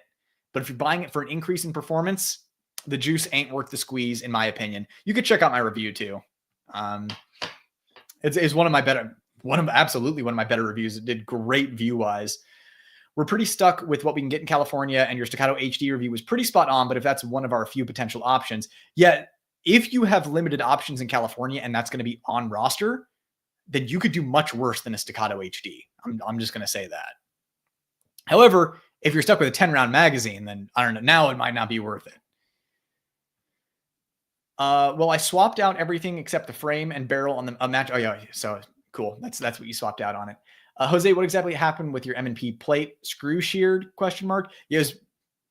Yeah, anything plastic turns me off that is used with anything sights. Yeah, I mean, from what I've seen with those plastic plates is they just have give to them, or they're not like, for whatever reason, it's like flexing while you're shooting it, or it's soft, and there's just too much stress on those screws and a screw will shear. I'll be joining the replay gang to catch up for sure. Sweet. You will get to see Solaire. I sent you a picture of my disintegrated barrel. My shooting buddy sent his in 3 times for stovepiping, but still happens. He's done with them too. Yeah, that's right. You sent me the picture. I could not believe. Oh, so you emailed it to me. Yeah, now I remember. That was wild that your barrel just flat out disintegrated. That is not a good look for Shadow Systems. Like, could you imagine if that happened on a review gun of mine? Hey, Brett, I have a Bull Radical 5.4 and DS9 hybrid. Maybe we can arrange something. You can always reach out to me either on Instagram at Nightwoodguns or email me nightwoodguns@gmail.com and we could work something out. I'm always interested in checking out cool stuff, especially stuff that's, out of reach for the channel right now. Harry, I've seen a few reports on Reddit of issues with CC9. I think they're doing what Glock did with the Gen 5, release enough to see if they have issues, fix, and then go into full production. This was my suspicion right off the bat. Still a step ahead of SIG, literally just releasing everything knowing it's bad and then still fixing it as they go. Like, they want to sell as many as they can. But that actually makes sense, because the rumors that I've heard from local shops is that there was some kind of QC issue, maybe with a slide stop. Maybe it was people who purchased the CC9 were having the issue when they heard about it, or maybe they got a batch in and saw that they just were out of spec and they held off. But either way, it's suspicious it took them so long to get this gun out on the market in the first place. I actually know that they canceled the project a couple of times, like flat out canceled it, and then revived it like a zombie from the dead. And then it eventually came out. And like you said, a few come out and then they're just gone. So that would actually make sense that that's what's going on, is they released a few, which, I mean, Glock, I think when the Gen 4 came out, the recoil spring assembly was having issues with the Gen 4 even. So yeah, release enough to see if they have issues, fix it, and then go into full production makes sense. I just wouldn't want to be one of those beta testers. Although could have used the views on a video if that's what was going on. Oh, Claire, I'm glad you were able to make it. What's up? Finally caught you live. Was so sad I missed the one with Humble. You two really helped me when I was beginning my firearm journey. P.S. I hope your Gunsmith Cats Volume 1 came in. I got mine a few weeks ago. Yes, absolutely. And thank you so much for supporting the channel. As you know, you're a favorite around here. So appreciate your support. Have you started reading the Gunsmith Cats Volume 1 yet? Because it's the original run of Gunsmith Cats is really good. But yeah, so glad you were able to make it live. I'm assuming that, were you on the replay gang for the Humble episode? Because we had a great conversation there. That was awesome. But thanks for the support. And I'm glad you're able to make the live. Really appreciate it. Humbled by your support. And you're such a great person too. So you're the kind of people I want hanging around the channel. That is for sure. Just good, solid people. Let's see here. I've not had any malfunctions with my custom Match X, and I have put about 3,000 rounds through it. Wow. That's actually impressive. Okay, now it has my attention. Despite the dog shit finish and rusting issues and obligatory TRS trigger return spring swap for an ISMI one, the P365 series is one of the best shooters in its class. The springs are likely third world outsourced trash. Yeah, so I don't know if you were around earlier, but what I said about swapping the springs is it a design issue, how the spring interfaces with the gun? Or is it the actual poor quality control spring issue? Like, are there enough people with ISMI springs at high round counts to be able to say that the ISMI spring is a fix? We just don't have enough data to be confident. And I want to carry something that I am confident in, not just this spring will likely fix it.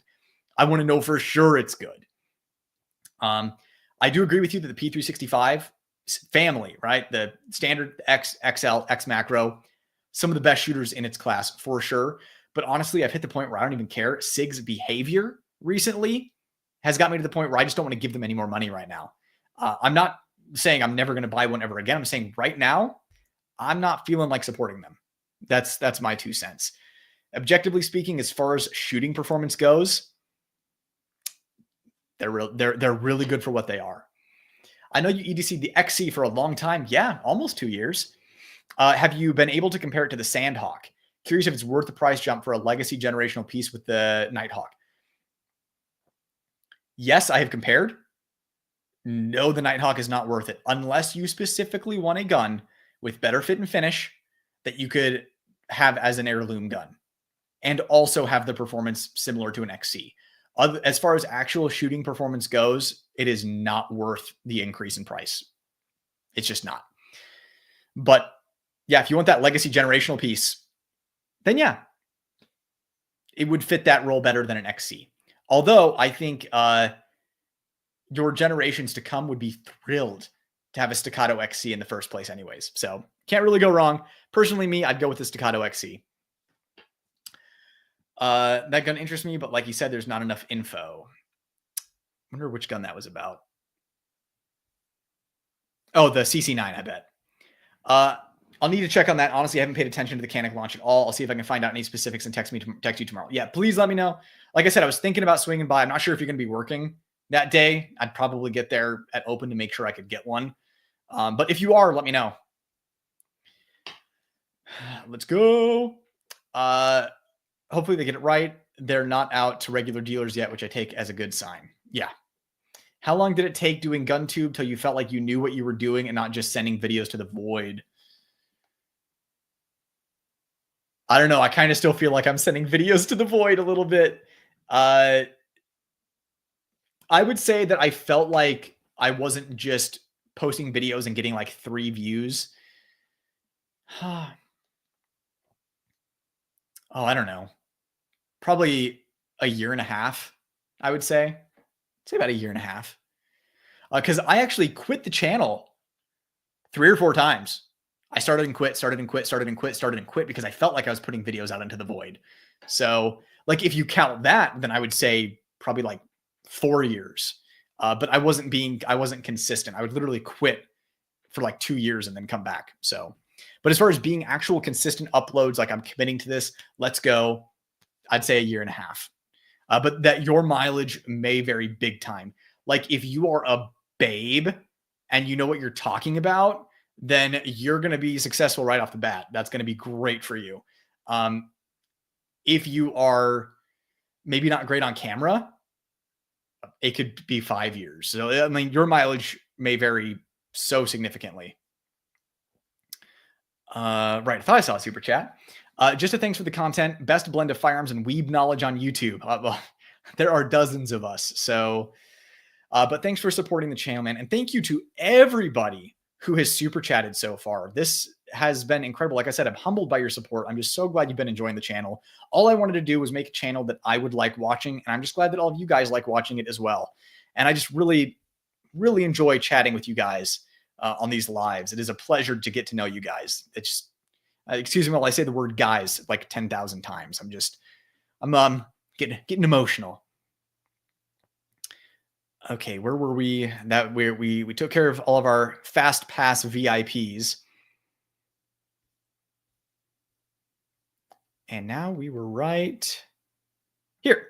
I loved your Kimber 2K11 review, and I did get to shoot it. What is your thoughts that it wasn't factory comped or ported, especially in 2025? So Kimber, I don't think it's so companies like Kimber, they like to slow drip stuff. They like to grab the double dippers, right? So they release, a 2K11 5-inch and then a 2K. Now keep in mind, what I'm saying is completely hypothetical. I'm aware of one Kimber thing coming out that is unannounced, and it is not any of the stuff that I'm saying. So this is fake. This is fiction. A company like Kimber will release like a 2K11 5-inch and then a 2K11 like 4 1/4, right? and then one with like a compact grip, like a 3.5 inch model, and then come the comped models. Like this is how it goes. They slow drip it and that kind of stuff. I'm not saying Kimber's going to do that, but I'm saying Kimber is a company that has done things like that in the past. So I'm not surprised that it didn't come out comped right away. I don't know how they would comp it, because the only real comped model they have is like the bushing comped 1911s, like the one I reviewed. So we'll see. Kimber does have some good engineers that have some really interesting gun designs. Like the CDS9 is a great design. So I'm interested to see what they can come up with. Just, are they well-versed enough in comps and ports to be able to release something that is going to be cool? And are they releasing to the audience that is going to think that's cool? Because it seems to me that Kimber higher ups, like at the executive level, the decision-making level, they are still targeting an audience that they were targeting 10 years ago. And they're not targeting guys like you, Sticks, and guys like me. Like I have a little bit of this boomer heart in me that enjoys kind of those, the things from yesteryear. Like Harry's Holsters. We were talking in the comments. I think you mentioned in the comment on my Kimber review is that you also were looking at those, Guns and Ammo magazines and the Outdoor Channel and seeing the Kimber ads and the Warrior and the Desert Warrior. Like I like that kind of stuff. They still seem to be going for that, and it's just kind of outdated. I'd like to see them introduce some really hot iron for today's market that has some really dope ports or a comp or something on it. So we'll see. That being said, it does shoot pretty darn well for not being ported or comped. Wow, 144,000 subs. That's amazing. First video I ever watched from you was your Resident Evil Beretta video. Such a good one. Would you review the Shadow Systems MR920p? So first of all, yeah, I'm so grateful that the channel is doing well. So thank you guys so much for your support. Thank you for subscribing. The subscriber thing, it can be frustrating. I look at analytics, right? And it's, like 80% of watch hours are from non-subscribers. So people are kind of hesitant to subscribe. So I'm doing my best to earn subscriptions. But for all of you who subscribed, I'm grateful to have you here. You guys are the channel. The channel does not exist without you guys. So thank you so much. The Resident Evil Samurai Edge video. I want to do a follow-up video on the Samurai Edge, because that was right on the cusp of when I was starting to get better at making videos and getting a little more confident on camera. But I am a little chatty in that video. But the opening of that video was so fun to do. One of my favorite memories of doing the channel so far. As far as a Shadow Systems MR920p review, yes, I would, but I'm not in a hurry to do it. I don't have access to one right now. Since we're talking about Resident Evil, I think the Langdon Tactical 92 has gone down on price. Yeah, I got the email on that it went down in price. They probably were like, man, people are finding out we're using pot metal for our barrels, so now we'll price it appropriately. Bubba trigger warning. If you add 1 to 2 strips of electrical tape between your slide and the back of the plastic M&P plates, it tightens the fit and the plate won't fail. Eliminates any fore-aft movement. I mean, if you're in a pinch, if you're on a super budget, you literally cannot afford a calculated kinetics plate, there's your answer. Yeah, the screw sheared off. One screw couldn't get off. There you have it. Wait, how did the barrel disintegrate exactly? Did it like turn into powder? Yeah, we're going to have to show you the picture of that disintegrated Shadow Systems barrel. It was nuts. It just crumbled. It was wild. Sounds like bad heat treatment, probably. Harry's Holsters. I love your holsters. You're local and close to where I live. I have several of your holsters and several different guns. I live a rock's throw from Rock City. Dude, Harry's Holsters is legit. The Icon is the best J-frame holster in the history of holsters. That Icon is legit. Best J-frame holster I've ever used. Been trying to find a 96 Brig for a while for the purposes of making Barry's SE. Cannot seem to find one. To your knowledge, are they elusive? They are 1,000,000% elusive. I have a tip for you, though. Depending on how much money you have. Barry's Samurai Edge is legit on Gunbroker right now. Someone is moving a perfect lore accurate copy. What I did with Jill's, this dude did to Barry's on Gunbroker. And I want to say it's like 3 or 4 G's.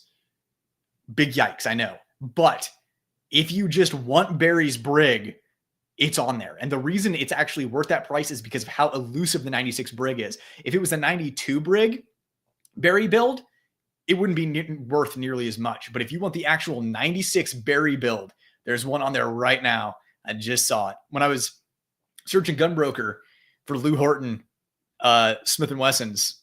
I was like, oh, I wonder if I just got that old Beretta too, the Beretta 92F from 1989. I was like looking at this, and sure as shit, Barry's Samurai Edge was there.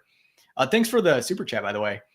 And Mike Moretti, thanks for the super chat as well, my dude. Really appreciate it. Just a quick thank you for your content. Many of your videos have helped me along the way, and I appreciate it. Well, thank you for the support. I'm glad to hear that. That's all I want. I just want to help people. I just want to help people and annoy a-holes. That's that's my thing. I like nice people, and I appreciate your support. I'm glad that I was able to help. Let's see here.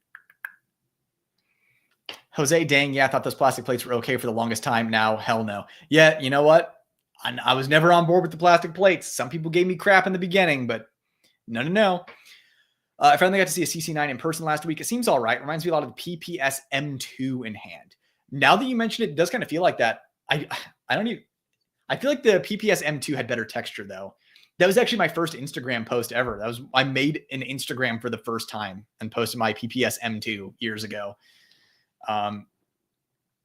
But yeah, the CC9 I think is promising. Just got to wait for him to iron things out. Very nice.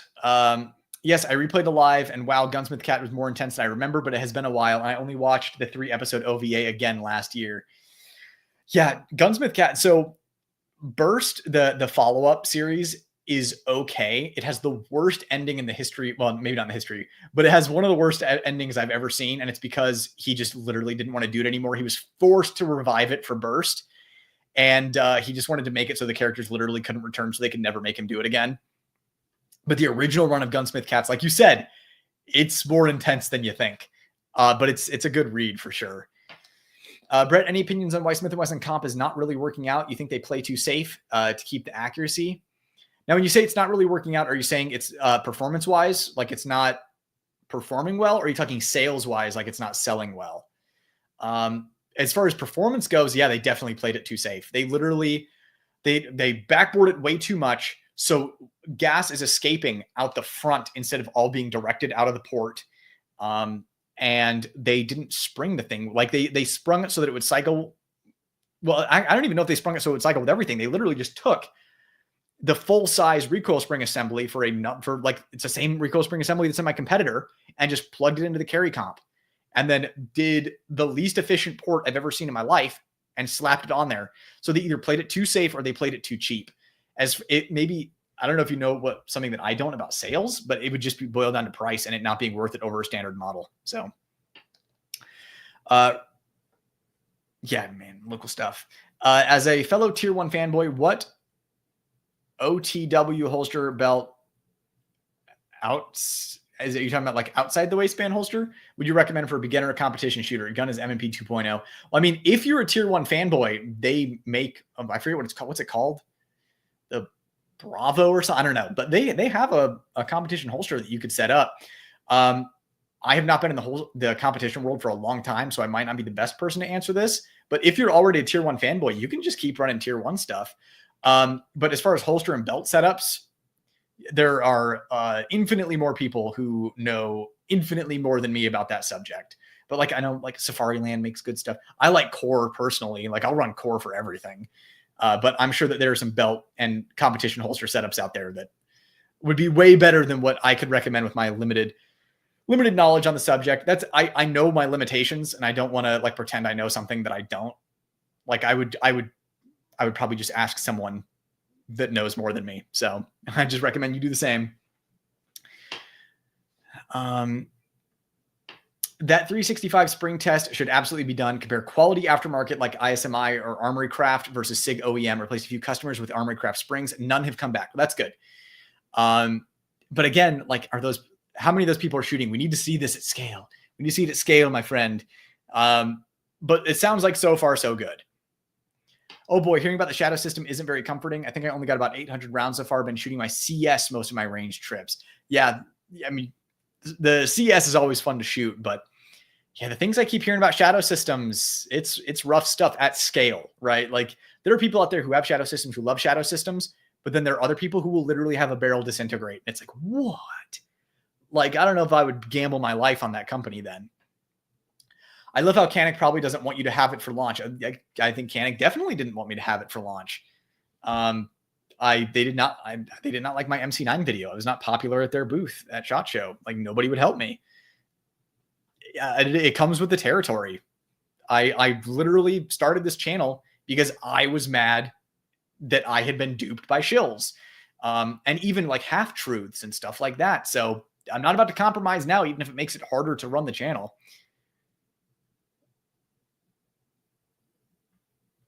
Yeah, same here until it didn't. Probably, I don't know about springs or plates. Lots of problems. Let's see here. Where were we? Lost my place in the Disney line. With YouTube's new algos, the void is unavoidable, dude. So they mess with shorts. That's a problem. And they mess with the normal algorithm too.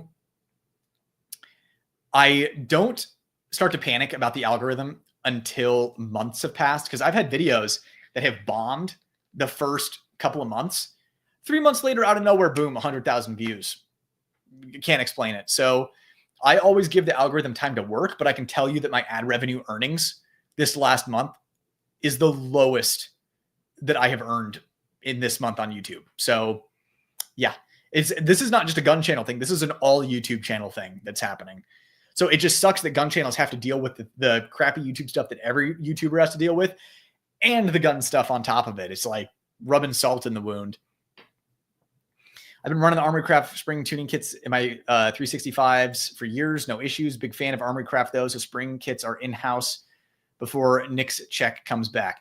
Interesting. Yeah, like I said, I love hearing this. This gives me hope. It makes SIG look worse, right? That they're providing the world's crap. They could be providing good springs, but instead they are risking people's lives by providing crappy springs. But at the same time, I'd be curious to see this at a larger scale of, thousands and hundreds of thousands of people, even tens of thousands. The algorithm of YouTube likes catchy things or trick shots, too many just showing off guns and basic training. Like, that ain't bad. Got over 100K in a very short time, but others put in years. Yeah, it's I don't have many haters. My like to dislike ratio on YouTube, my like ratio is, I think, 98.2%, which is really good. So I don't have very many haters, but the couple of haters that I do have will even think that like my titles and thumbnails are clickbaity. And I have to put in a little bit of that, or else literally nobody will watch the video. It's like, don't hate the player, hate the game. But like, look at, oh God, what's that gun attorney? The guy with the gun attorney with the channel that does the most clickbaity videos and thumbnails, where it's like Biden with flames behind him. Like, could this end the Second Amendment or something? Like, that's legit clickbaity, but also look at how many views he's getting. It's nuts. I try to strike a healthy balance at least. Isaac again, thanks again for the super chat, my dude. Really appreciate it. If there was an off-the-record version of Resident Evil 4 with Chris instead of Leon, do you think Chris would have punched the boulder rolling under the bridge? So no, and here's why. Because Resident Evil 5 was a character-defining moment for Chris Redfield, because he lost Jill. He thought he lost Jill forever. So then he starts pumping roids, starts lifting the biggest, heaviest things he can handle. Like, literally, he's got like a Greyhound City bus, just pressing that thing over his head with like 4 needles of steroids in his body, so that he will never lose someone again. And when he's about to lose someone again, that is when the character development takes over, and he punches that boulder into the magma in the volcano. That was the character defining moment. So I don't think he would have punched the boulder under the bridge unless it was post Resident Evil 5.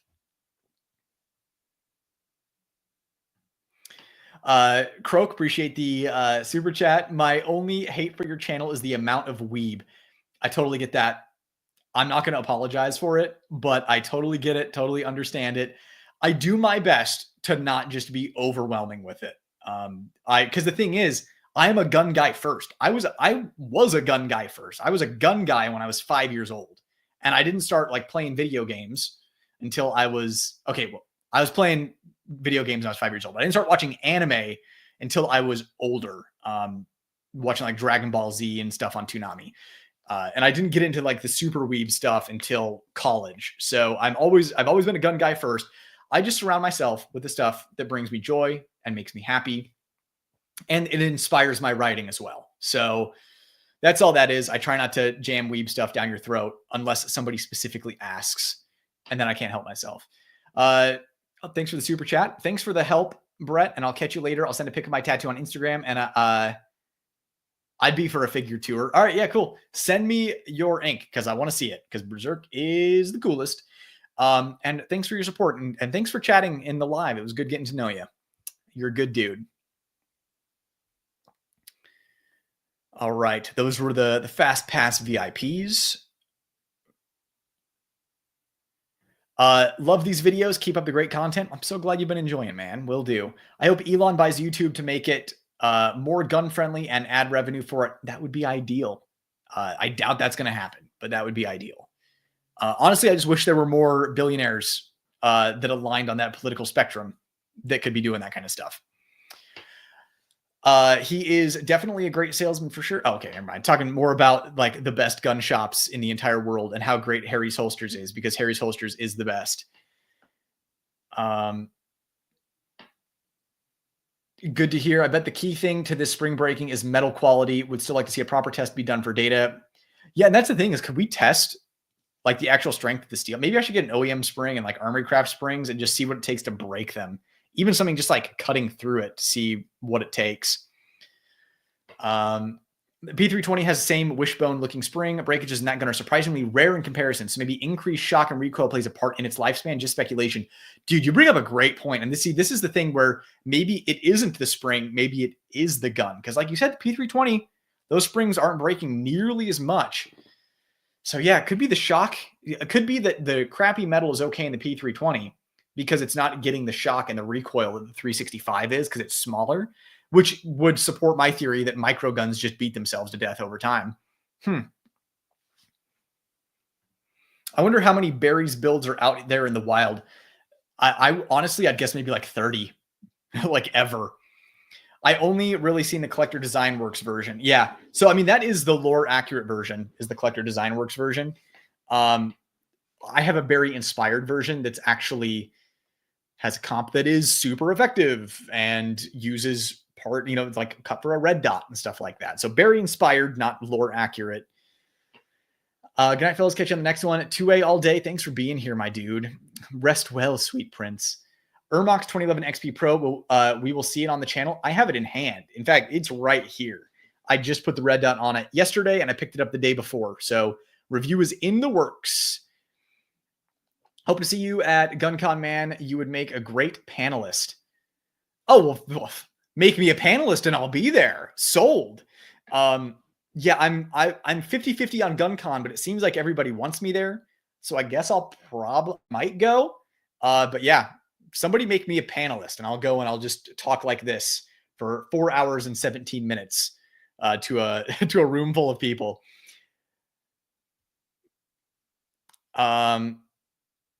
Isaac asking the most important Resident Evil questions. Oh, Armed Scholar is oh yeah, Biden with the Infinity Gauntlet. That's what it was in the thumbnail. How much should one practice in range or anything like that with primary carry or second carry? As much as possible. So the one thing I'm going to say is if you're going to train hard, right? Like if you're shooting like 1,000 rounds, I was going to say a week, but that's you have to be a gun tuber or a competition shooter to do that. But let's say you're training like 1,000 rounds a month. Have duplicates of whatever carry gun you're running just to keep your carry gun at a decently low round count. You'll be fine for a few years, but once you start hitting like 20,000, 30,000 rounds, even a quality gun will start to need part replacements. And if you don't know what parts those are, it could catch you by surprise. But as far as how much should you practice, as much as possible, whatever that looks like to you. And it's not really frequency is important, but it's the quality of the practice that's important too. Like, what are you doing at the range to improve? A lot of people will go to the range and just shoot and be like, I had a good day today or I had a bad day today. What are you doing to improve? So come up with a plan and do it to improve, and practice as often as you can. And that absolutely includes dry fire, safe dry fire. Please don't put a hole in your wall. I'm so happy RE8 made it canon that people joke about him punching a boulder. Yeah, I mean, you could see how that would make its rounds. That's quite the feat, punching a boulder into lava. Honestly, the Weeb Plus gun made this channel so unique. Well, I'm happy. I know there are dozens of us that enjoy the Weeb part of the channel. Elon doesn't need to buy YouTube. He just needs to make X more long form video friendly. Yeah, not only does he need to make it more long form video friendly, he needs to find a way to pay creators like competitively. I mean, content creators are underpaid on YouTube, but it's still the best there is. Like, holy crap. Imagine if X could be competitive. What's the accuracy difference from an Apex barrel than stock on a 4.25 M&P 2.0? I just started USPSA. Also, thanks for your honest info. At 5%, it's noticeable from a rest. I'll say that. I personally like it. If you just need to clap A zones out to like 25 yards, then you don't really need it. But I guess in competition, it could be the difference between a hit or a miss in the A zone, a line break and a non-line break at distance like that. I'm happy with my Apex barrel. The only pain in the butt is fitting it to the gun. So make sure you either have a gunsmith that you trust or you're handy. I'll say that. So yeah, I'd say, I don't know, 5% increase, maybe 10% increase in mechanical accuracy from a rest. Hey, Brett, have you watched DMC Netflix? If not, I personally avoid it. Watched it, and it butchered lore and characters, especially Dante. Dude, I've hit the point where I've been burned so many times by trash like that I wait and I see what the response is. I saw the response that you're talking about, and I will be steering clear. I'm a huge Devil May Cry fan, and when I heard that, I'm like, well, I was hopeful, but I can't say I'm surprised. I remember you mentioned about Echelon's optic system isn't doing well a couple lives back. Could you go into more detail about it? That's not ringing a bell. I remember talking about the Echelon's optic system of being direct mount with several different options of holes in it. But I'm trying to, I feel like someone else brought something else up about the Echelon optic system. I'm trying to remember what it was. Oh, I remember. I think I was talking about future-proofing your gun, maybe. That might be it. Where a plate system future-proofs your gun, because whatever new footprint comes out, let's say someone invents the world's best optic. It's like you mount it on there, and then it just like is one of those things where these things move really, really, really fast to the point where they look invisible and you can't see them, and the reticle is there. And it's like really durable and can't be interfered by stuff, but it's a brand new footprint. If you're running a gun with a plate system, someone can make a plate for that gun. And then you can just put the plate on there and you're good. But if you buy something that is direct mill with some holes on there, yeah, sure, you could get an adapter plate for it, but then you're losing the bonus of the direct mill in the first place. I don't know. That was the point that I was making. I don't know how much credence there is to it. It was just kind of a thought that ran in my head, if that's even what I was talking about at all. Just wish GunCon wasn't in Cleveland this year. It was a good time in Iowa last year, despite the wet range day. Yeah, I've spent a lot of time in Iowa, have family there.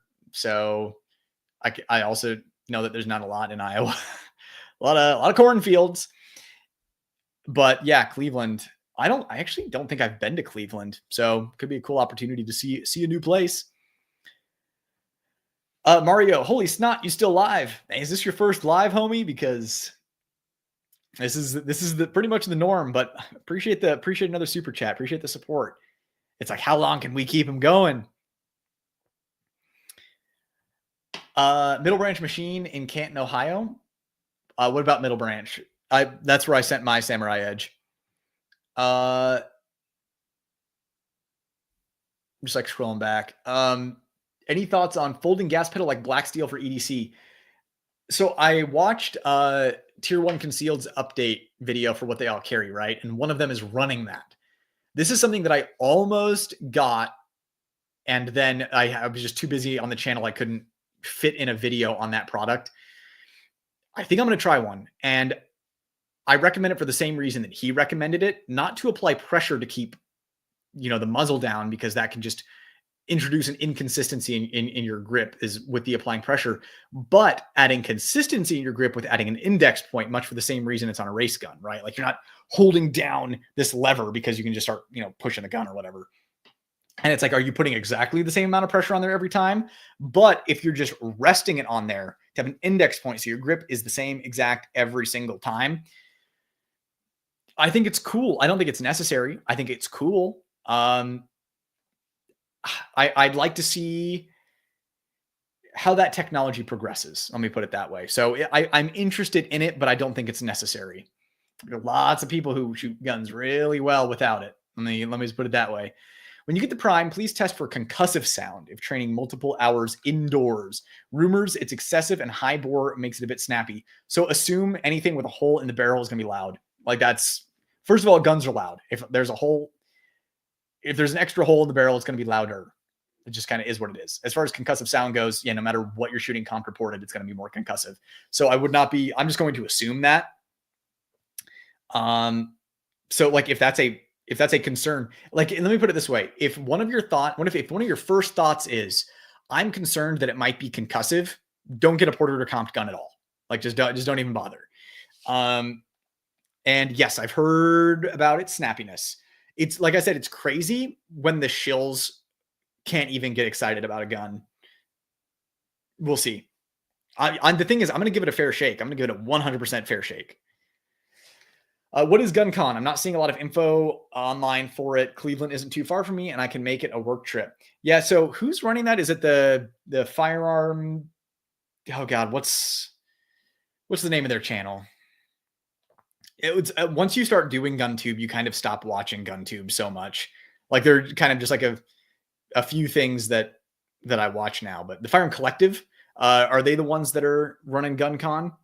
I know that Bull Armory is a sponsor this year, and that's the main reason I was considering going, is because Bull's going to be there, and they might have some cool stuff. But then everyone started reaching out to me and asking if I was going to be there, and I was like, "Oh my God, am I making friends? This is crazy." At least in the gun space, I don't have a lot of gun friends in my actual real IRL. So yeah, I'm pretty sure they're the ones that are running it. So I don't know. The more you guys ask me about it, the more I'm going to go. I have a Beretta APX Centurion, not the A1, but the original. And I've heard of the QC issues in the last few years. Is it worth keeping, or should I get something else? If you like it, keep it. Just, keep shooting it. If something's going to happen, it's going to happen. Like if you haven't noticed any QC issues on it, are you talking about like, should you keep your old one, or should you get a new one? In which case, like I would keep the old one for sure. Like things are just made better. Like I know that there are some people who are like, no, like the new Colt revolvers are better than the old ones. I vehemently disagree. There's one improvement that I can think of off the top of my head, and on those older Colt like double action revolvers, and I know this because I had an older Anaconda. If the firing pin breaks, which it will on the older one, you essentially have to destroy the gun to fix it. And you need a specific tool to replace it, to replace the firing pin on those older snake guns. And there are only like a couple of gunsmiths that can do it. And they're like 108 years old. So like the new ones are much improved because you can fix them more easily. But the problem is they're not built by craftsmen. They're mass produced. And who knows where that steel is coming from? Jeez. Had high hopes for that DMC Netflix. Have yet to watch it. Was looking forward to a pre-DMC 3 story. I know, I was too. Just have to always be making trash. Love your Marathon Lives. Thanks for all you do in the space. Rare to get non-shield truth. There are a couple people out there for sure. I don't know. I'm honestly just doing my best. I do my best and I hope it's good enough. And I'm trying to improve. It's funny that Echelon Optics get so much praise. When Strike came out with that pint solution years ago, that comment confused me. Are you talking about like the Echelon Optics cut when the other one was the same concept? Yeah, no, they weren't the first ones to do that. Oh, pin. I was like pint with that pin solution years ago. Yeah. Yeah, they weren't the first ones to do it, but I mean, that still, nonetheless, it's a good system. Isaac again with the most important Resident Evil questions. The Chicken Island from Resident Evil 4 Remake to have a cookout at, or the maze in the castle. Oh man, what a decision. I'm gonna go Chicken Island because the maze in the castle. I don't know, man. That gives me the ick, as they say. But yeah, Resident Evil 4 Remake wasn't bad. I prefer the original. The Gun Collective. Thank you, Sticks. And then Sticks asks, so you're going to GunCon? Everyone's trying to bully me into going to GunCon. I'm when I started this live, I was 50-50 on going to GunCon. It then progressed into I might go to GunCon. And now it's turning into I'm probably going to go to GunCon. I'm not 100% yes. Let's put me at like a 65% chance of going to GunCon. Yeah, Claire, always happy to answer your questions. Let's see here. Well, GunTuber thing run by John Patton from the Gun Collective. Lots of creators, lots of industry folks. They do panels, have booths. It's like a mini SHOT Show without all the hype. I mean, it sounds good to me. I know the gun folks tend to collect knives and watches. What about your collection? Usually in the thumbnail, you got a G-Shock on. Yeah, I own 3 watches. It's funny. Someone else asked me about watches earlier, and we were talking about it. But I have 2 tags and a G-Shock, and that's it.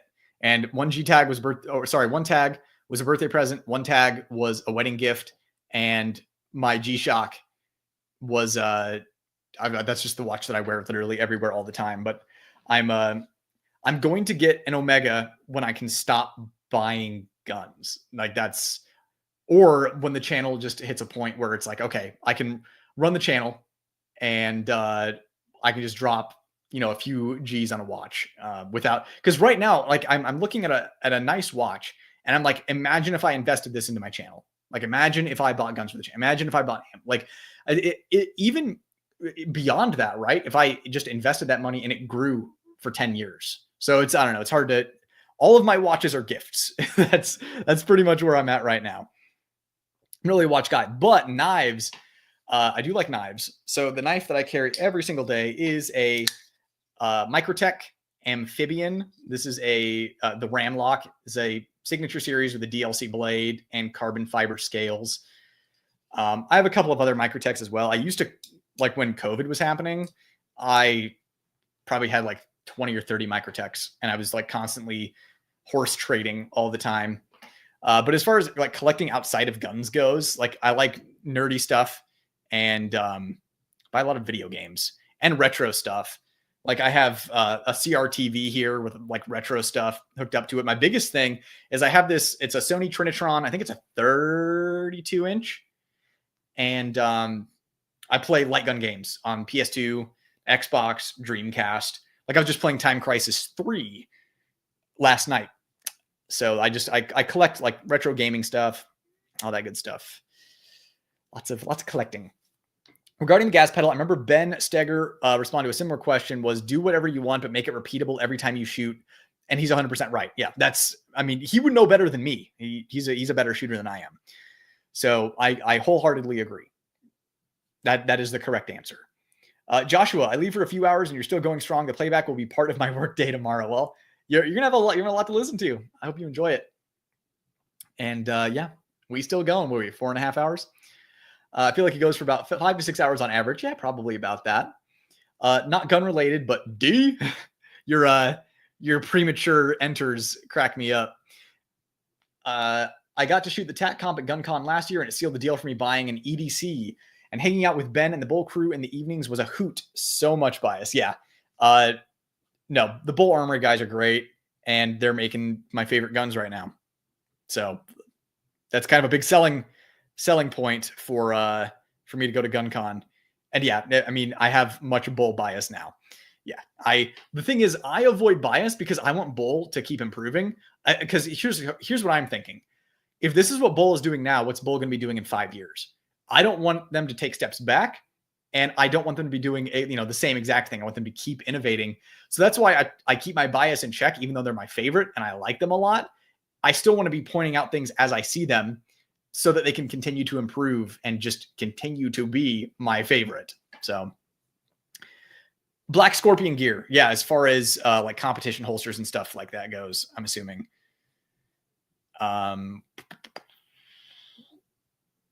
Where? Claire again. I really wish I could find a bull to actually hold, let alone shoot. Yeah, my concern would be that it might be a little fat for your hands. That would be my concern with the bull. Not gun related, but are you much of a watch guy? If so, your top three. I've been rocking a Casio G-Shock for the past 6 months, my most reliable timepiece. Yeah, so I wear a G-Shock 95% of the time, and then 5% of the time I wear this tag. I'm not a watch guy. I'm not a watch guy. I'm not a car guy. I collect other things, like I mentioned earlier, like retro gaming stuff, manga. What else is behind me? Yeah, all that kind of stuff. I also like retro animes and stuff like that. God, do I have the VHS? No, I was just at my parents' house like a few weeks ago, and I found an old VHS copy of the Sand Shrew episodes of Pokemon, the season 1 of Pokemon. It's like it's the Cerulean City Sisters VHS. It's like Sand Shrew. She's like whipping the poor Sand Shrew. Yeah. So I collect other stuff. Not a watch guy, not a car guy, not a whiskey or cigar guy. I'm a nerd. Any dream gun would you like to get now? So my number one dream gun is a Beretta 93R. Not possible. My dream gun that is possible, but I do not want to afford right now. I could get it if I really, really wanted it, but I don't want it that bad, is the Mateba Unica 6 auto revolver. Those are going for like 10 G's if you can find one at all in any condition. But as far as actual like guns that are in current production, I would say I mentioned earlier with Joshua, Beretta, Langdon Tactical Beretta 92 Compact, cut for the red dot Metgar 16 round mags. Like that's what TLR 7 HLX on there. That is the one gun that I really want to get right now. But I just got a Lou Horton Smith & Wesson 44 Magnum that I'm super stoked. I'm waiting for that to ship. I sent my check out on Monday. That was my big splurge for quarter 1. Bro, I will go if you go. Oh my God. Everyone has pressured me to go to GunCon. Do you believe the P365 AXG has potentially the same issues as other P365s? Yeah, I mean, it's all the same fire control unit. So yeah. Ghost plastic mag pouches for about $20 a piece are completely fine. I've been using the same ones for about 3 years with Amazon belt and Black Scorpion gear holster. That's the budget way to do competition. That's decent advice. I did have a Black Scorpion gear holster. It was good for the money. EDC knives, any chance? Yeah. So I don't want to start pulling out all my Microtechs, and because Microtech, it was like the brand that I landed on. I don't like the stuff that they've been doing recently. The last thing that I really liked that they did was my Ramlock amphibian. But I like, the Microtech stitches, like their collaborations with Borka and Bastinelli. Like those are cool. I do like Bastinelli knives as well. I went through a knife collecting phase from like 2020 to 2023 and then I ended up moving most of them. It's kind of got burned out on guns a little bit, but then after I was away from guns for a while, I was all in on guns again. Spyderco's, yeah, no, Kenji's like the Spyderco bro. Yeah, Kenji does know his blades. Kenji is like the encyclopedia for blades. OCR TV, best monitor for older fighting games, and double to weightlifting set. Yeah, I injured my wrist. Like, no kidding. So I found it on, I think it was OfferUp. And I drove and I met the people, and it was hilarious because they were two empty nesters with a son like my age. And that TV, it was their second home. And that TV had been sitting there since the kid was a kid. And I bought the Sony Trinitron off of them for $100, which was a steal. They didn't even know what they had. And he was like, and they were like, yeah, our son's probably going to freak out when he finds out that we sold this. And I'm like, well, don't tell him right now. Let me put it in the car and leave first, and then bring it inside. That sucker. The thing is, it's not only is it like super heavy, it's like 110, 120 pounds. It's like the most awkward thing to hold. So yeah, I like hyperextended my wrist getting that thing in here. Luckily, I didn't need my wrist to play Time Crisis. When you get an Omega, please do a PPK review. Oh yeah, I'll absolutely have to. Which bull would you recommend for USPSA? I think it depends what division you want to shoot in, or what not division. You know what I mean? Which category, which division you want to shoot in. But Bull Armory Blaze is super dope for limited optics. My Weeb version comes from when I worked as a designer at Verant Sony Online, and roommate gave me total Weeb immersion badly. He thought a game designer that's not an anime fan is an aberration. Oh, really? Yeah, that makes sense. So you have trauma around Weebness. I totally get that. If it helps at all in my everyday life, I do not act like a weeb.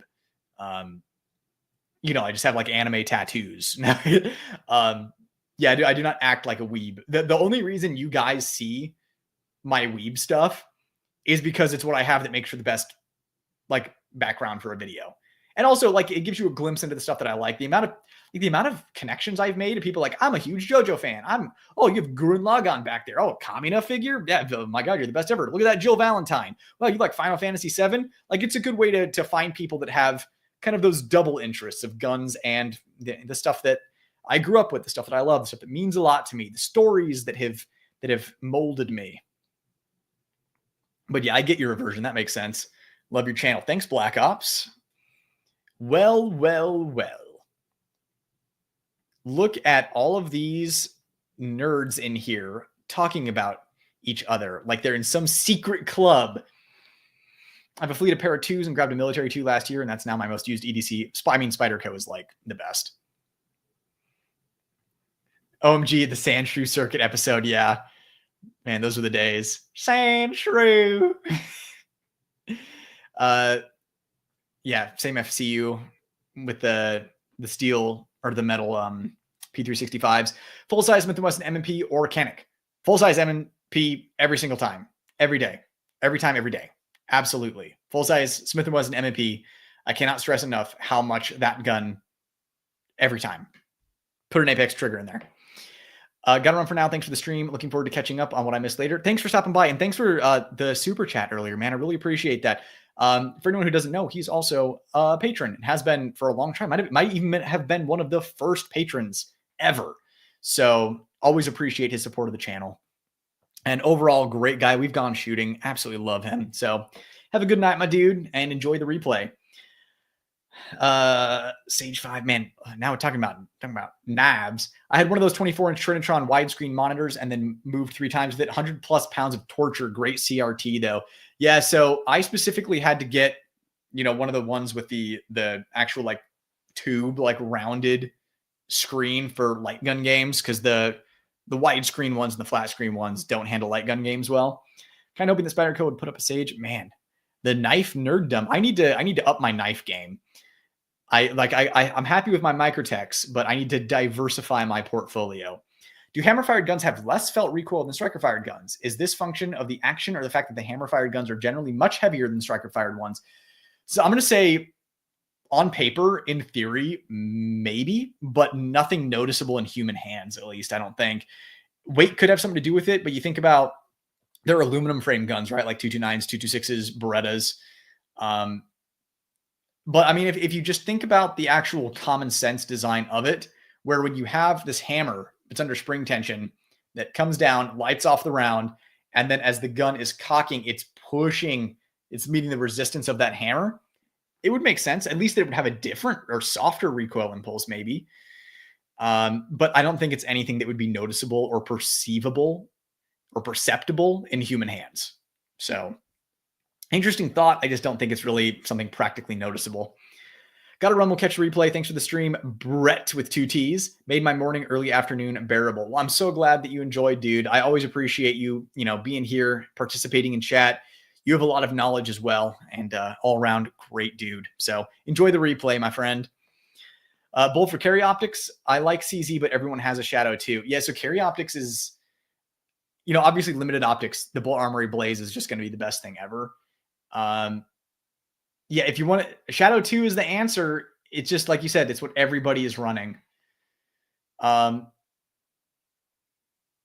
Can you run a bull in carry optics? I'm trying to remember what the rules of carry optics are. I feel like everyone's running double single for a reason. Like if I were running carry optics, I would probably be running Langdon Tactical Beretta, to be honest. So I'd get an LTT Beretta for carry optics. Any anime recommendations for the new weeb that might be here? I always recommend School Days, something light, LOL. So I don't know. Maybe my tastes won't be your tastes, but God, everything that I'm thinking of is like not a great place to start. If you haven't watched something like Attack on Titan or Death Note or Cowboy Bebop, I recommend those. Those usually take a few episodes to get off the ground, as do most other animes. But yeah, if you haven't watched those are kind of good places to start. My favorite anime of all time is Gurren Lagann, as Gurren Lagann. It's my favorite one of all time. JoJo's Bizarre Adventure. If you have a colorful personality and like having a good time, that's probably my second favorite. I mean, I could just literally sit here and list off my top 10, but I don't want to get carried away. If you're a gun guy and you haven't watched Black Lagoon, I don't remember did you mention earlier that you watched Black Lagoon? I don't remember. But if you haven't watched Black Lagoon, that's the one to go with. Yeah, you're still up? Yeah, we're still up. Please don't watch School Days as your first anime. Oh, I get it. Yes, that will traumatize you for sure.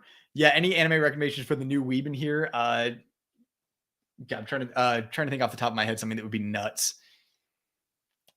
Something that I actually like that would be crazy. Let's just do an awful recommendation and do 2013 Berserk. That's a great place to start. Is there a particular 9mm suppressor you recommend? I mean, like my default recommendation is the Obsidian. Like if you get the Obsidian 45, you can run it on both on 45, 40, 10mm, 9mm, all that stuff. But if you get the Obsidian Rugged 9, you're kind of stuck with 9mm, but it does perform a little better. That's just my default. It's easy to find the Obsidian Rugged. So Hydra Shotgun or Killer 7 for RE2, a real life run through, both unlimited ammo.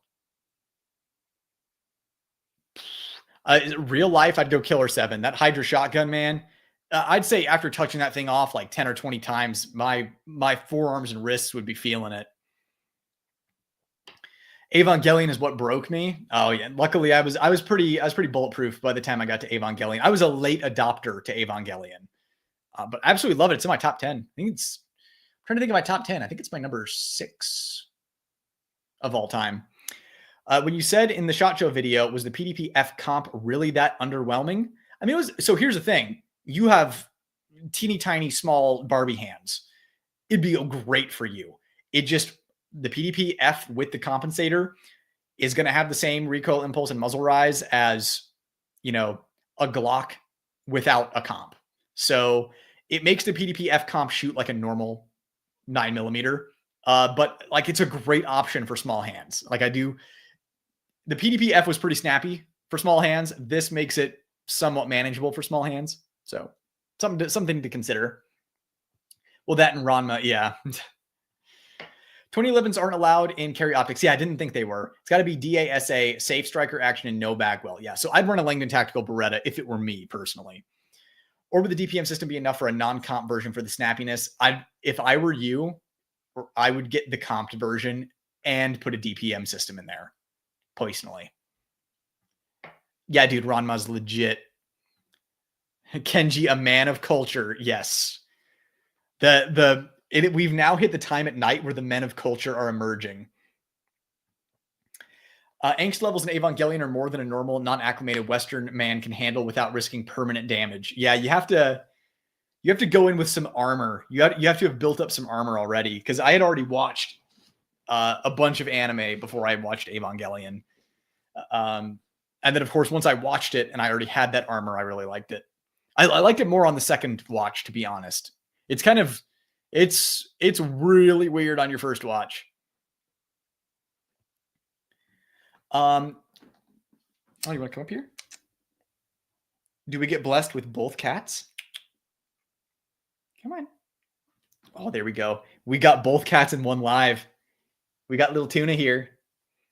Solaire was here like 4 hours ago, and now we've got the little tuna. She was literally sleeping all day. She's the big sleeper. Anyways, what's enough for self-defense round? 22, 9, 45, 10 mil. I mean, they all are lethal, right? Like they all get the job done. I think you look at a balance. So with pistols are woefully underpowered. You compare them to things that are actually effective, like rifles and shotguns. If you see the screen shaking, it's just because she hopped up on the table. And she's walking around getting into trouble, trying to knock all my stuff over. You chill? So pistols are all woefully underpowered compared to things that are actually effective. So it's about finding the best, lost my train of thought. It's about finding the best balance of penetration and expansion and, permanent wound cavity. Because unless you go up to something, a crazy caliber, right? The actual shock temporary wound cavity, until you get into spicy 357 magnums, it's just not going to do a whole lot guaranteed. It might do something, but there's no guarantee there. So you want to poke the most consistent and effective hole possible as fast as possible, right? So that's why a lot of people have settled on 9mm. With modern 9mm loadings, you're looking at low recoil, high capacity. That means faster splits, faster follow-up shots, more chances to hit vitals, and with a good loading like federal HSTs, whether that's 124, 124 plus B, 147, or Spear Gold Dots, you are creating a decent sized hole into the vitals over and over and over again as fast as you can. There's an argument to be made, obviously, for things like 10mm, depending on the actual loads themselves. Man, you really tangled in those blinds. Yeah, she's getting into trouble. She wants attention. I don't blame her. I would want attention from me too. So that's why 9mm has kind of just been decided that it's kind of the best for everyone. Not everyone can handle 10mm recoil. And to be honest, 10mm, like if you're a video game person, 9mm is going to have higher DPS with mag dumps, right? Because you can get them out faster and it's easier to remain more accurate with fast splits with something like 9mm. That's not to say it can't be done with 10mm, but you have to be strong and you have to have great technique to be able to do it. That being said, 9, 40, 45, and 10mm are all effective and they all have pros and cons. 380 is the absolute bare minimum that I recommend to have any semblance of consistency in ballistic performance. That's just kind of my 2 cents. Ideally, like my favorite load is Buffalo Bore 125 grain, 357 Magnum, like heavy 357 Magnum. That stuff is nuts. Like you want your bullet to have an impact on somebody other than just poking a hole in something that you can carry in your waistband. That's where it starts. 10mm, things like 10mm and hot 40 and stuff like that. So the bullet has more mass, and because of that, carries more kinetic energy. I'm trying to remember exactly how it is. I'm sure there's some physics nerd here that can clarify, but I think it's when you increase the mass of a projectile, like if you double the mass of a projectile, it doubles the kinetic energy. But if you double the velocity of a projectile, it like triples the kinetic energy. So it's this balancing act. When you have something like 10mm that has mass and has velocity, it's going to be really great for something like hogs, right? Like hog hunters, like 10mm is their sidearm because you have this dense animal with thick hide and fat and all this kind of stuff. And it's going to carry that energy and that mass further in and still expand and all that kind of stuff. But when we're talking about 2-legged predator defense, at some point you're just poking a similar sized hole. And it's not until you are reaching screaming velocities that you're going to do any kind of temporary wound cavity, or at least do a temporary, sorry, I'm juggling cat stuff right now. Like, don't knock over all my lights. Probably not the best time for me to be talking about this really technical stuff that people are going to beat me up on technicalities for later. But yeah, so you have to hit a high velocity, a really high velocity for the actual like temporary wound cavity to have an effect on any internal organs. With pistols, you're mostly just poking holes. And at some point, like I said, you're poking similar sized holes, just 9mm, 40, 45. So then it comes down to capacity, recoil, how fast you can shoot it, how accurately you can shoot it. To make a really long rant short, pick 9, 40, 45, or 10 and stick with it. My main reason for picking 9mm is price of ammo. It is way cheaper to train and get really good with 9mm than it is with 40, 10mm, 45, 357 SIG, or even a 380. That is my main argument for why 9mm is the best caliber for self-defense. I kind of entered another dimension and was not conscious while I was saying that. So hopefully that rant was coherent.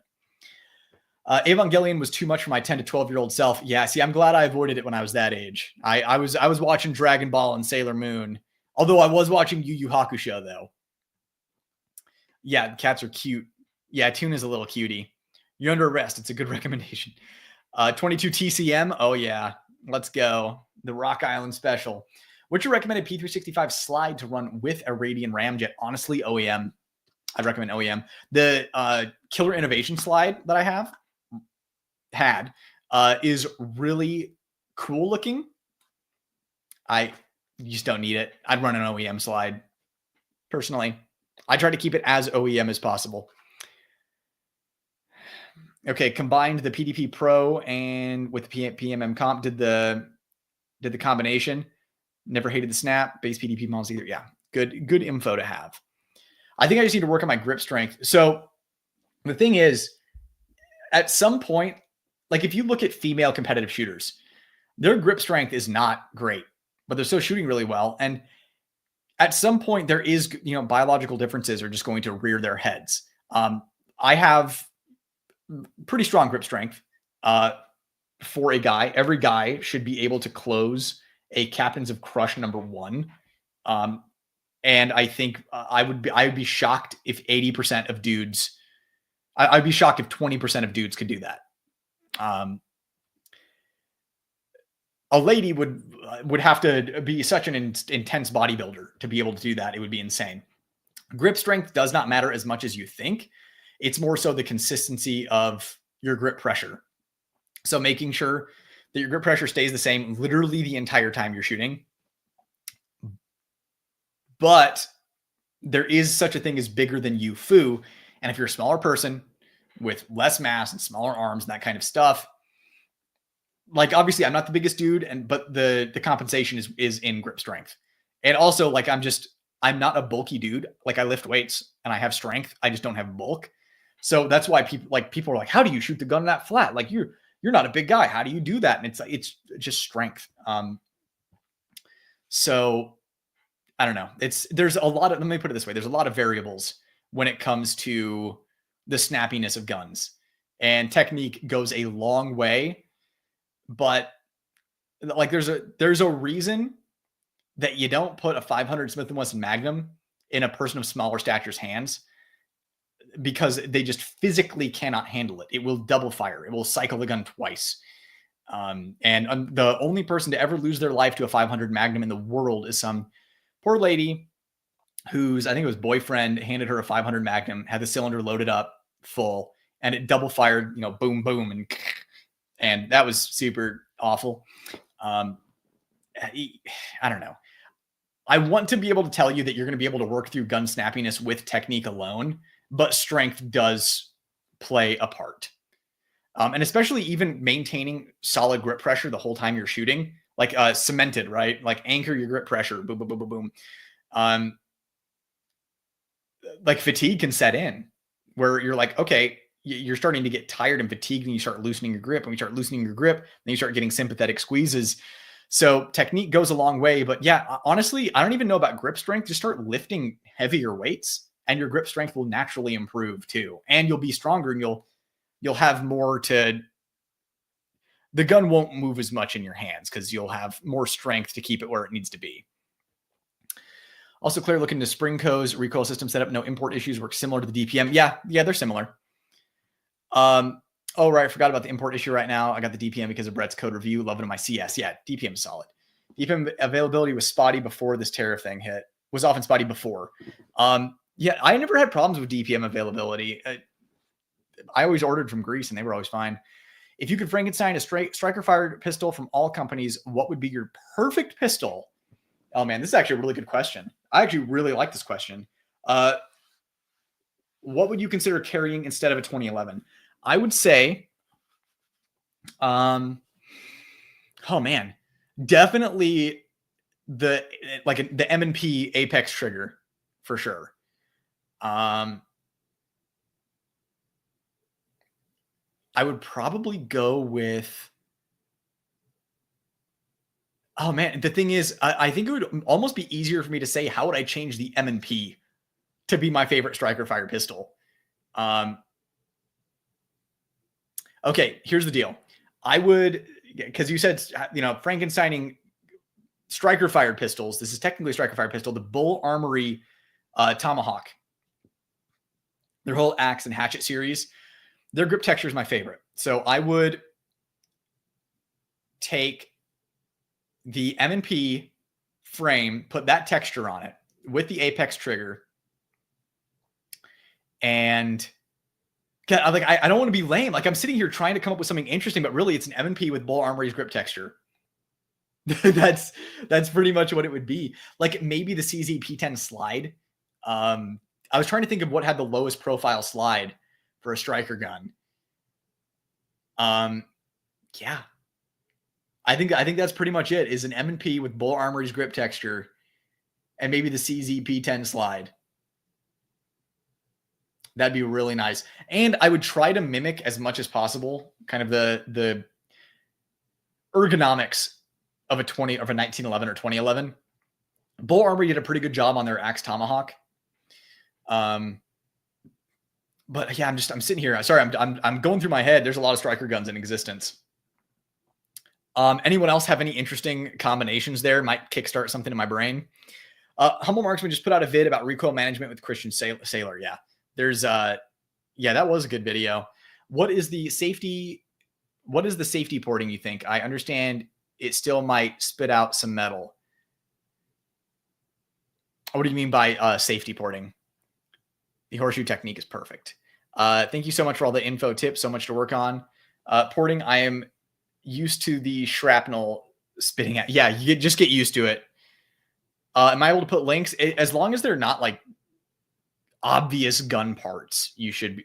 Oh, I don't know. You might get auto flagged for spam. I don't know how this works. I'm just here to pull triggers and I just start my camera. So I have no idea.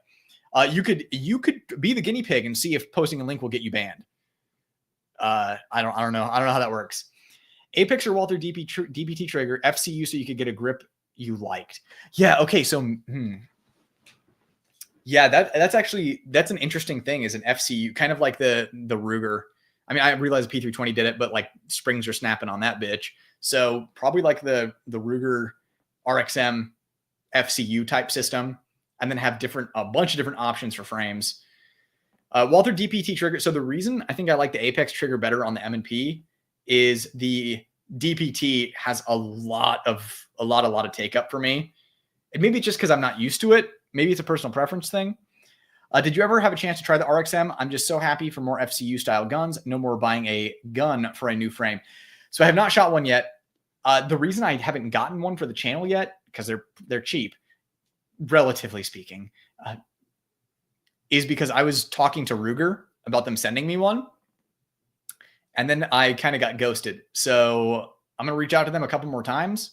And if I don't hear anything back, the thing I think always happens is they are interested when they see the subscriber count, and then they'll actually research the channel, and they're like, oh, it's too much of a risk.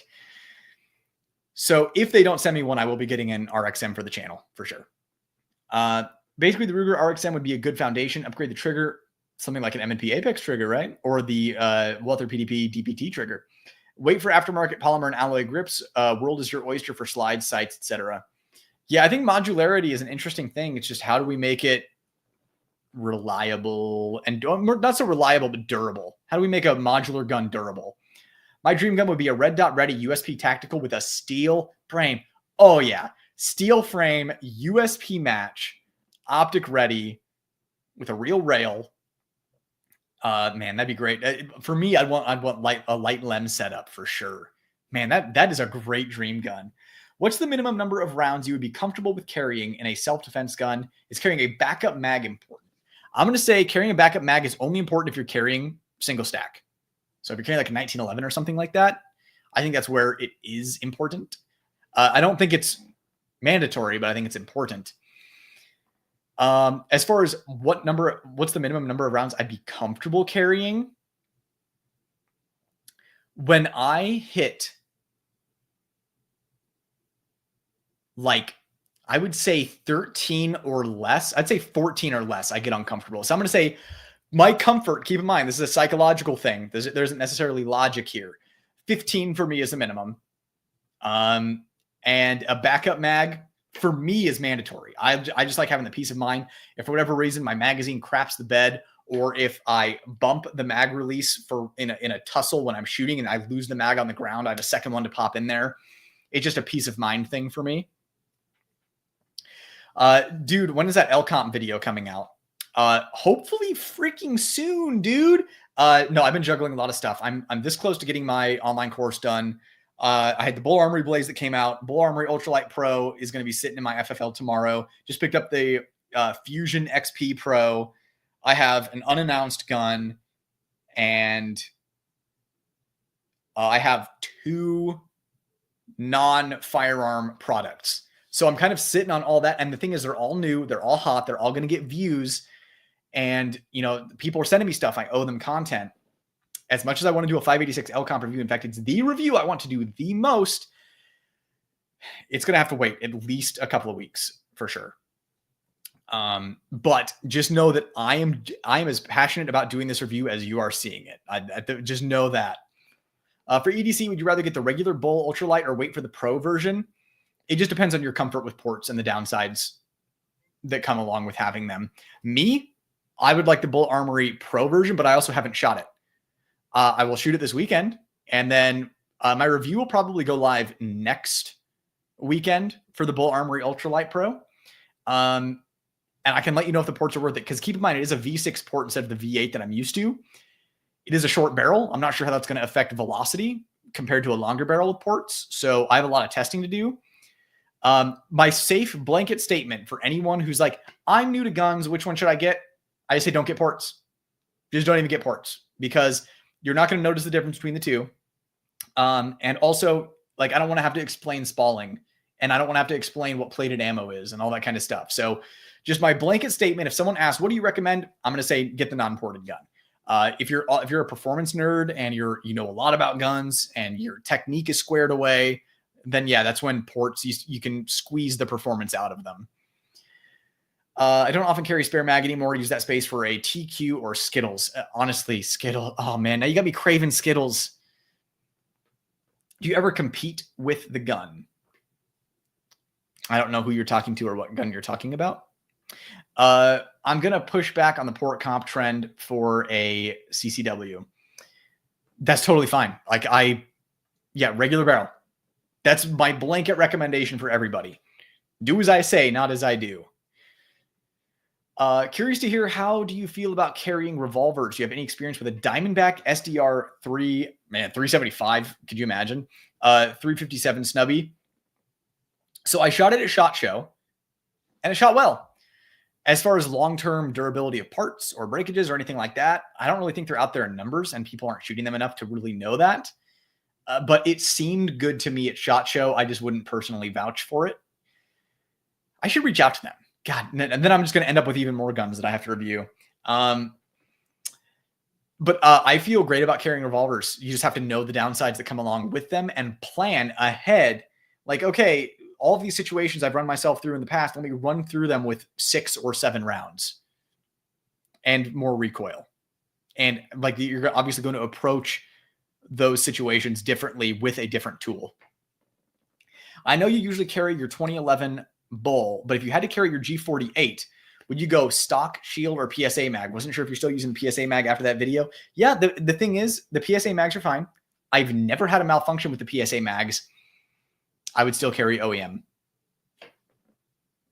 I don't know. That's just me. Now, if someone, it's the main reason I don't carry a Glock 43X or Glock 48. just because I only want to carry an OEM mag. Like the only aftermarket mags that I really, really, really, truly trust with my life are over OEM mags are going to be like Mechgar mags for like Berettas and SIGs and that kind of stuff.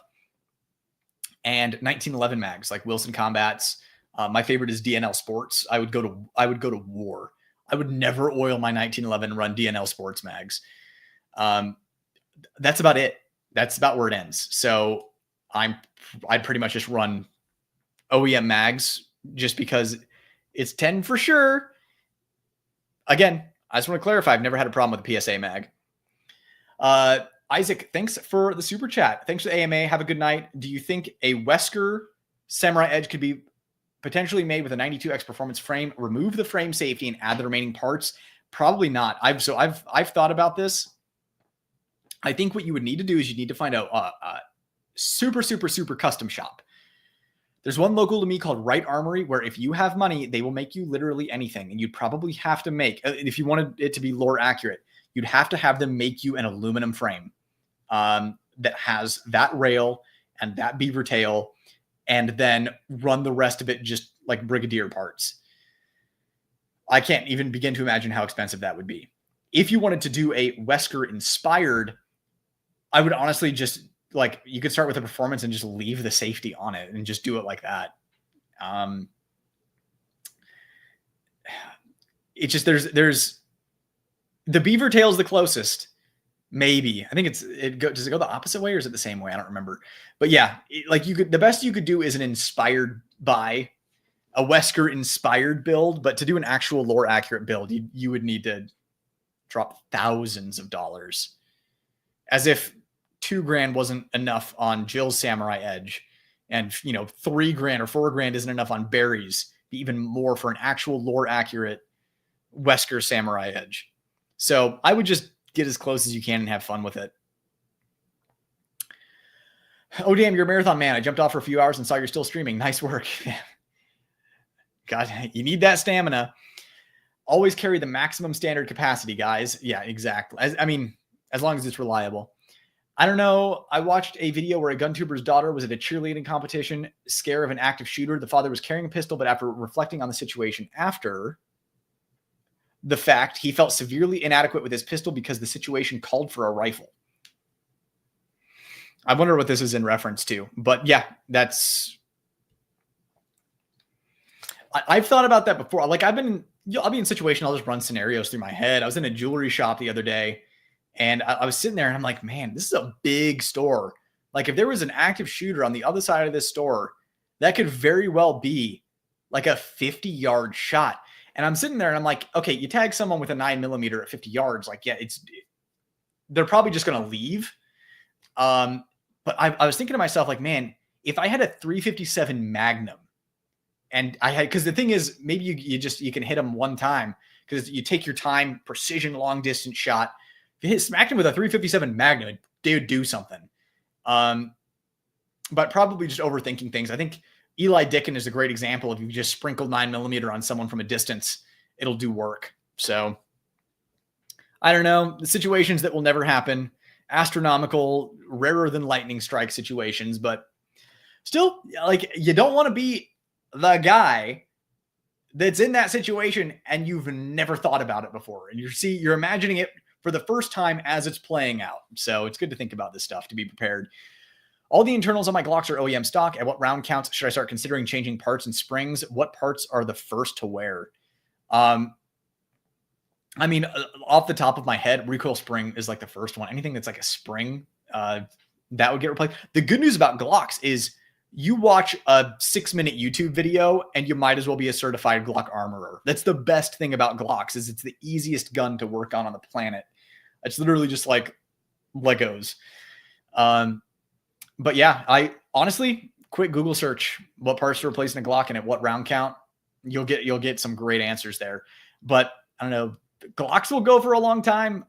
For super safety, like if you wanted to be paranoid, like 5,000 rounds, but you could go 10,000. The recoil spring is the only thing that you really need to replace around there. But then you get to like 20,000 rounds and you want to start looking at other stuff. But if you're running Glocks, man, you're in really good shape. I wouldn't worry about it too much. Oh yeah, talked about that. Ed Brown M&P accurate rails, Floyd's custom Kraken slide cuts, Monsoon, Lucky Sevens, Apex trigger, and on a Smith & Wesson new HD frame, green night suppressor heights sights, and green hollow sun comp would be perfect gun. It'd certainly be an awesome gun, I'll tell you that. Plus, port guns are so loud at an indoor range. Yeah, they are brutal at an indoor range. You going to get the P365 XG Legion? I got one and it's freaking awesome. Probably not. I've been running the Mischief Machine Commander 17 round alloy module with my X macro comp for years. Upgraded internals. It's a solid, and my EDC. Yeah, guys, just keep an eye on that trigger bar spring. If you could buy only one AR-15, which one? If I could buy only one, I don't know, probably like a. I mean, like, I'm trying to think, because if I could only buy one, would I spend more and get like the best little, get like a knight's armament or something? But like a reasonably priced one, the three that reasonably priced, I realize that they're stupid expensive, but like Daniel Defense, BCM, LWRC.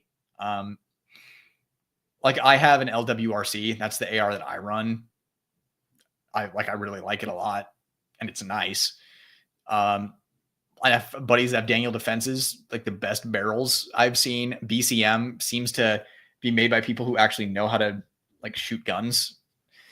The Daniel Defense furniture, I always think is kind of silly.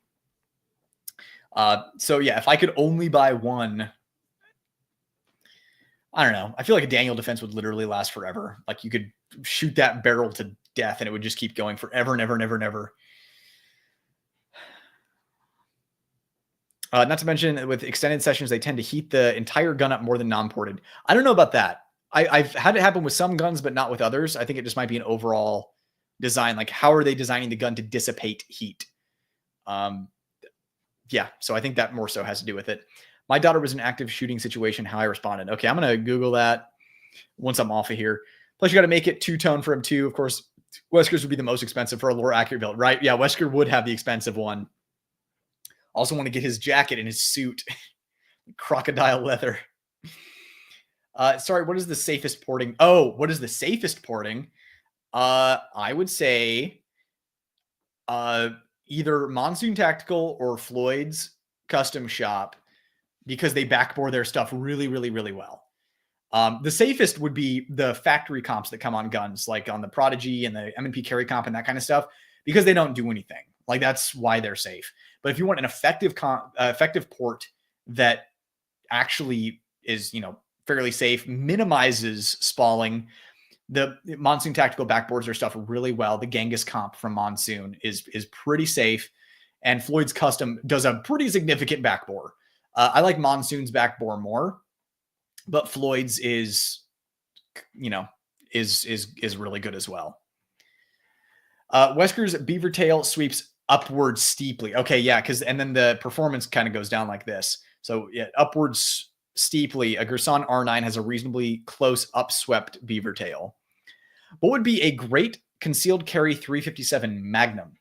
My favorite is the 586 L comp, the Smith & Wesson 586 L comp. It's a 3-inch with the port built in. I'm not saying it's a particularly effective port, but it's better than no port. And when you're running really, really hot 357 Magnums, it does make more of a difference. I think ideally speaking, you would get, like a 4-inch revolver or something, or 5-inch revolver. For appendix carry, maybe a 3-inch is good, and then get it Magna ported. Although you don't have spalling with the 586 L comp. So I'm like thinking out loud right now. So my choice is the 586 L comp with, why am I drawing a blank? I forgot what I was going to say. Oh, the only thing that's not good about that is the front sight. Like the sights are awful. If you want to go, I remember what I was going to say. The 586 L comp is kind of heavy though. So, another one of my favorite subscribers, Aaron, was in here earlier and recommended the Model 66 Combat Magnum, which is a, kind of lighter weight K-frame option, 6 rounds and more affordable than the Performance Center stuff. So that would be a decent option. The one that I hear the most good about, one that I need to reach out to Kimber because I want them to send it to me, is the Kimber K6 S series of 357 Magnums, because those are a good size. The 586 L comp might be a little big for you. 7-shot L frame might be a little on the heavy side for concealed carry. But I think if I were you, I would look at Kimber. That's what I would look at. That's kind of the easy answer. Either that or the Smith & Wesson Model 66 Combat Magnum, I think would be good options. I'm just like a performance center nerd. The one thing, a lot of people get really interested in the Scandium revolvers from Smith & Wesson because they're really, really lightweight, but man, do they smack you with actual 357 mag loads. So I typically don't recommend those unless you're backpacking. I snapped my Glock OEM trigger pin a few times. It happens. I wonder what round count though, because I've seen it happen thousands of rounds. And a BCM Daniel Defense is G Money Geisley. What is the safest porting? Oh, okay, yeah, I answered that. Yeah, BCM. Yeah, BCM is always running that free BCG when you buy an upper. It's always a good one. I have a Psionics rifle. It has their dedicated suppressor barrel for my RC2. Plus, if you shoot out the barrel, they replace it for life. That's good to know. And they're in Tucson. Oh, got to support the local fellas. Yeah, I should actually check them out. I was hyped to get the Canik MC9 Prime with their new enclosed emitter as my carry, but I'm on the fence after some of the reviews. I just like the idea of a complete package. Yeah, we'll see. I'm going to get one real soon. You're probably drawing a blank because it's been 5 hours. I should probably wrap this up, guys. Anything wrong with 357 SIG ammo? No, 357 SIG. I mean, I think that's what. Oh God, what's his name? It's because it's been 5 hours. I can't remember his name. Jack Wilson murked that dude in the church. I think that was a 357 SIG. 357 SIG is a great cartridge, just expensive. And when it's expensive, you don't really train with it very often.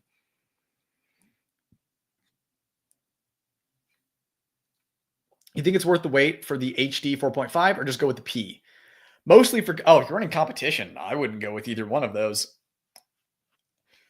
What division of competition are you going to be shooting in? Or is it just one of those like recreational things where you can shoot whatever you want? Because I mean, like the XL and the XC are the absolute best for competition. The HD, I mean, the Series 80 trigger is kind of on the heavier side. The P isn't really tuned for competition. It's kind of more of a duty gun. Oh man, that's a tough. I think if you're stuck on staccato, if that's what you've decided on, that's actually, I mean, lifetime warranty, red carpet, premium, platinum, S tier warranty, nothing wrong with that. If you're 100% on staccato and sorry, I forgot what I was going to say. Oh, if you're on staccato, decide what magazine ecosystem you want to be in. Like if you're already sitting there and you have 100 Glock magazines, then the HD makes sense. The P is 2011 mags. So just consider what magazine ecosystem you want to be in and then choose accordingly. You ever hang out with the War Lizard guys here in Tucson? I haven't heard of them. Maybe the other Tucson bro has. Dickin did not actually fire all 10 shots at 40. He closed the distance 4 at 40, braced 4 at 20, and final 2 at 7. Yeah, it moved up. But still, those first ones were at 40. He sprinkled 9mm on the guy, and it wasn't he carrying ball ammo too? And it did the job. Thanks for the stream, Brett. Really enjoyed it. Oh, thanks for being here. Appreciate it. Just to let you guys know, I'm going to start wrapping this up. So if you have any other last minute questions, I'm happy to stick around for another like 5 minutes and chat with you guys and answer questions. But we'll let this, I mean, things are kind of naturally winding down anyways. My EDC, I carry a Bull Armory EDC Pro with a compact grip module. My wife doesn't want to carry guns, prefers pepper spray. What brand do you recommend? POM, P-O-M. I actually just did a video on that nobody watched. Claire was a teacher's pet and did watch the video, I would like to point out. Yeah, so POM pepper spray, it is, you just watch my video on it, it sums it up. But basically it's the least obtrusive pepper spray you can carry. It is discreet. It doesn't look like pepper spray, so it passes bag checks. It's lightweight, it's small. You can get a clip or a keychain so you can fit it around, what she wants to carry. And it's really simple and easy to use, just all around my personal favorite. And if you go on my video for Palm, I have the link in the description too. You can just get it right off of Amazon. Thanks so much for the super chat. I salute you, sir. I don't know many gun tubers that would stay online for 5+ hours answering questions. I will subscribe as long as the channel is up. Well, thank you so much. I really appreciate that. And thanks for your little contribution to the channel there. Like I said, it goes right back into the channel, and super appreciated. And I'm just, like I said, I'm humbled and glad that you guys are enjoying the live, enjoying the channel. And I appreciate having you here, man. Thank you. Ball ammo and a busted rear sight is the word with Dickin. Yeah, that's what I heard too. Just like rocking like 115 Blazer brass or something. Took out someone with an AR. BTW Cohen is the president of SIG. Oh yeah. Yep. I'm aware. I think most people here are aware. That's the joke. I watched the video too and even tried your Amazon link, and Amazon won't ship to me in Florida, but Palm does ship direct. That's so weird that Amazon wouldn't ship to you in Florida. Maybe they just didn't have any like a warehouse there. I don't know. That's weird. Thanks. I'll go watch the video and like it. Oh, appreciate it. Enjoy the video. Hopefully you find it helpful. Are you going to be reviewing the Prodigy 3¼ inch? Likely not. Likely not. My review would be identical to the Prodigy, but smaller. That's probably about it. Thanks for another live. Have a great night. Have a great night. Clutch shot. The safety for Palm is easy to use too. Bingo. That's right, Claire. You know what's good. Great time with everyone. Thanks again for the great content, and good night, everyone. See you later, Jose. Thanks for supporting the channel, man. I love it. Yes, Palm passes a lot of bag checks. Sure does. Basically, I'll just like dump mine in my wife's purse. Be like, here, she has hers, she has mine. SHTF, gotta travel light. What guns are you and your wife taking? Gotta travel light. An AR each, a pistol each, and probably a shotgun. Now, if you're saying like I'm not even in a car, I'm on foot, then I would say one shotgun, one rifle. You know, we each hold one of them. 122 caliber pistol and 1 9mm pistol, probably. Just like off the top of my head, putting no thought into it. Thoughts on Hellcat Pro Comp? Seems like a good gun. A little on the snappy side still, but seems good. Amazon won't ship stun guns to Arizona for whatever reason. What? Man, you go to a gun show and all you hear is those stun guns going off. I wonder why they're so weird about that. Kenji, it's good to see you, man. Thanks for stopping by. Always appreciate having you here. Ever figure out what happened to your CR920 EP? So I had the CR920. If you're talking to me, I'm assuming, or I don't know if you're talking to someone else in chat, but the CR920, it was just the slide stop was 100% out of spec. Like it, I don't know what dimensions or how it was out of spec, but they blamed my grip and they shamed me about it. But it turns out the slide stop was out of spec. I didn't know it until way later. I wish I would have known so I could have advocated for myself. But I'm like, oh, I don't know. Maybe I am retarded. I don't know. I don't know. I only shoot literally every other gun on the planet just fine. They're just being cautious. Florida has some max volume per can rules, and Palm multi-packs make that a gray area. Well, consider me educated. Thank you. Thanks for answering questions. Good night. See you later, Andrew. Thanks for stopping by. Glad to have you here, man. All right. Looks like that is about it. I'm going to go eat some food and drink like 12 gallons of water and pee 15 times. But it was great seeing you guys. And yeah, I'll see you in the next live. But most importantly, I'll see you in the next video. Thanks for all the support, everyone. So glad you all enjoyed the live. And so glad you all have been enjoying the videos. And I'll see you around. Not going anywhere. See you guys. Have a great night, Claire. Sticks. Peace out, my dude. Of course, Notorious. Dry Fang, I will catch you on the flip side. Bye, everyone.